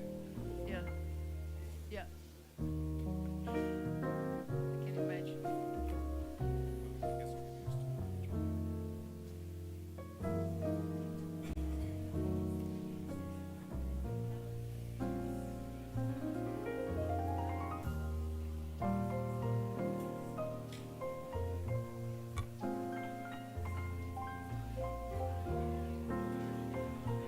Internet doesn't work here.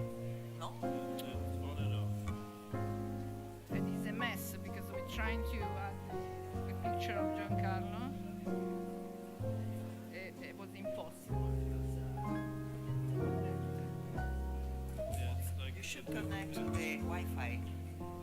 But the Wi-Fi is on and off. It's like sometimes it works, sometimes it takes a break, right? I mean, it's,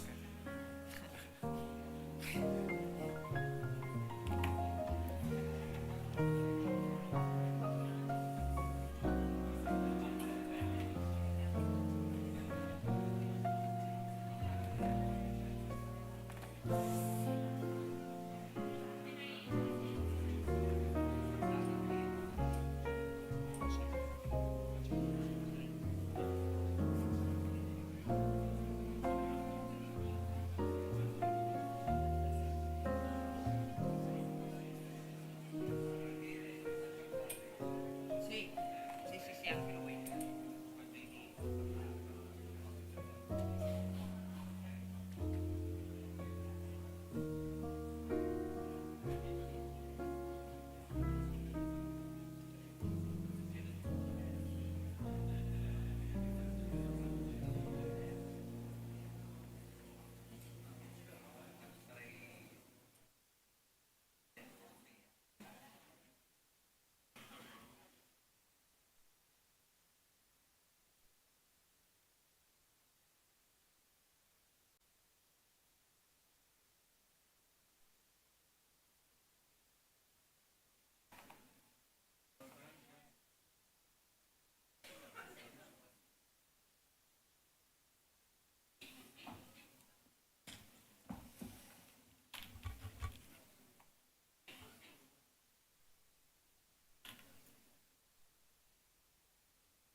Si può anche togliere forse.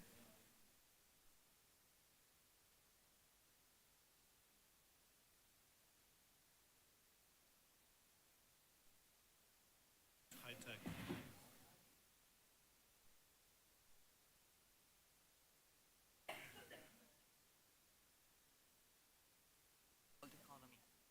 Yes, I know. I mean, I would have been like that, but now it's hard to get a printer.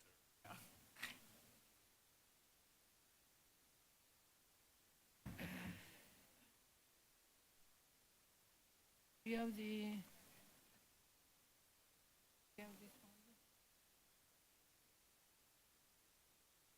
Of course. Of course.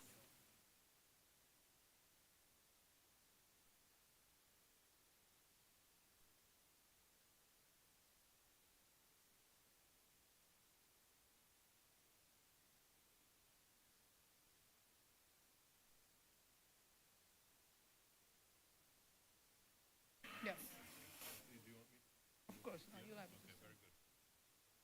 So, ladies and gentlemen, we will now start the concluding session for today, not the concluding session for the entire conference, of course. And we will focus now on the crucial question of the role of patient-generated health data. And we will have a great overview of some of the most impactful initiatives in this field globally. So there is a lot to look forward to. But as a scene setter, I have the great privilege of introducing two fantastic and impressive ladies, the leaders of the Italian MS Society, Rachele and Paola, who don't need introduction in this group. But when I hear that, I'm usually reminded of what Henry Kissinger said when someone told him, "You don't need an introduction." And he said, "Well, I enjoy hearing one anyway." So I hope that Rachele and Paola will enjoy hearing a few words about themselves, and one could obviously speak for a long time about both. So Rachele will be the first speaker. She is Vice President and National Board Member of the Italian MS Society, someone who joined the society, if I'm not mistaken, 6 years after you were diagnosed with MS. And then you have gradually put just so much heart into your work at the society. I've been watching that from a distance, but with a growing respect and admiration, I have to say. And you have, in particular, focused on engagement roles within the society and on developing member services. So what I would like to ask you to speak about is data-driven future to cure MS. What does it mean for someone like you? What does it mean for the community of patients? Rachele. Okay. Thank you very much for this introduction. Some days ago, when Paola told me that I could have delivered this speech in Italian language, at the beginning I was tempted to speak in Italian language because it was a comfortable idea, my native language. But then I thought, I come here to speak about alliance, partnership, collaboration. So I decided to speak in English, in the international language of the scientific community.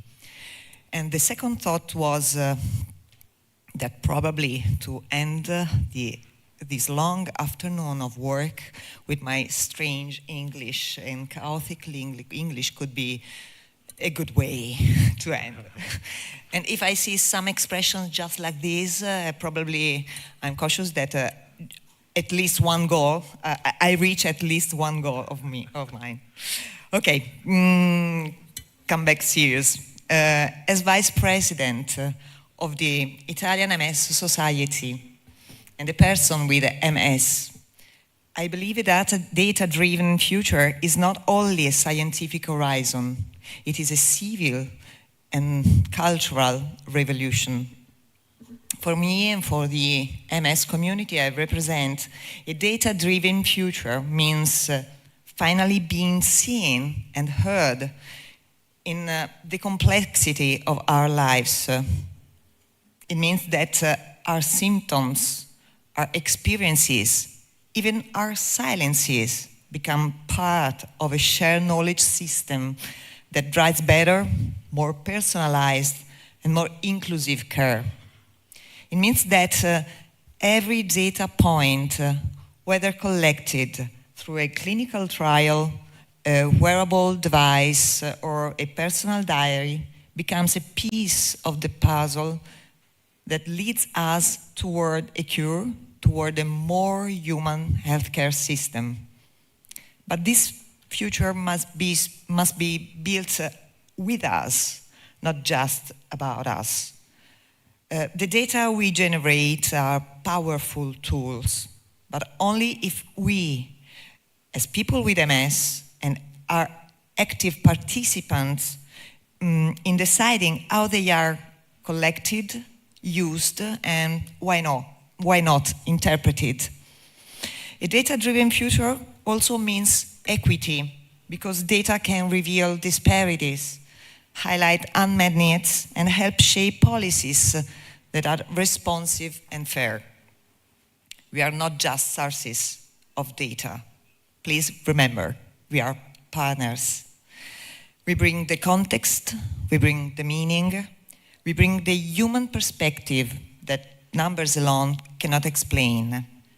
Because data are not just numbers, they are traces of our daily life. Behind every data point, there is a person, there is a story. Researchers must never forget that. When we work together, scientists, clinicians, people with MS and families, we create a richer, more accurate, and more respectful understanding of the disease. And that's what makes research truly meaningful and transformative. In short, a data-driven future is a future of partnership between researchers and people with MS, between data and dignity, and between science and life. Thank you very much.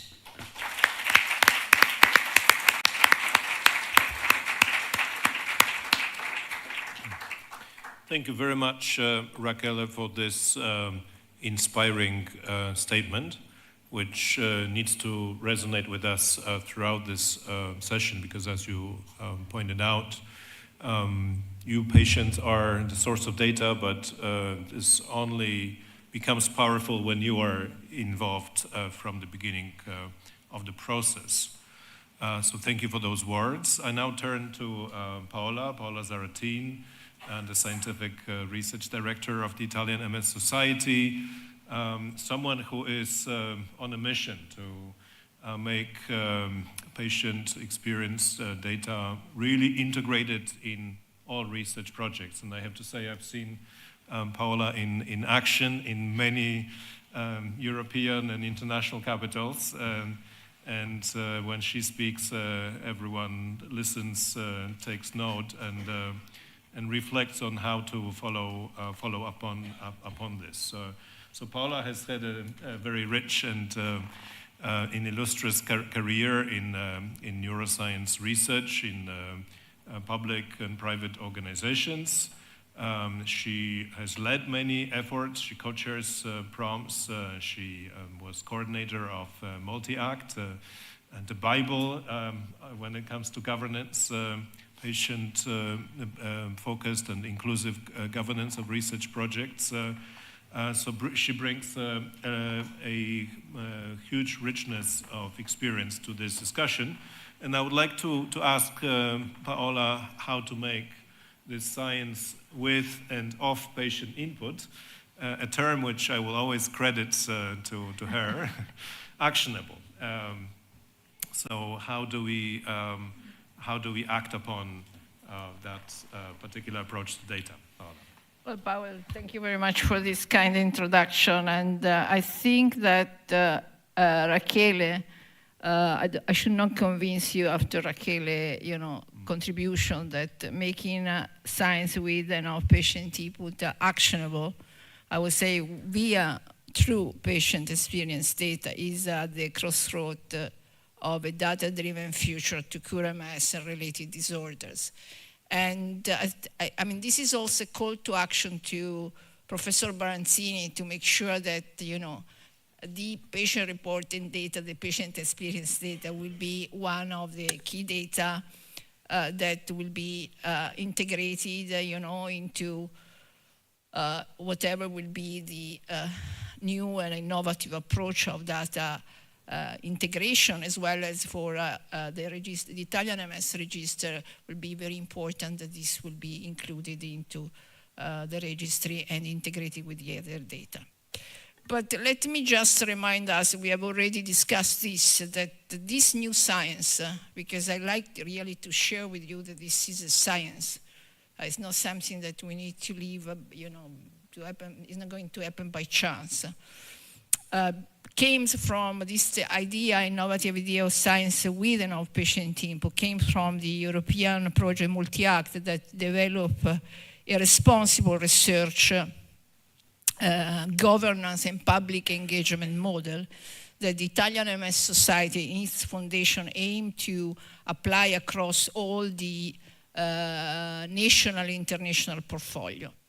And during today's section, we are going to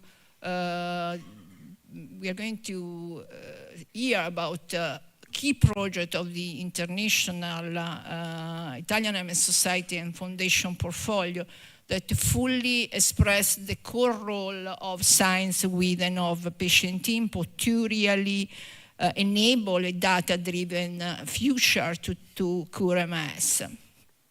And we will hear about the Global Patient-Reported Outcome for MS initiative to the Improve IHI project, and as well as to MS Care Unit European Charcot Foundation projects. And starting from the Global Patient-Reported Outcome initiative, the ambition mission of this initiative is indeed to maximize the impact of science with and of patient input through patient-reported outcome on health, healthcare, and quality of life for people living with the disease. Indeed, to present a unified view of patient-reported outcome for all the different stakeholders, and why we are so interested to patient-reported outcome, why the MS community is so interested to patient-reported outcome. Well, because this is a unique opportunity to unmask the hidden symptom of multiple sclerosis. To unmask hidden symptom of multiple sclerosis, to enable the holistic approach needed to improve prognosis, treat progression, and prevent, in particular, prevent progression. By capturing patient experiential knowledge through a scientific, really trained scientific approach and model, such as the Multi-Act model, we will be able to patient on experience on a disease, patient on experience on the cure they are receiving, and the patient preference for innovative intervention, including digital intervention from research to care. And this is becoming more and more important in light of the what we heard this morning, in light of the new clinical descriptors, the upcoming new clinical descriptors, and in line of the new McDonald criteria, diagnostic criteria that recognize, for example, RIS as established MS. And this, which push describing the MS as a continuous process, instead by clinical discrete clinical form, and to identify, push for the identification of indicators of stage of the disease, early stage of the disease, really exactly by integrating, different kind of data, biological data, but as we are going to discuss here, more important, by integrating the patient generating health data, patient reported data. By focusing on the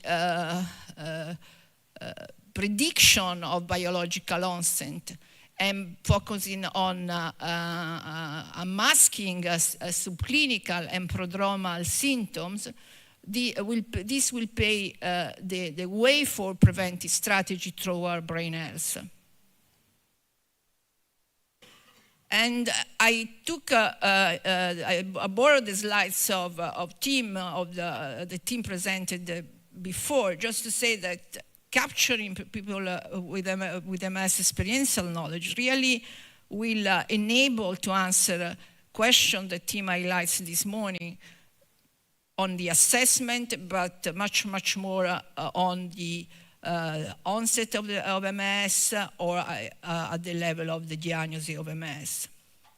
And by integrating patient-reported outcome into a data-driven future to cure MS, we will also enable the deep phenotyping needed to bridge the biological mechanism with the clinical expression of the disease, because we know that in each, as described very well also this morning, and each people living with the disease developing the disease in a different manner.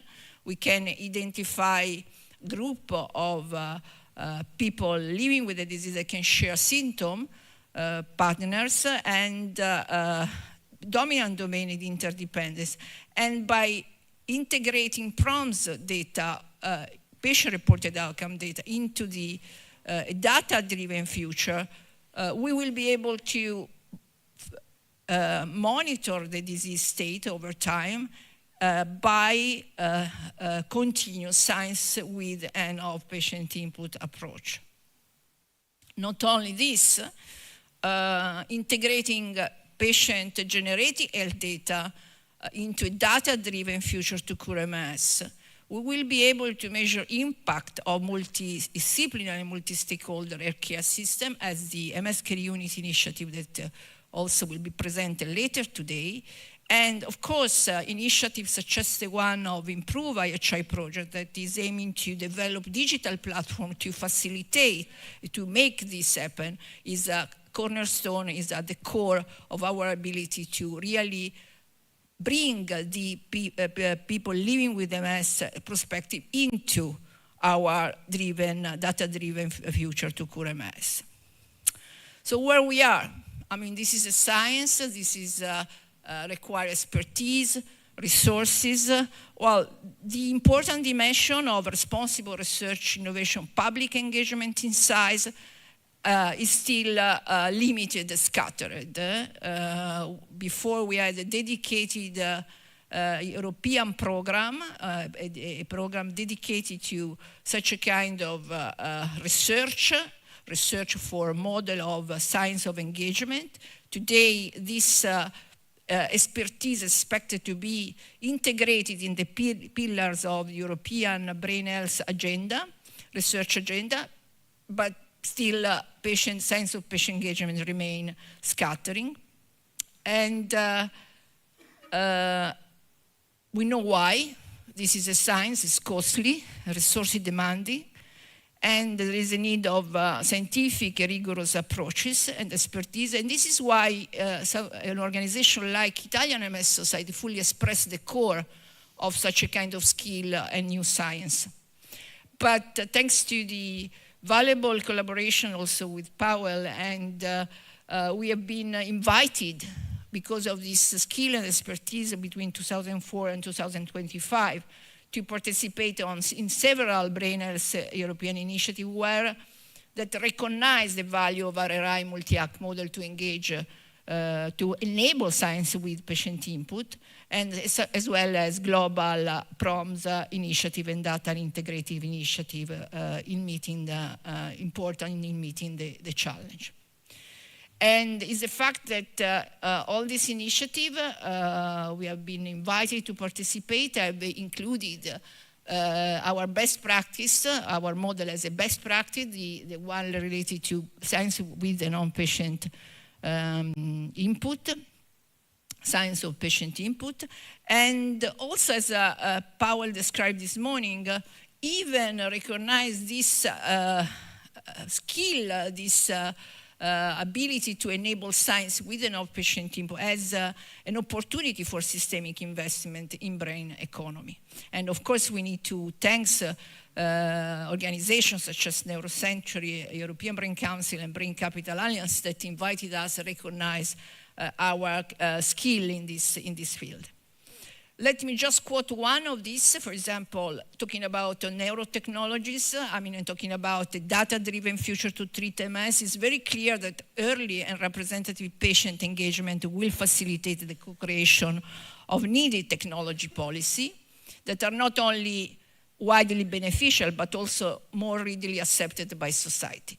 So it's not wish to have, but it's mandatory, investing in innovative neurotechnologies to engage people living with the disease from the beginning. And again, our model has been included as a best practice model.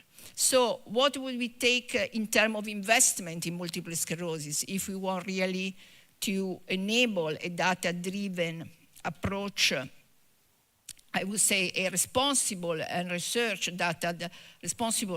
data-driven approach. Well, first of all, we need to apply a multi-act governance model. This is going to be the foundation for a new concept of value, of humanism. So hybrid intelligence, I would say, artificial plus human intelligence. So this is what will guarantee that this is going to happen. Enabling a comprehensive evaluation of the value of brain health research and care by including evidence on patient experience data toward the identification of brain health driver, such as the initiative of the Global PROMS initiative. In adult, I would say, as we are going to hear soon also in pediatric MS, promoting the development of database registries that integrate patient-generated data with clinical genetic imaging and biomarker, capable, as we heard before, to barcode MS-related disorders. And we already know that we have two initiatives, barcoding MS, but also improve will be valuable platforms to go in this direction. And finally, last but not least, ensuring that the patient data, patient experience data, reported data and patient experience data are embedded into our ability to measure impact of a care model. We need to ensure that a MS Care Unit-like model will be further strengths across Europe and beyond. And I think that I like to finish by also sharing the feeling in thanking Giancarlo Comi for because if we are today we are discussing patient-reported outcome in this innovative way as a really expression of science with patient input, I would say that is thanks to Giancarlo. Thank you.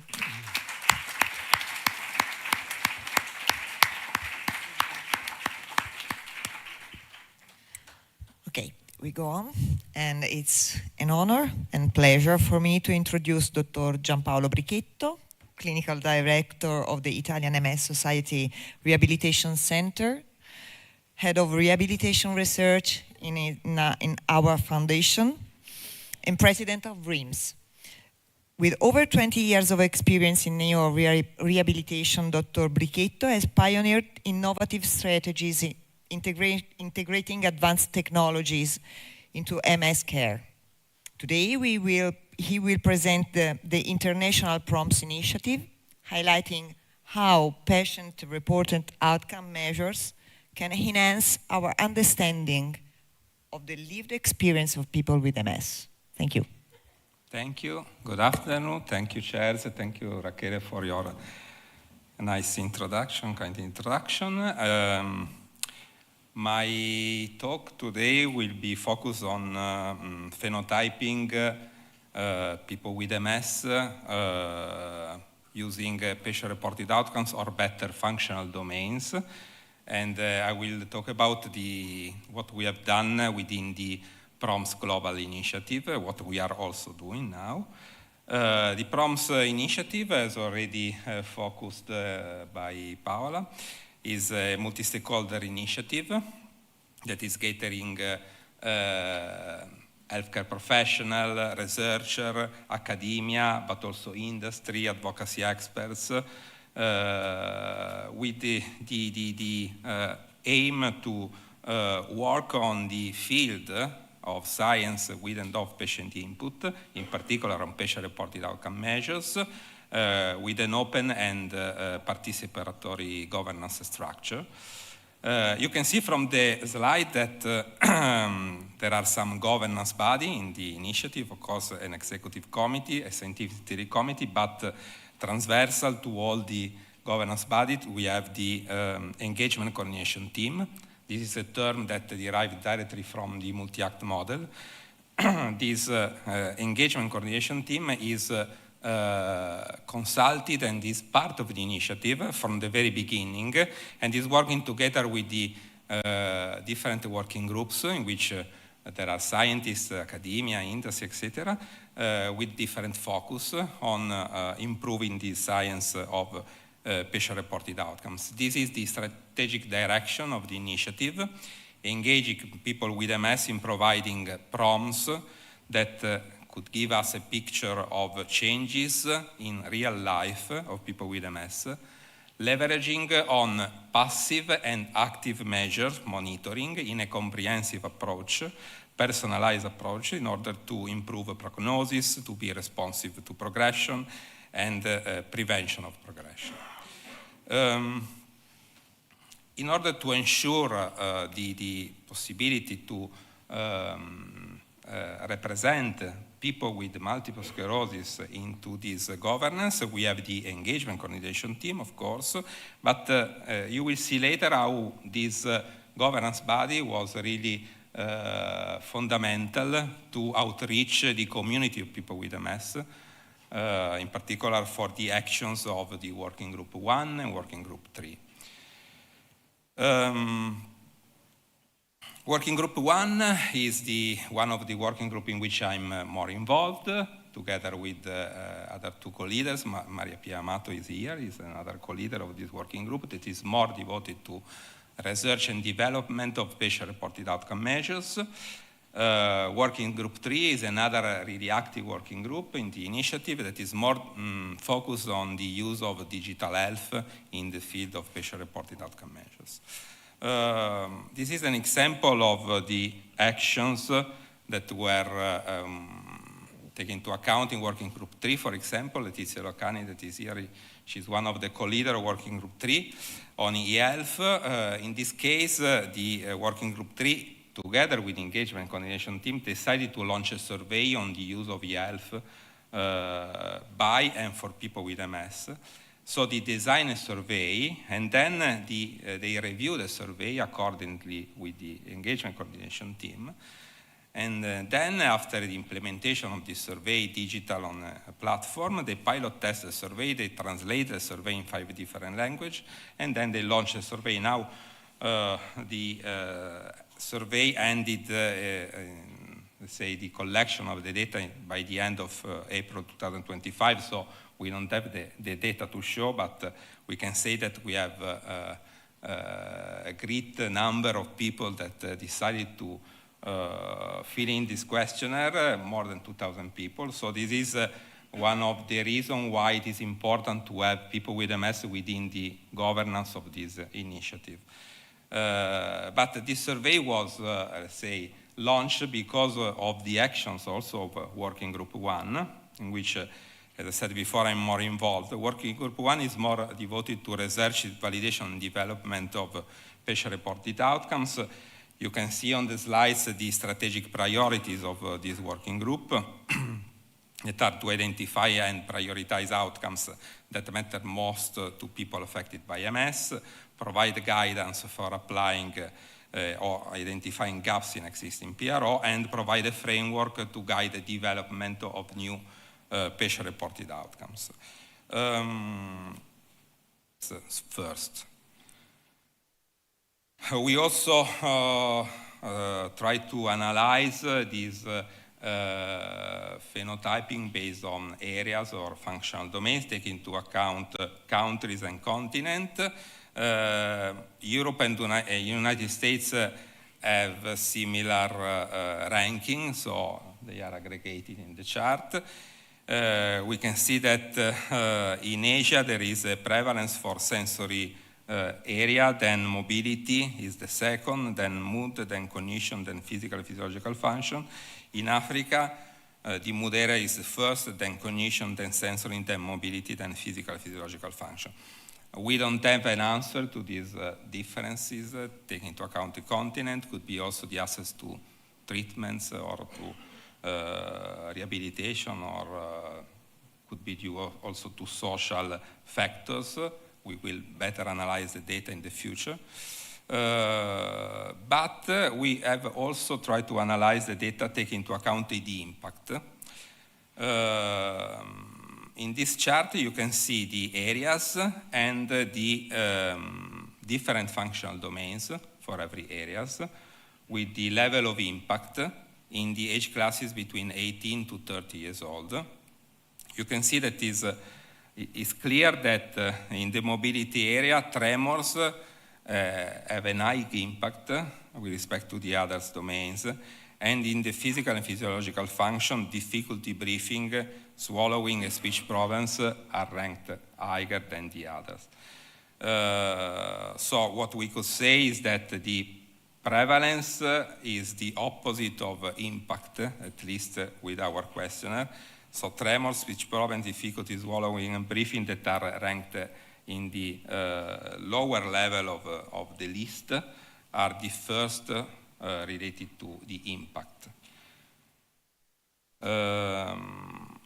This is also true for all the other ages, also 60 to 70 years old. The tremors, difficulty breathing, swallowing, and speech problem are ranked as high as level of impact. What's next? What we are trying to do with this data? We have also analyzed the open questions related to the discussion on specific symptoms. We have received additional statements from 44% of our population that decided to participate in the questionnaire. The answers were more related to how we can improve description of the functional domains, or how we can try to merge some domains, taking into account those feedbacks. What we have done with the engagement coordination team is to move from a system of 28 functional domains to a list of 26 functional domains, in which some domains in the mood area and the mobility area have been merged together. And what we will do with in the next month with the working group 1 is to launch a Delphi study that will serve to translate the functional domains into prompts. The objective will be to understand which of the domains are the most eligible and feasible to become patient-reported outcomes measures. And we will involve an expert panel with a multi-stakeholder approach, with different expertise, regulatory agencies, pharma and trial designers, clinicians, experts in digital health devices. And so I think that also most of you will be in some way involved in this Delphi study, and thank you for your attention.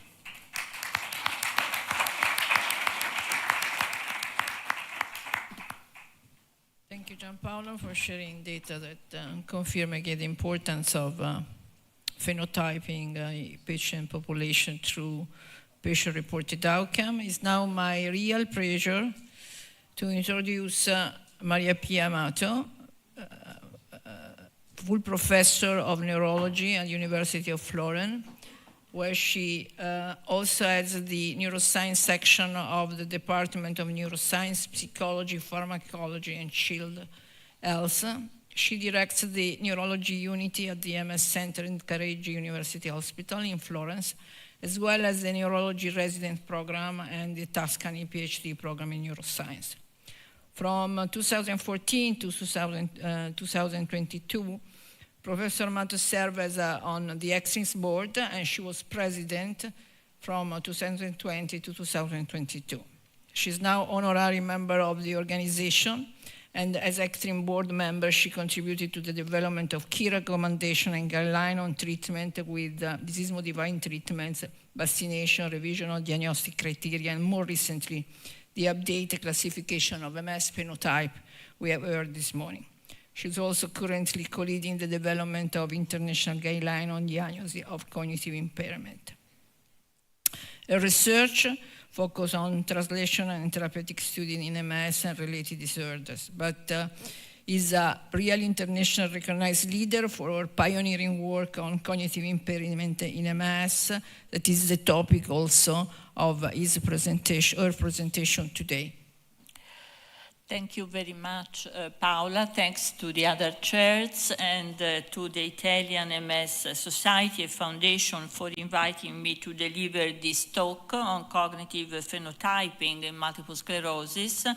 The research I will present is not embedded in the PROMS project, but I feel it shares with it important insights and perspectives.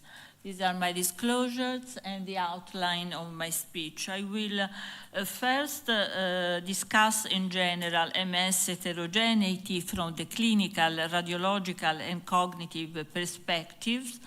Then I will focus on cognitive phenotyping in the disease and current approaches. I will focus especially on approaches based on big data and data-driven methods.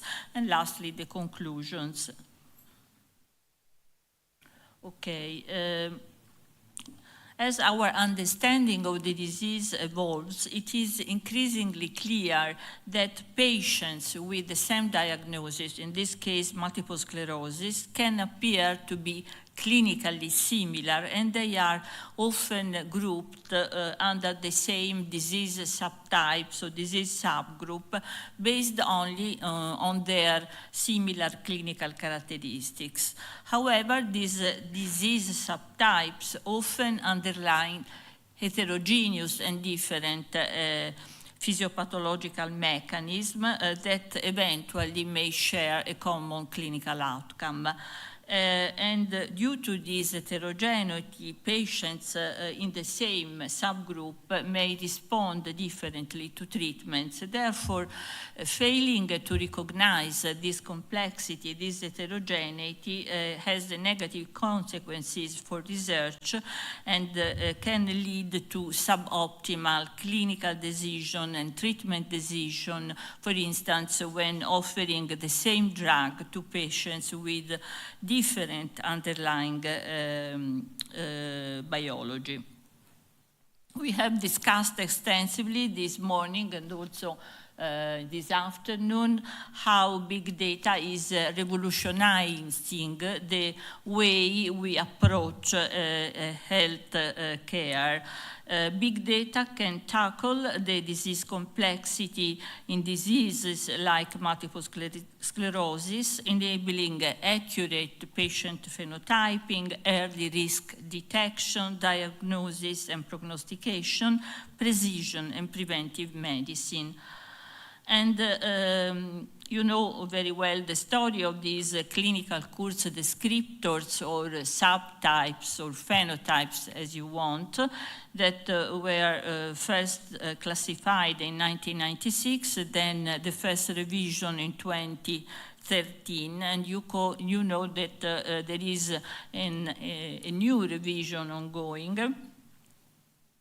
And this is because there is uncertainty in the clinical practice to define reliably these different clinical courses or subtypes. The borders are not always clear, and introducing modifiers such as with or without activity, with or without progression can further blur the distinction.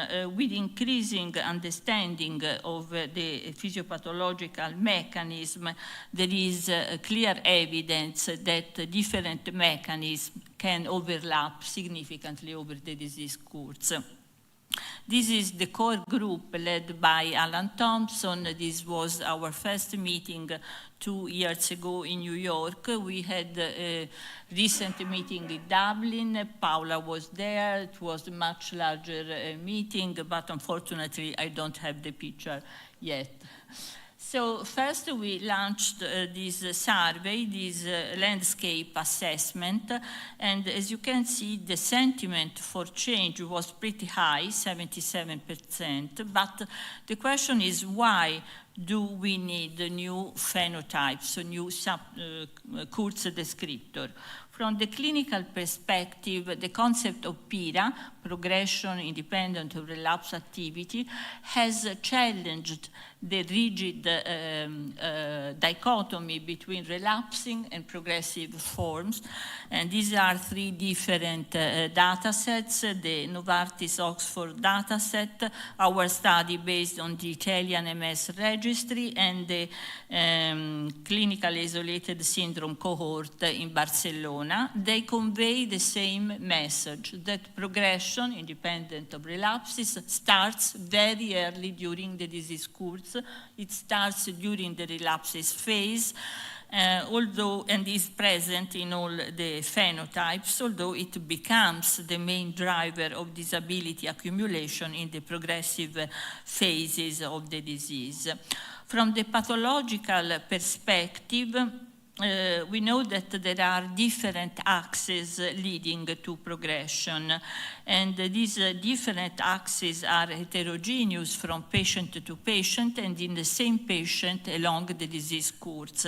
In this example, we have patient 1 and 2 with the same clinical presentation, non-active progression, but with different drivers. In patient 1, the main driver, the main driver is chronic parenchymal inflammation, so chronic active lesions, whereas in patient 2, the driver is chronic interstitial inflammation, meningeal inflammation that leads to cortical demyelination and neuronal degeneration.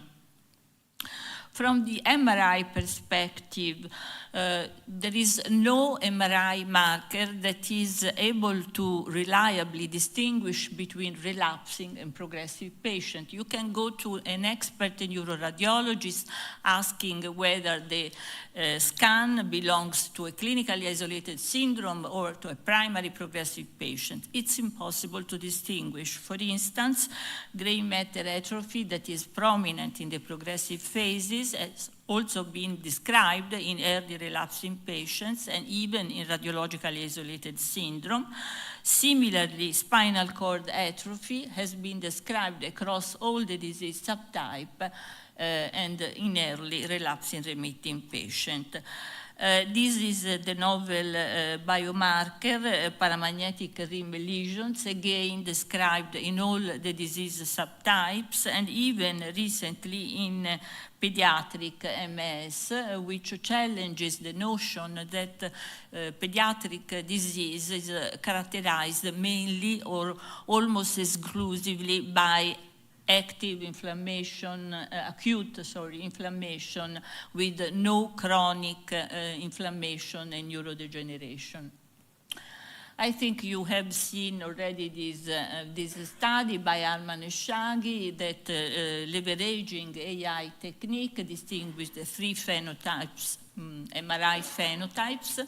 It's important to note that they differ in terms of trajectories of progression. For instance, the lesion-led phenotype in blue has a higher probability of clinical relapses and disability progression compared to the other two phenotypes.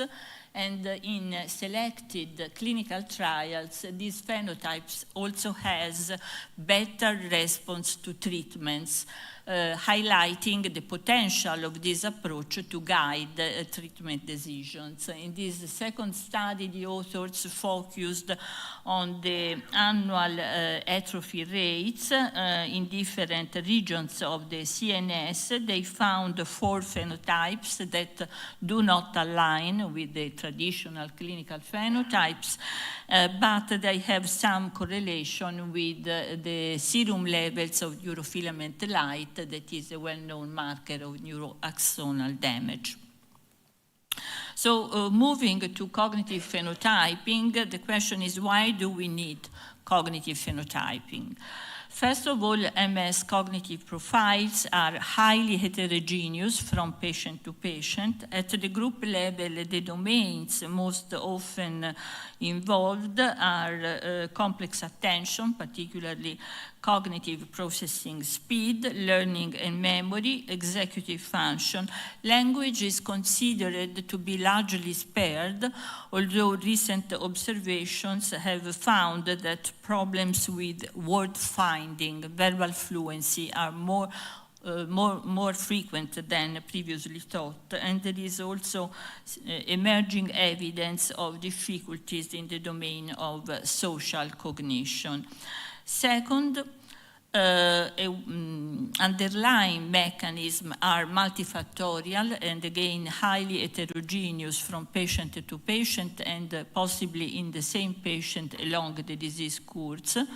A wealth of imaging studies have highlighted these multifactorial contributors to cognitive difficulties that include focal and diffuse changes in the white matter, but especially focal and diffuse changes in the gray matter at the cortical and subcortical level.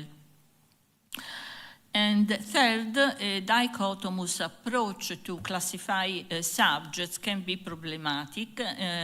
So classifying subjects into those who are impaired, those who are preserved, is clearly an oversimplification and can lead to groups that are highly heterogeneous in terms of number of tests failed, functions involved, severity of the involvement, and most likely physiopathological substrates.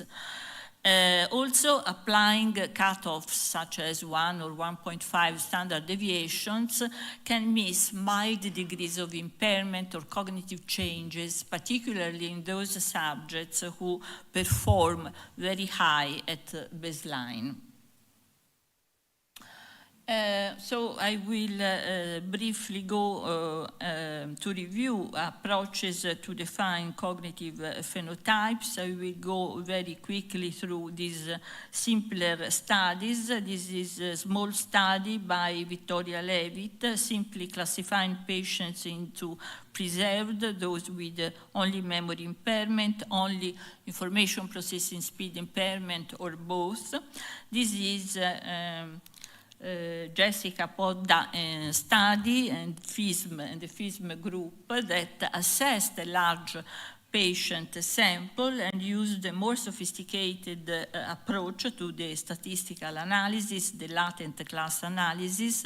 They describe a more granular spectrum of cognitive difficulties ranging from only memory difficulties to severe multi-domain difficulties. Lastly, this is Laura Hancock, that after applying this simple algorithm described the subtypes, the cognitive subtypes, only on the basis of the number of domains involved, so single domain, B-domain, multi-domain.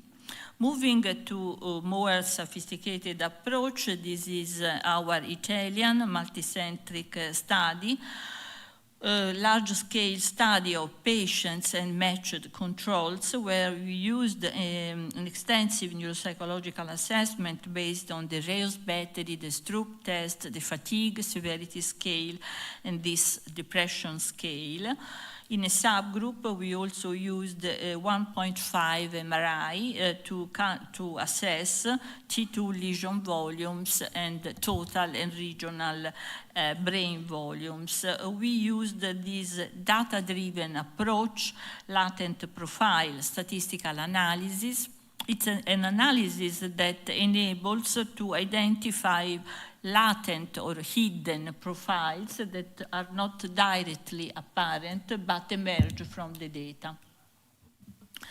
And we found 5 phenotypes. Their most relevant MRI correlates: preserved cognition, characterized by thalamic atrophy, mild verbal memory semantic fluency led by hippocampal atrophy, mild multi-domain led by cortical atrophy, and two severe phenotypes, severe attention executive dysfunction led by lesions, and severe multi-domain characterized by widespread gray matter changes. Looking at the demographic and clinical features, the pattern is clear, with preserved cognition and mild phenotypes represented especially in those who are younger, with shorter disease duration, lower disability levels, and early relapsing disease, and severe multi-domain phenotypes emerging in the progressive stages, particularly in the secondary progressive stage, although not exclusively. And this is further work where we addressed the impact of age at onset, pediatric, adult, or late onset disease and disease duration on the cognitive phenotypes and the patterns of gray matter atrophy. For instance, we found that patients with pediatric onset disease had a lower probability along the disease course to exhibit thalamic atrophy, whereas those with elderly onset had a higher probability to exhibit cortical and hippocampal atrophy compared with classic adult onset disease. Other groups are at work. This is a publication by the Amsterdam group that used a similar approach. They also found a sixth phenotype characterized by visuospatial memory dysfunction. There are no MRI data published so far, and this is the MAGNIMS cohort with some similarities again. It's important to note that this cohort is being followed up longitudinally to derive the longitudinal trajectories of impairment. And lastly, this is work published by the San Raffaele group focusing on pediatric patients. They found 3 phenotypes, and those characterized by multi-domain impairment had more severe disability and also more pronounced changes of connectivity in the main brain networks, cognitive networks. So the conclusions, there are some advantages in this approach based on big data. First of all, to overcome the dichotomous classification of cognition, recognizing that cognition is a continuum variable rather than a binary variable, as we recognize in Alzheimer's disease. Then, enabling to enhance our pathophysiological understanding of different neural substrates underlying different cognitive phenotypes, and also helping optimizing therapeutic strategies. For instance, facilitating the recruitment of a homogeneous group of patients into clinical trials, being these of pharmacologic or rehabilitation interventions, and thus enabling more targeted and potentially more effective interventions. Of course, there are limitations and challenges in translating these, let's say, sophisticated approaches to cognitive phenotyping from research to clinical setting, to clinical practice. In fact, most of these classification cannot be applied for the moment to individual patients in MS care. And quantitative or advanced techniques are still limited to some research settings, but they could be used tomorrow into clinical trials, and perhaps at least some of these techniques later on in clinical practice. Then there are also humoral biomarkers that can be integrated in the algorithm, and of course this big data approach and machine learning approach is really key to developing personalized treatment strategies. And in this perspective, cognition remains a key target. I would like to stress the message that Gianpaolo has discussed before. The results of this PROMS survey were the symptoms most commonly experienced by patients were these invisible or hidden symptoms, and among these, problems in concentration and memory problems were reported by more than 70% of the patients. And I do trust that PROMS and also cognitive data will populate sooner or later our Italian MS registry. I would like to thank my research group at the University of Florence and at Don Carlo Gnocchi Foundation, where we test and implement novel assessment tools and rehabilitation strategy. And thank you for your kind attention.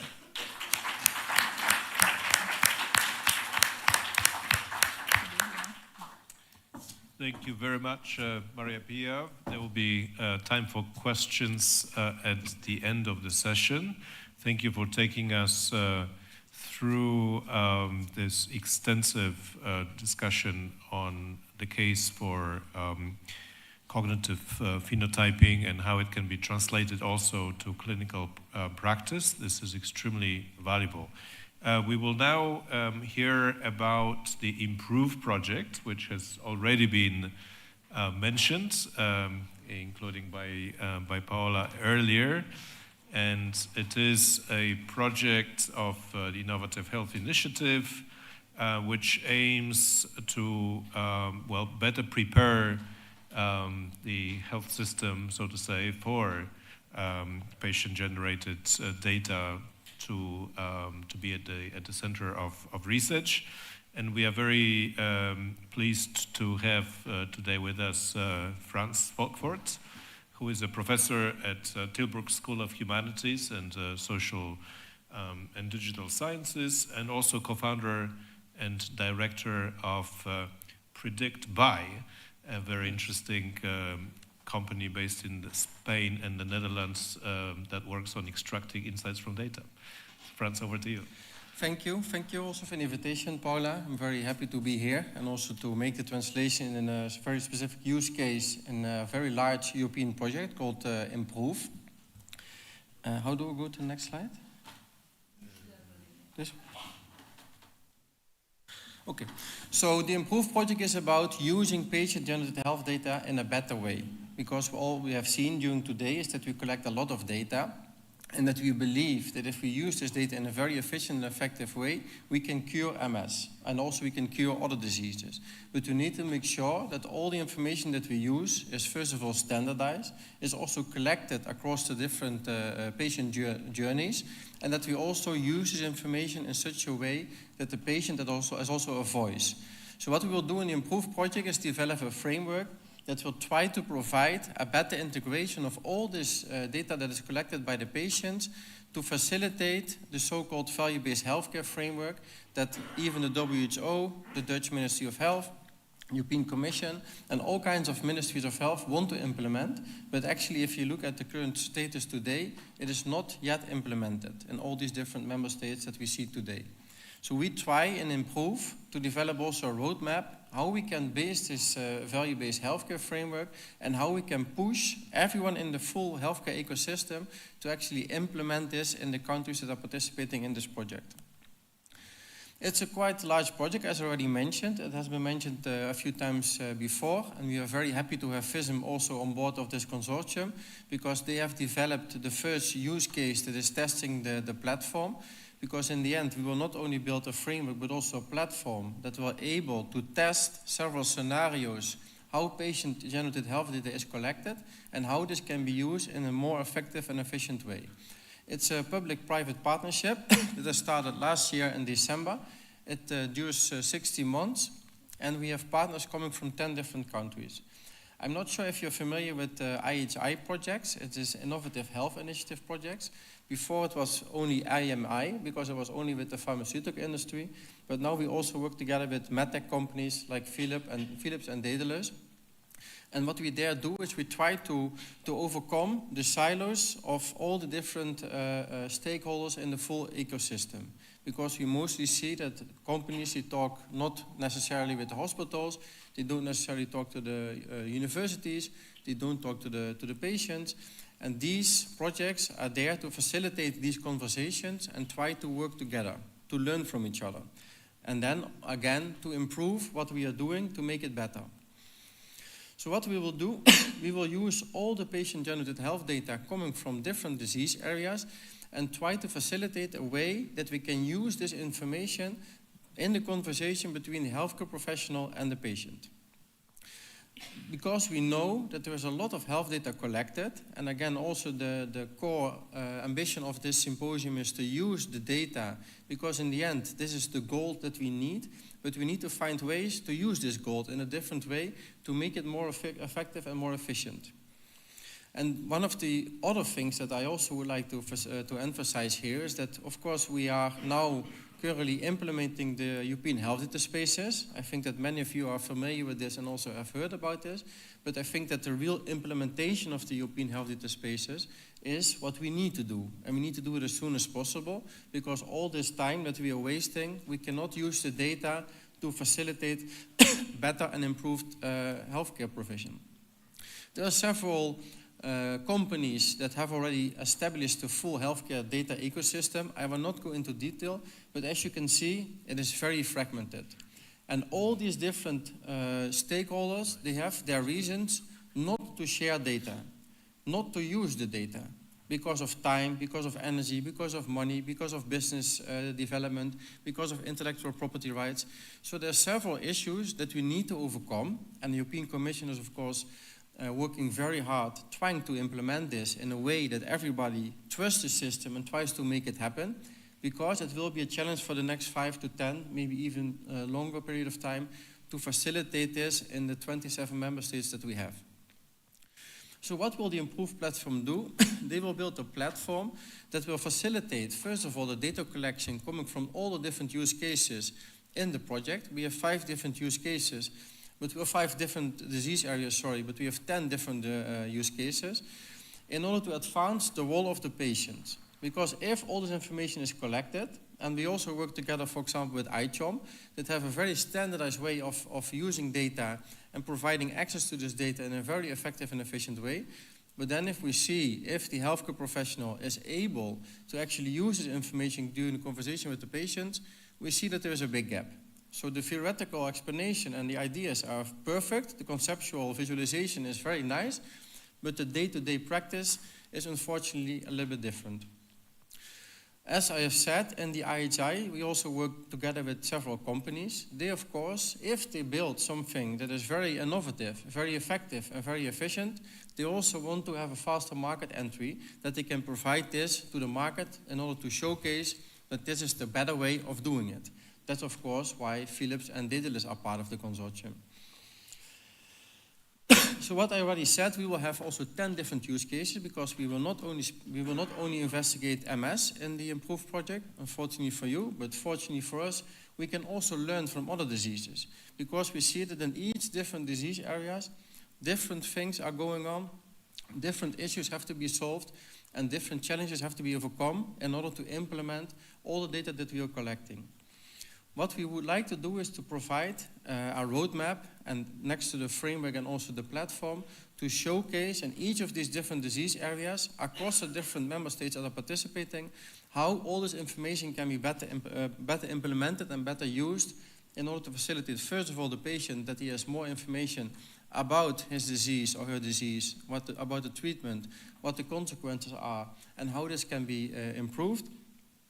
And also, of course, we want to facilitate the industry and also the hospital and the health professionals with better information. We will collect a lot of patient-generated health data. We are now establishing already the historical data. So all the use case leaders, they are asked to collect all the historical data that they have been collecting over the last few years in order to test the first version of the platform. This is actually the state of the art where we are now. We will meet next week in Lecce in Puglia to discuss the first outcomes of these discussions and these tests. And one of the things, of course, that we want to improve the medical devices that have been developed by the different industry partners. As you can see, this is actually the overview of the project. It has also been published in a recent scientific paper.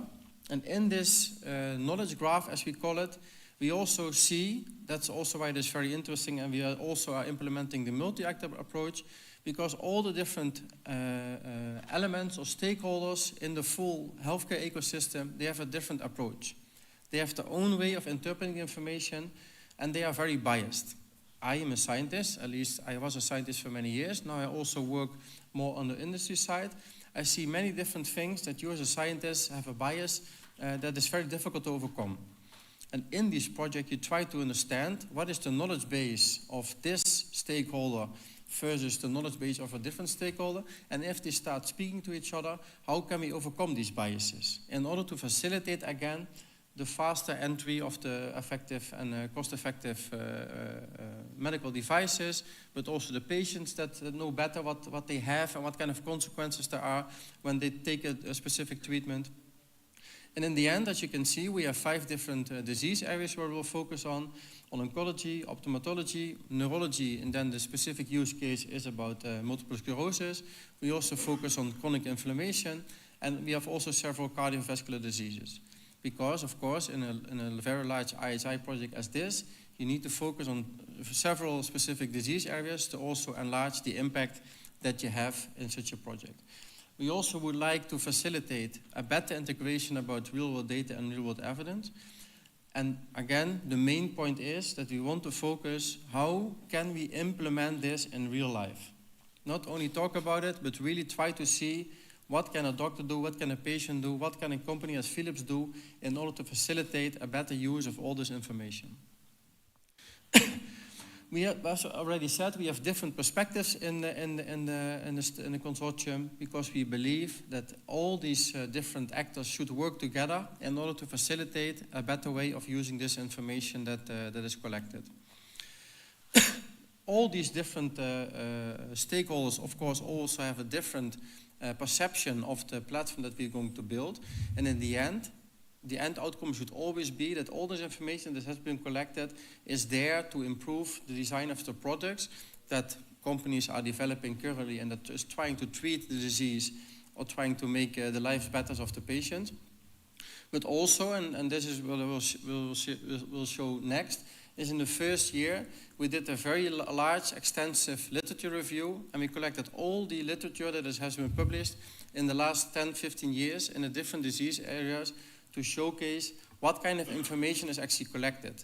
And there we see, and we also saw today, that 70-80% of the data collected is mostly about PROMs, because in this study we also focus on PREMs and PPIs and other kinds of information that we consider as important for the patient. And we try now to close this gap and see what kind of additional information should be collected in the studies. We also see, and we also could have read it in the study that was published and that was also shared with the attendees, is that mostly PROMs are not collected in the clinical trials. Although, of course, we all understand this is very important, especially because we want to understand better the outcomes of the treatment for the patient. We also are developing several different elements, which what you can see is we also develop a dashboard that should be useful for everyone in the ecosystem. So the patient should be able to use it, but also the healthcare professional. But also researchers that want to provide the system with information, with data, should also be open to collaborate with the consortium. There is also, of course, different data integration level because we need to make sure that we collect the information in a safe and ethical way. And for example, we are now speaking with the Medical University in Düsseldorf, which is a very respected university, but all the PROMs that they are collecting are collected by paper and pencil. So you can imagine that if people are collecting paper and pencil PROMs, it is impossible to share this information with other people in Norway or in Greece or in the Netherlands or maybe even in another hospital in Germany. So if you move from one hospital to the other hospital, it is almost impossible for the other hospital to collect this information that has been collected by the Medical University in Düsseldorf. So now we're trying to facilitate this using AI and machine learning techniques to automatically detect the paper and pencil document, of course, anonymized, and automatically put this in a platform so that this can be shared across the different member states for the next few years. So this is one of the key expected outcomes that we already facilitate in order to make it effective in Düsseldorf. But if this full software has been developed, this can of course also be applied in different disease areas, but also in different countries. Because in Greece or in Italy or in Spain or in Netherlands, this information is also mostly not shared across different member states. And the whole idea is, of course, that we learn from each other.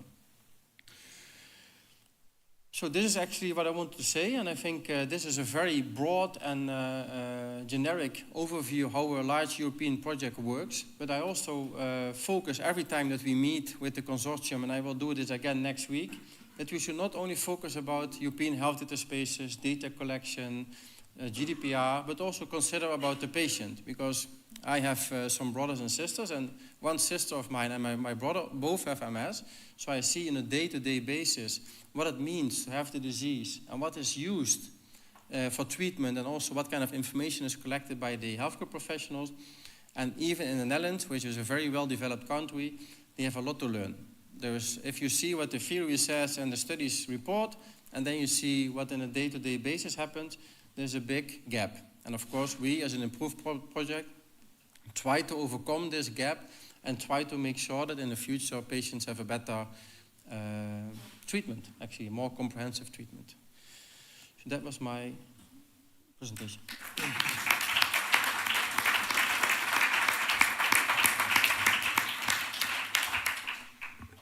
Thank you very much, Franz. So I would hope that what Multi-Act has done for governance, Improve will do for the integration of patient-generated data in healthcare.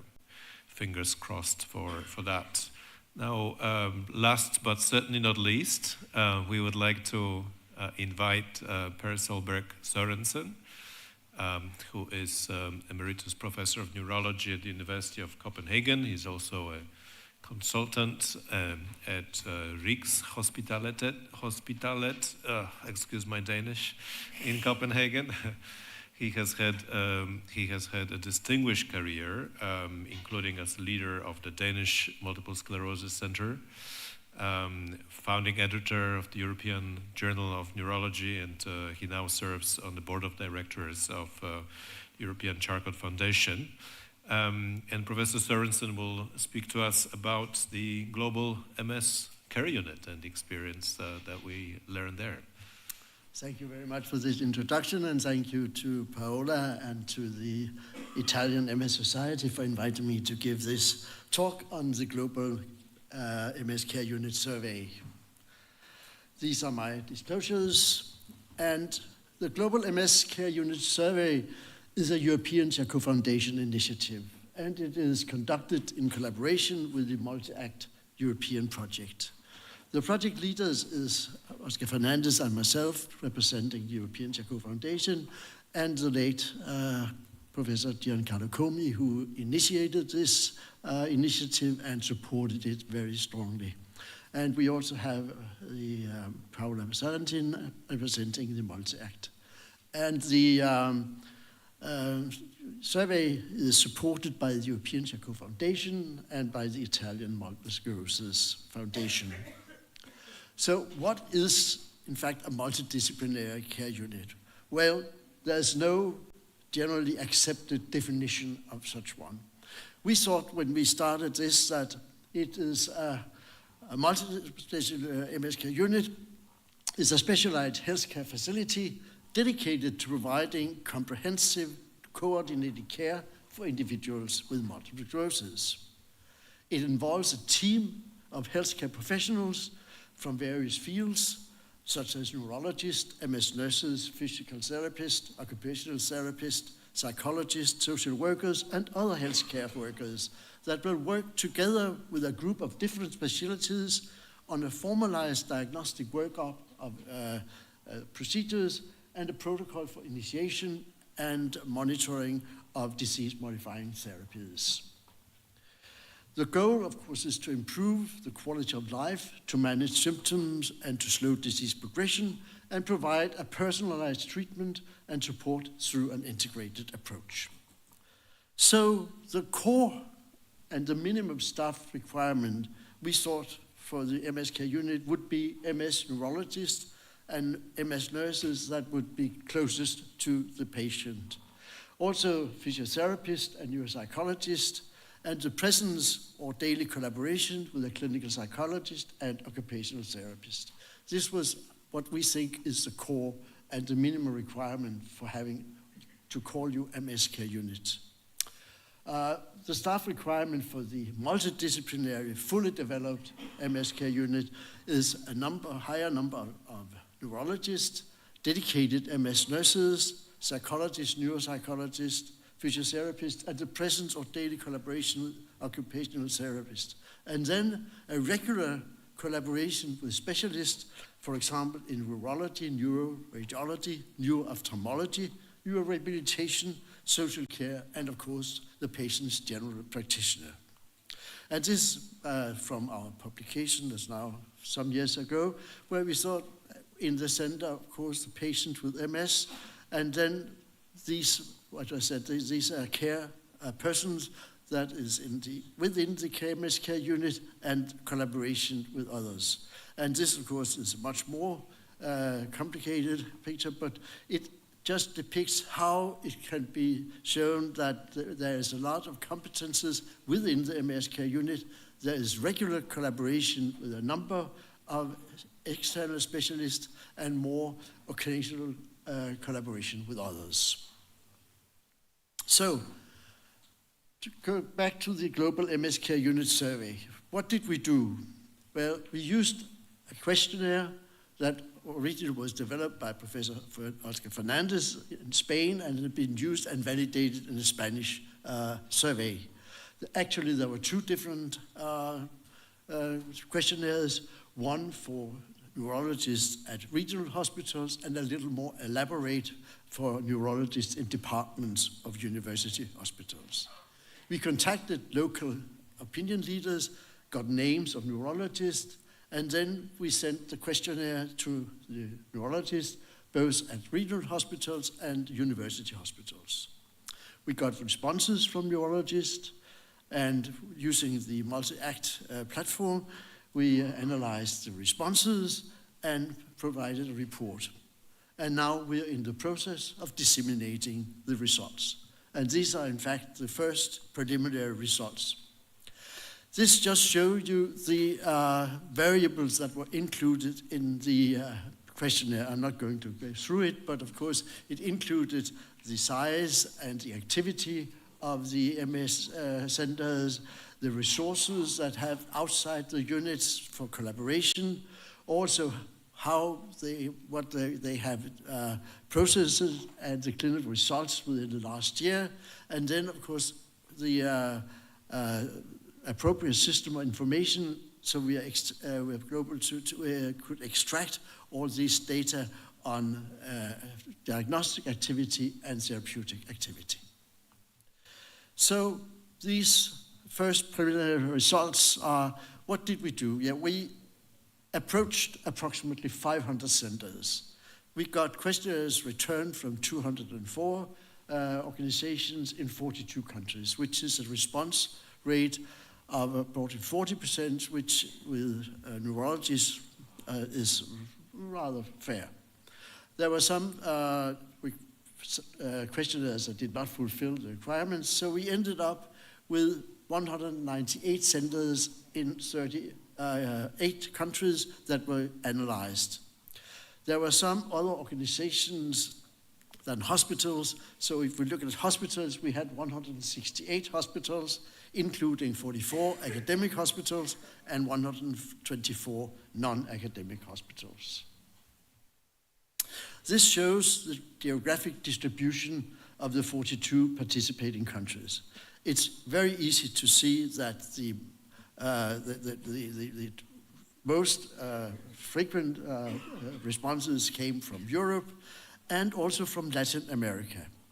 There were unfortunately very few responses from North America. We were told that this was because there was restrictions how you could send out questionnaires to neurologists, distributing the addresses. So, and there was also rather few from the rest of the world. So we focused then on 3 different regions. Western European countries, all other European countries, and Latin America, where we had responses, more than half of the responses came from Europe, Western Europe, and 17% from other European countries, 24% from Latin America, and unfortunately only 2.5% from North America. So this is the distribution of academic and non-academic hospitals by regions. In Europe, Western Europe, we got responses from 33% of the responses were from academic hospitals. For the other European countries, almost half of the responses came from academic hospitals, and in Latin America it was around 16% from academic hospitals.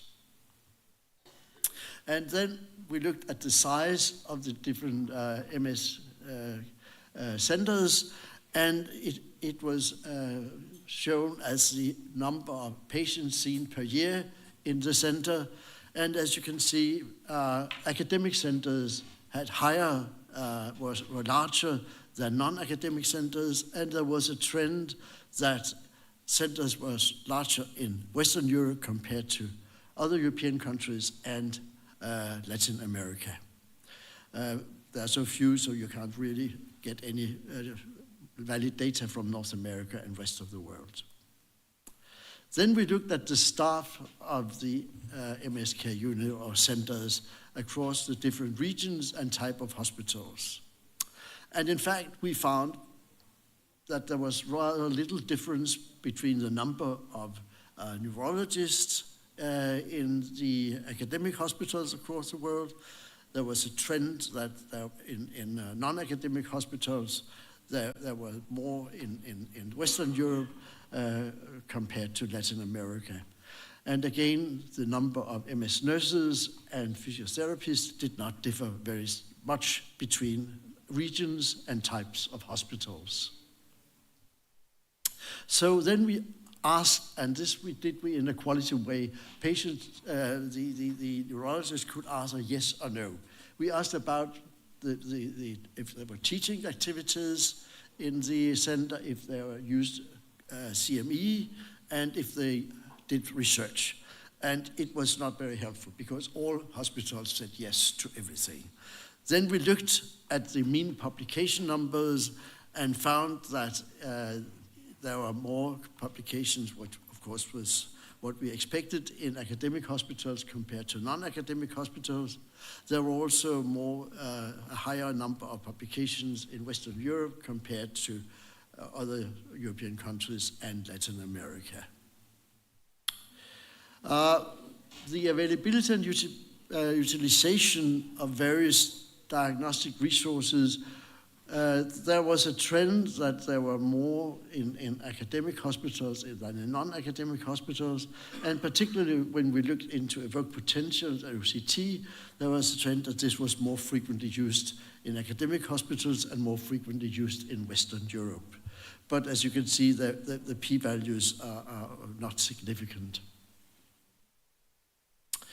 Then we looked at the patient-reported outcomes. And here we looked at quality of life assessment, fatigue assessment, and anxiety. And as you can see, there are definitely room for improvement. Quality of life was used approximately in around 40% in Western Europe and other European countries, and a little higher in Latin America. Fatigue assessment was around 25 to 30%, and anxiety between 15 and 25%. So again, this was maybe expected, but definitely this should be improved.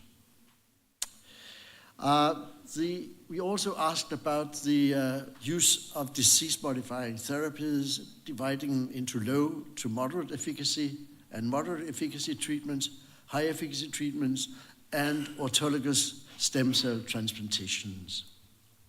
And if we look then at the high-efficacy treatments, there were more in Western Europe and compared to other European countries and Latin America, in particular, the use of high-efficacy drugs were rather low in non-academic hospitals outside in Latin America. And also when we look at the stem cell transplantation, this was much more frequently in Western Europe compared to other European countries in Latin America. You could ask, how can you have more than 100%? This is because we asked for each high-efficacy treatment specifically. So if 120 treatment was used in 100 hospitals, you would get a use of 120%.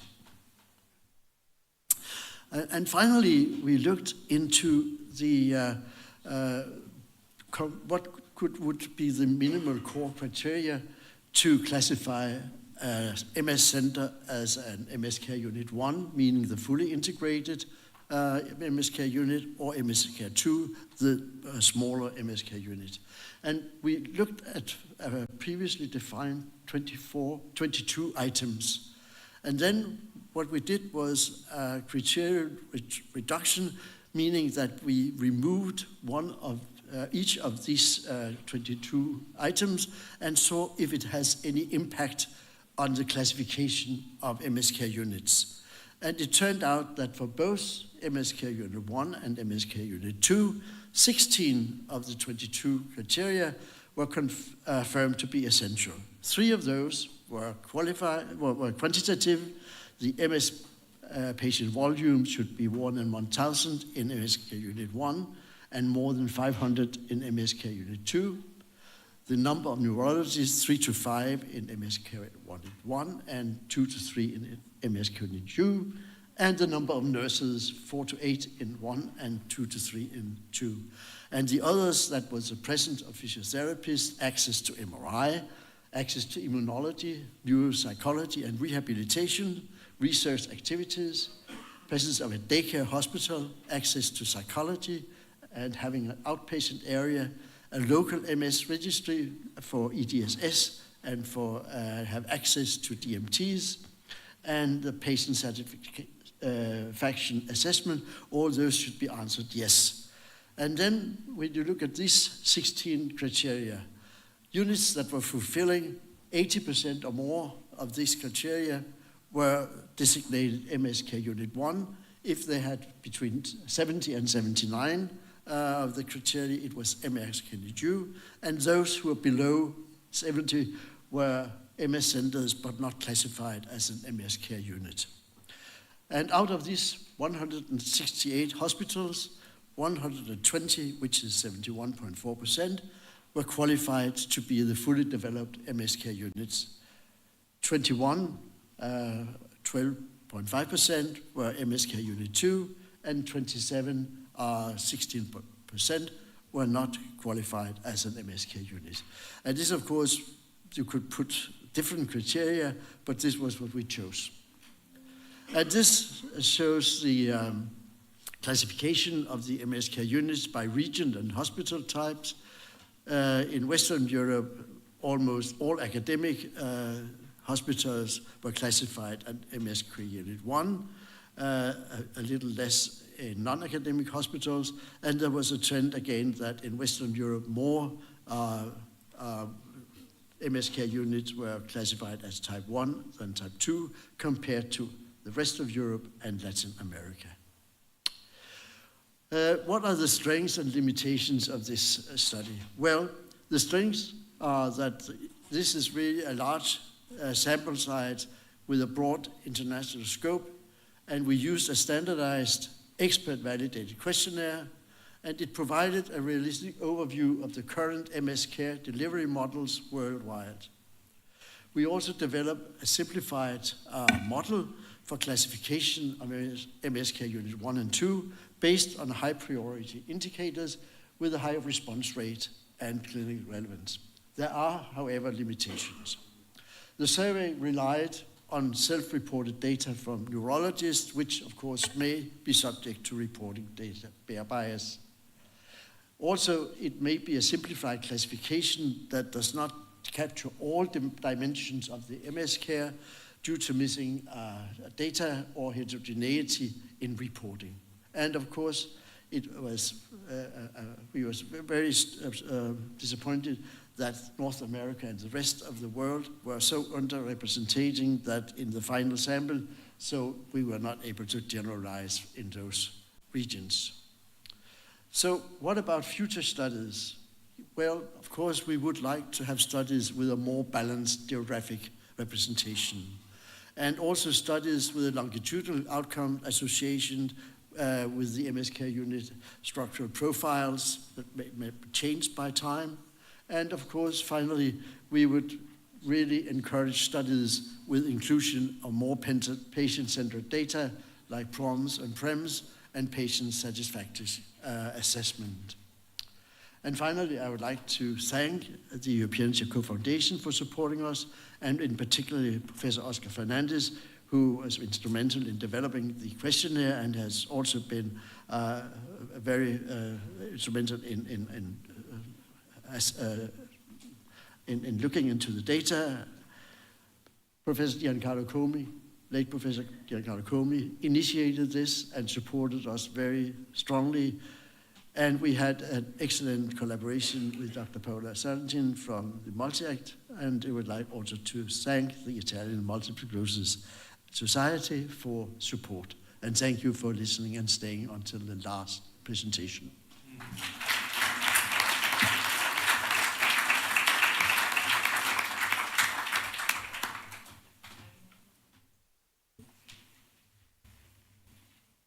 You're still surviving? Any question? Yes. I was, hoping on you. I'm counting on you, Angelo. I have one double question. One is for Giampaolo.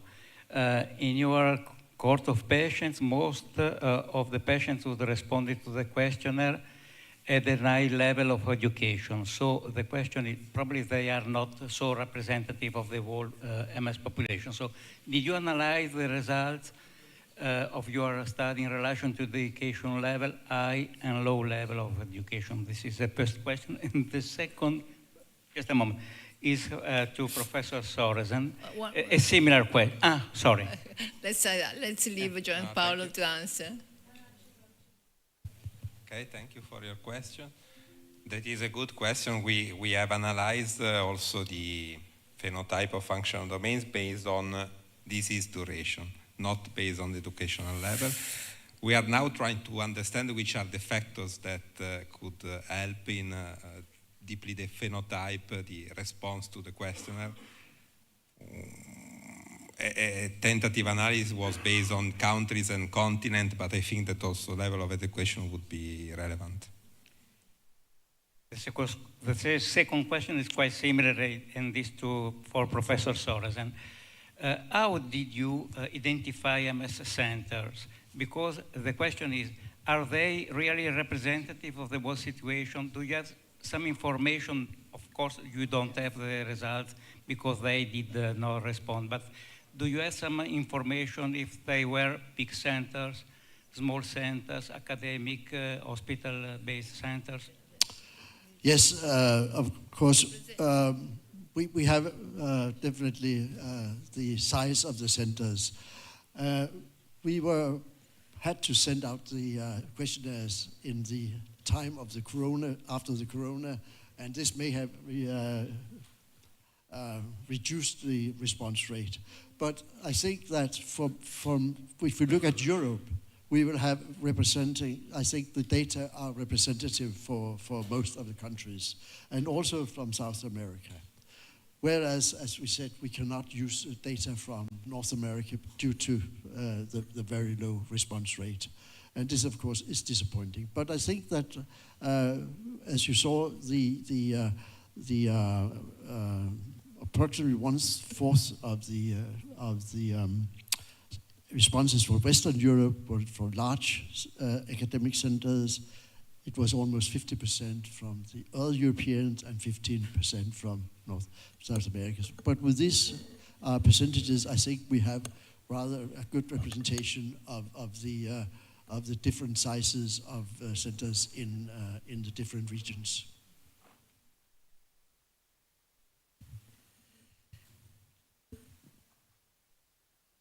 Any other question? So I have perhaps a provocative question. Can we define MSK unit a unit that does not collect PREMS data?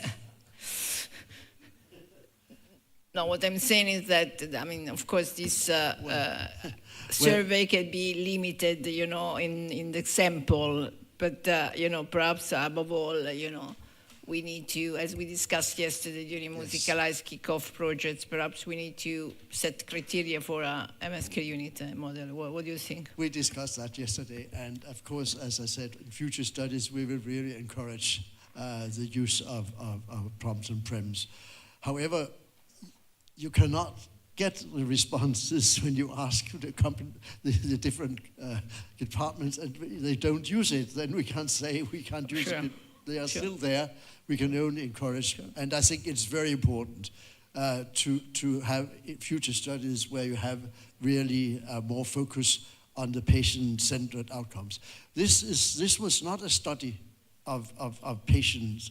This was a study of the organizations, what was used today, and from this we can say how can it be improved. And one improvement is, of course, the patient-centered outcomes, definitely. Sure.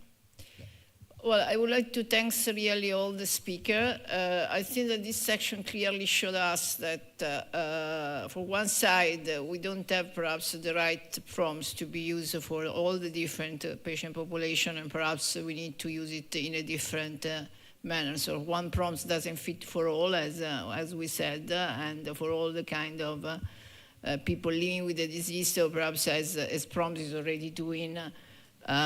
So we need to understand, based on what Gianpaolo also presented, what are the best prompts we should use for to phenotype, in a different patient population, and, how we could make sure that in a MSK unit criteria, these relevant prompts will be included, and will be a must, for being defined MSK unit to have such a kind of data and collected, because this is, if you think about this, is really, we are speaking about science of patient input and of patient input, and we have, so low % of center globally that are collecting prompts and not specific prompts and not, relevant prompts. So we have a lot to do, to change and transform this situation. So looking forward for your contribution to make this happen, because, in 2025, we need to change this. So if you don't have any other question, I think that I can, again, thanks my co-chairs and all the speakers. We have a dinner tonight at 8:30, if I'm not wrong. 8, okay. And so see you there. Bye-bye.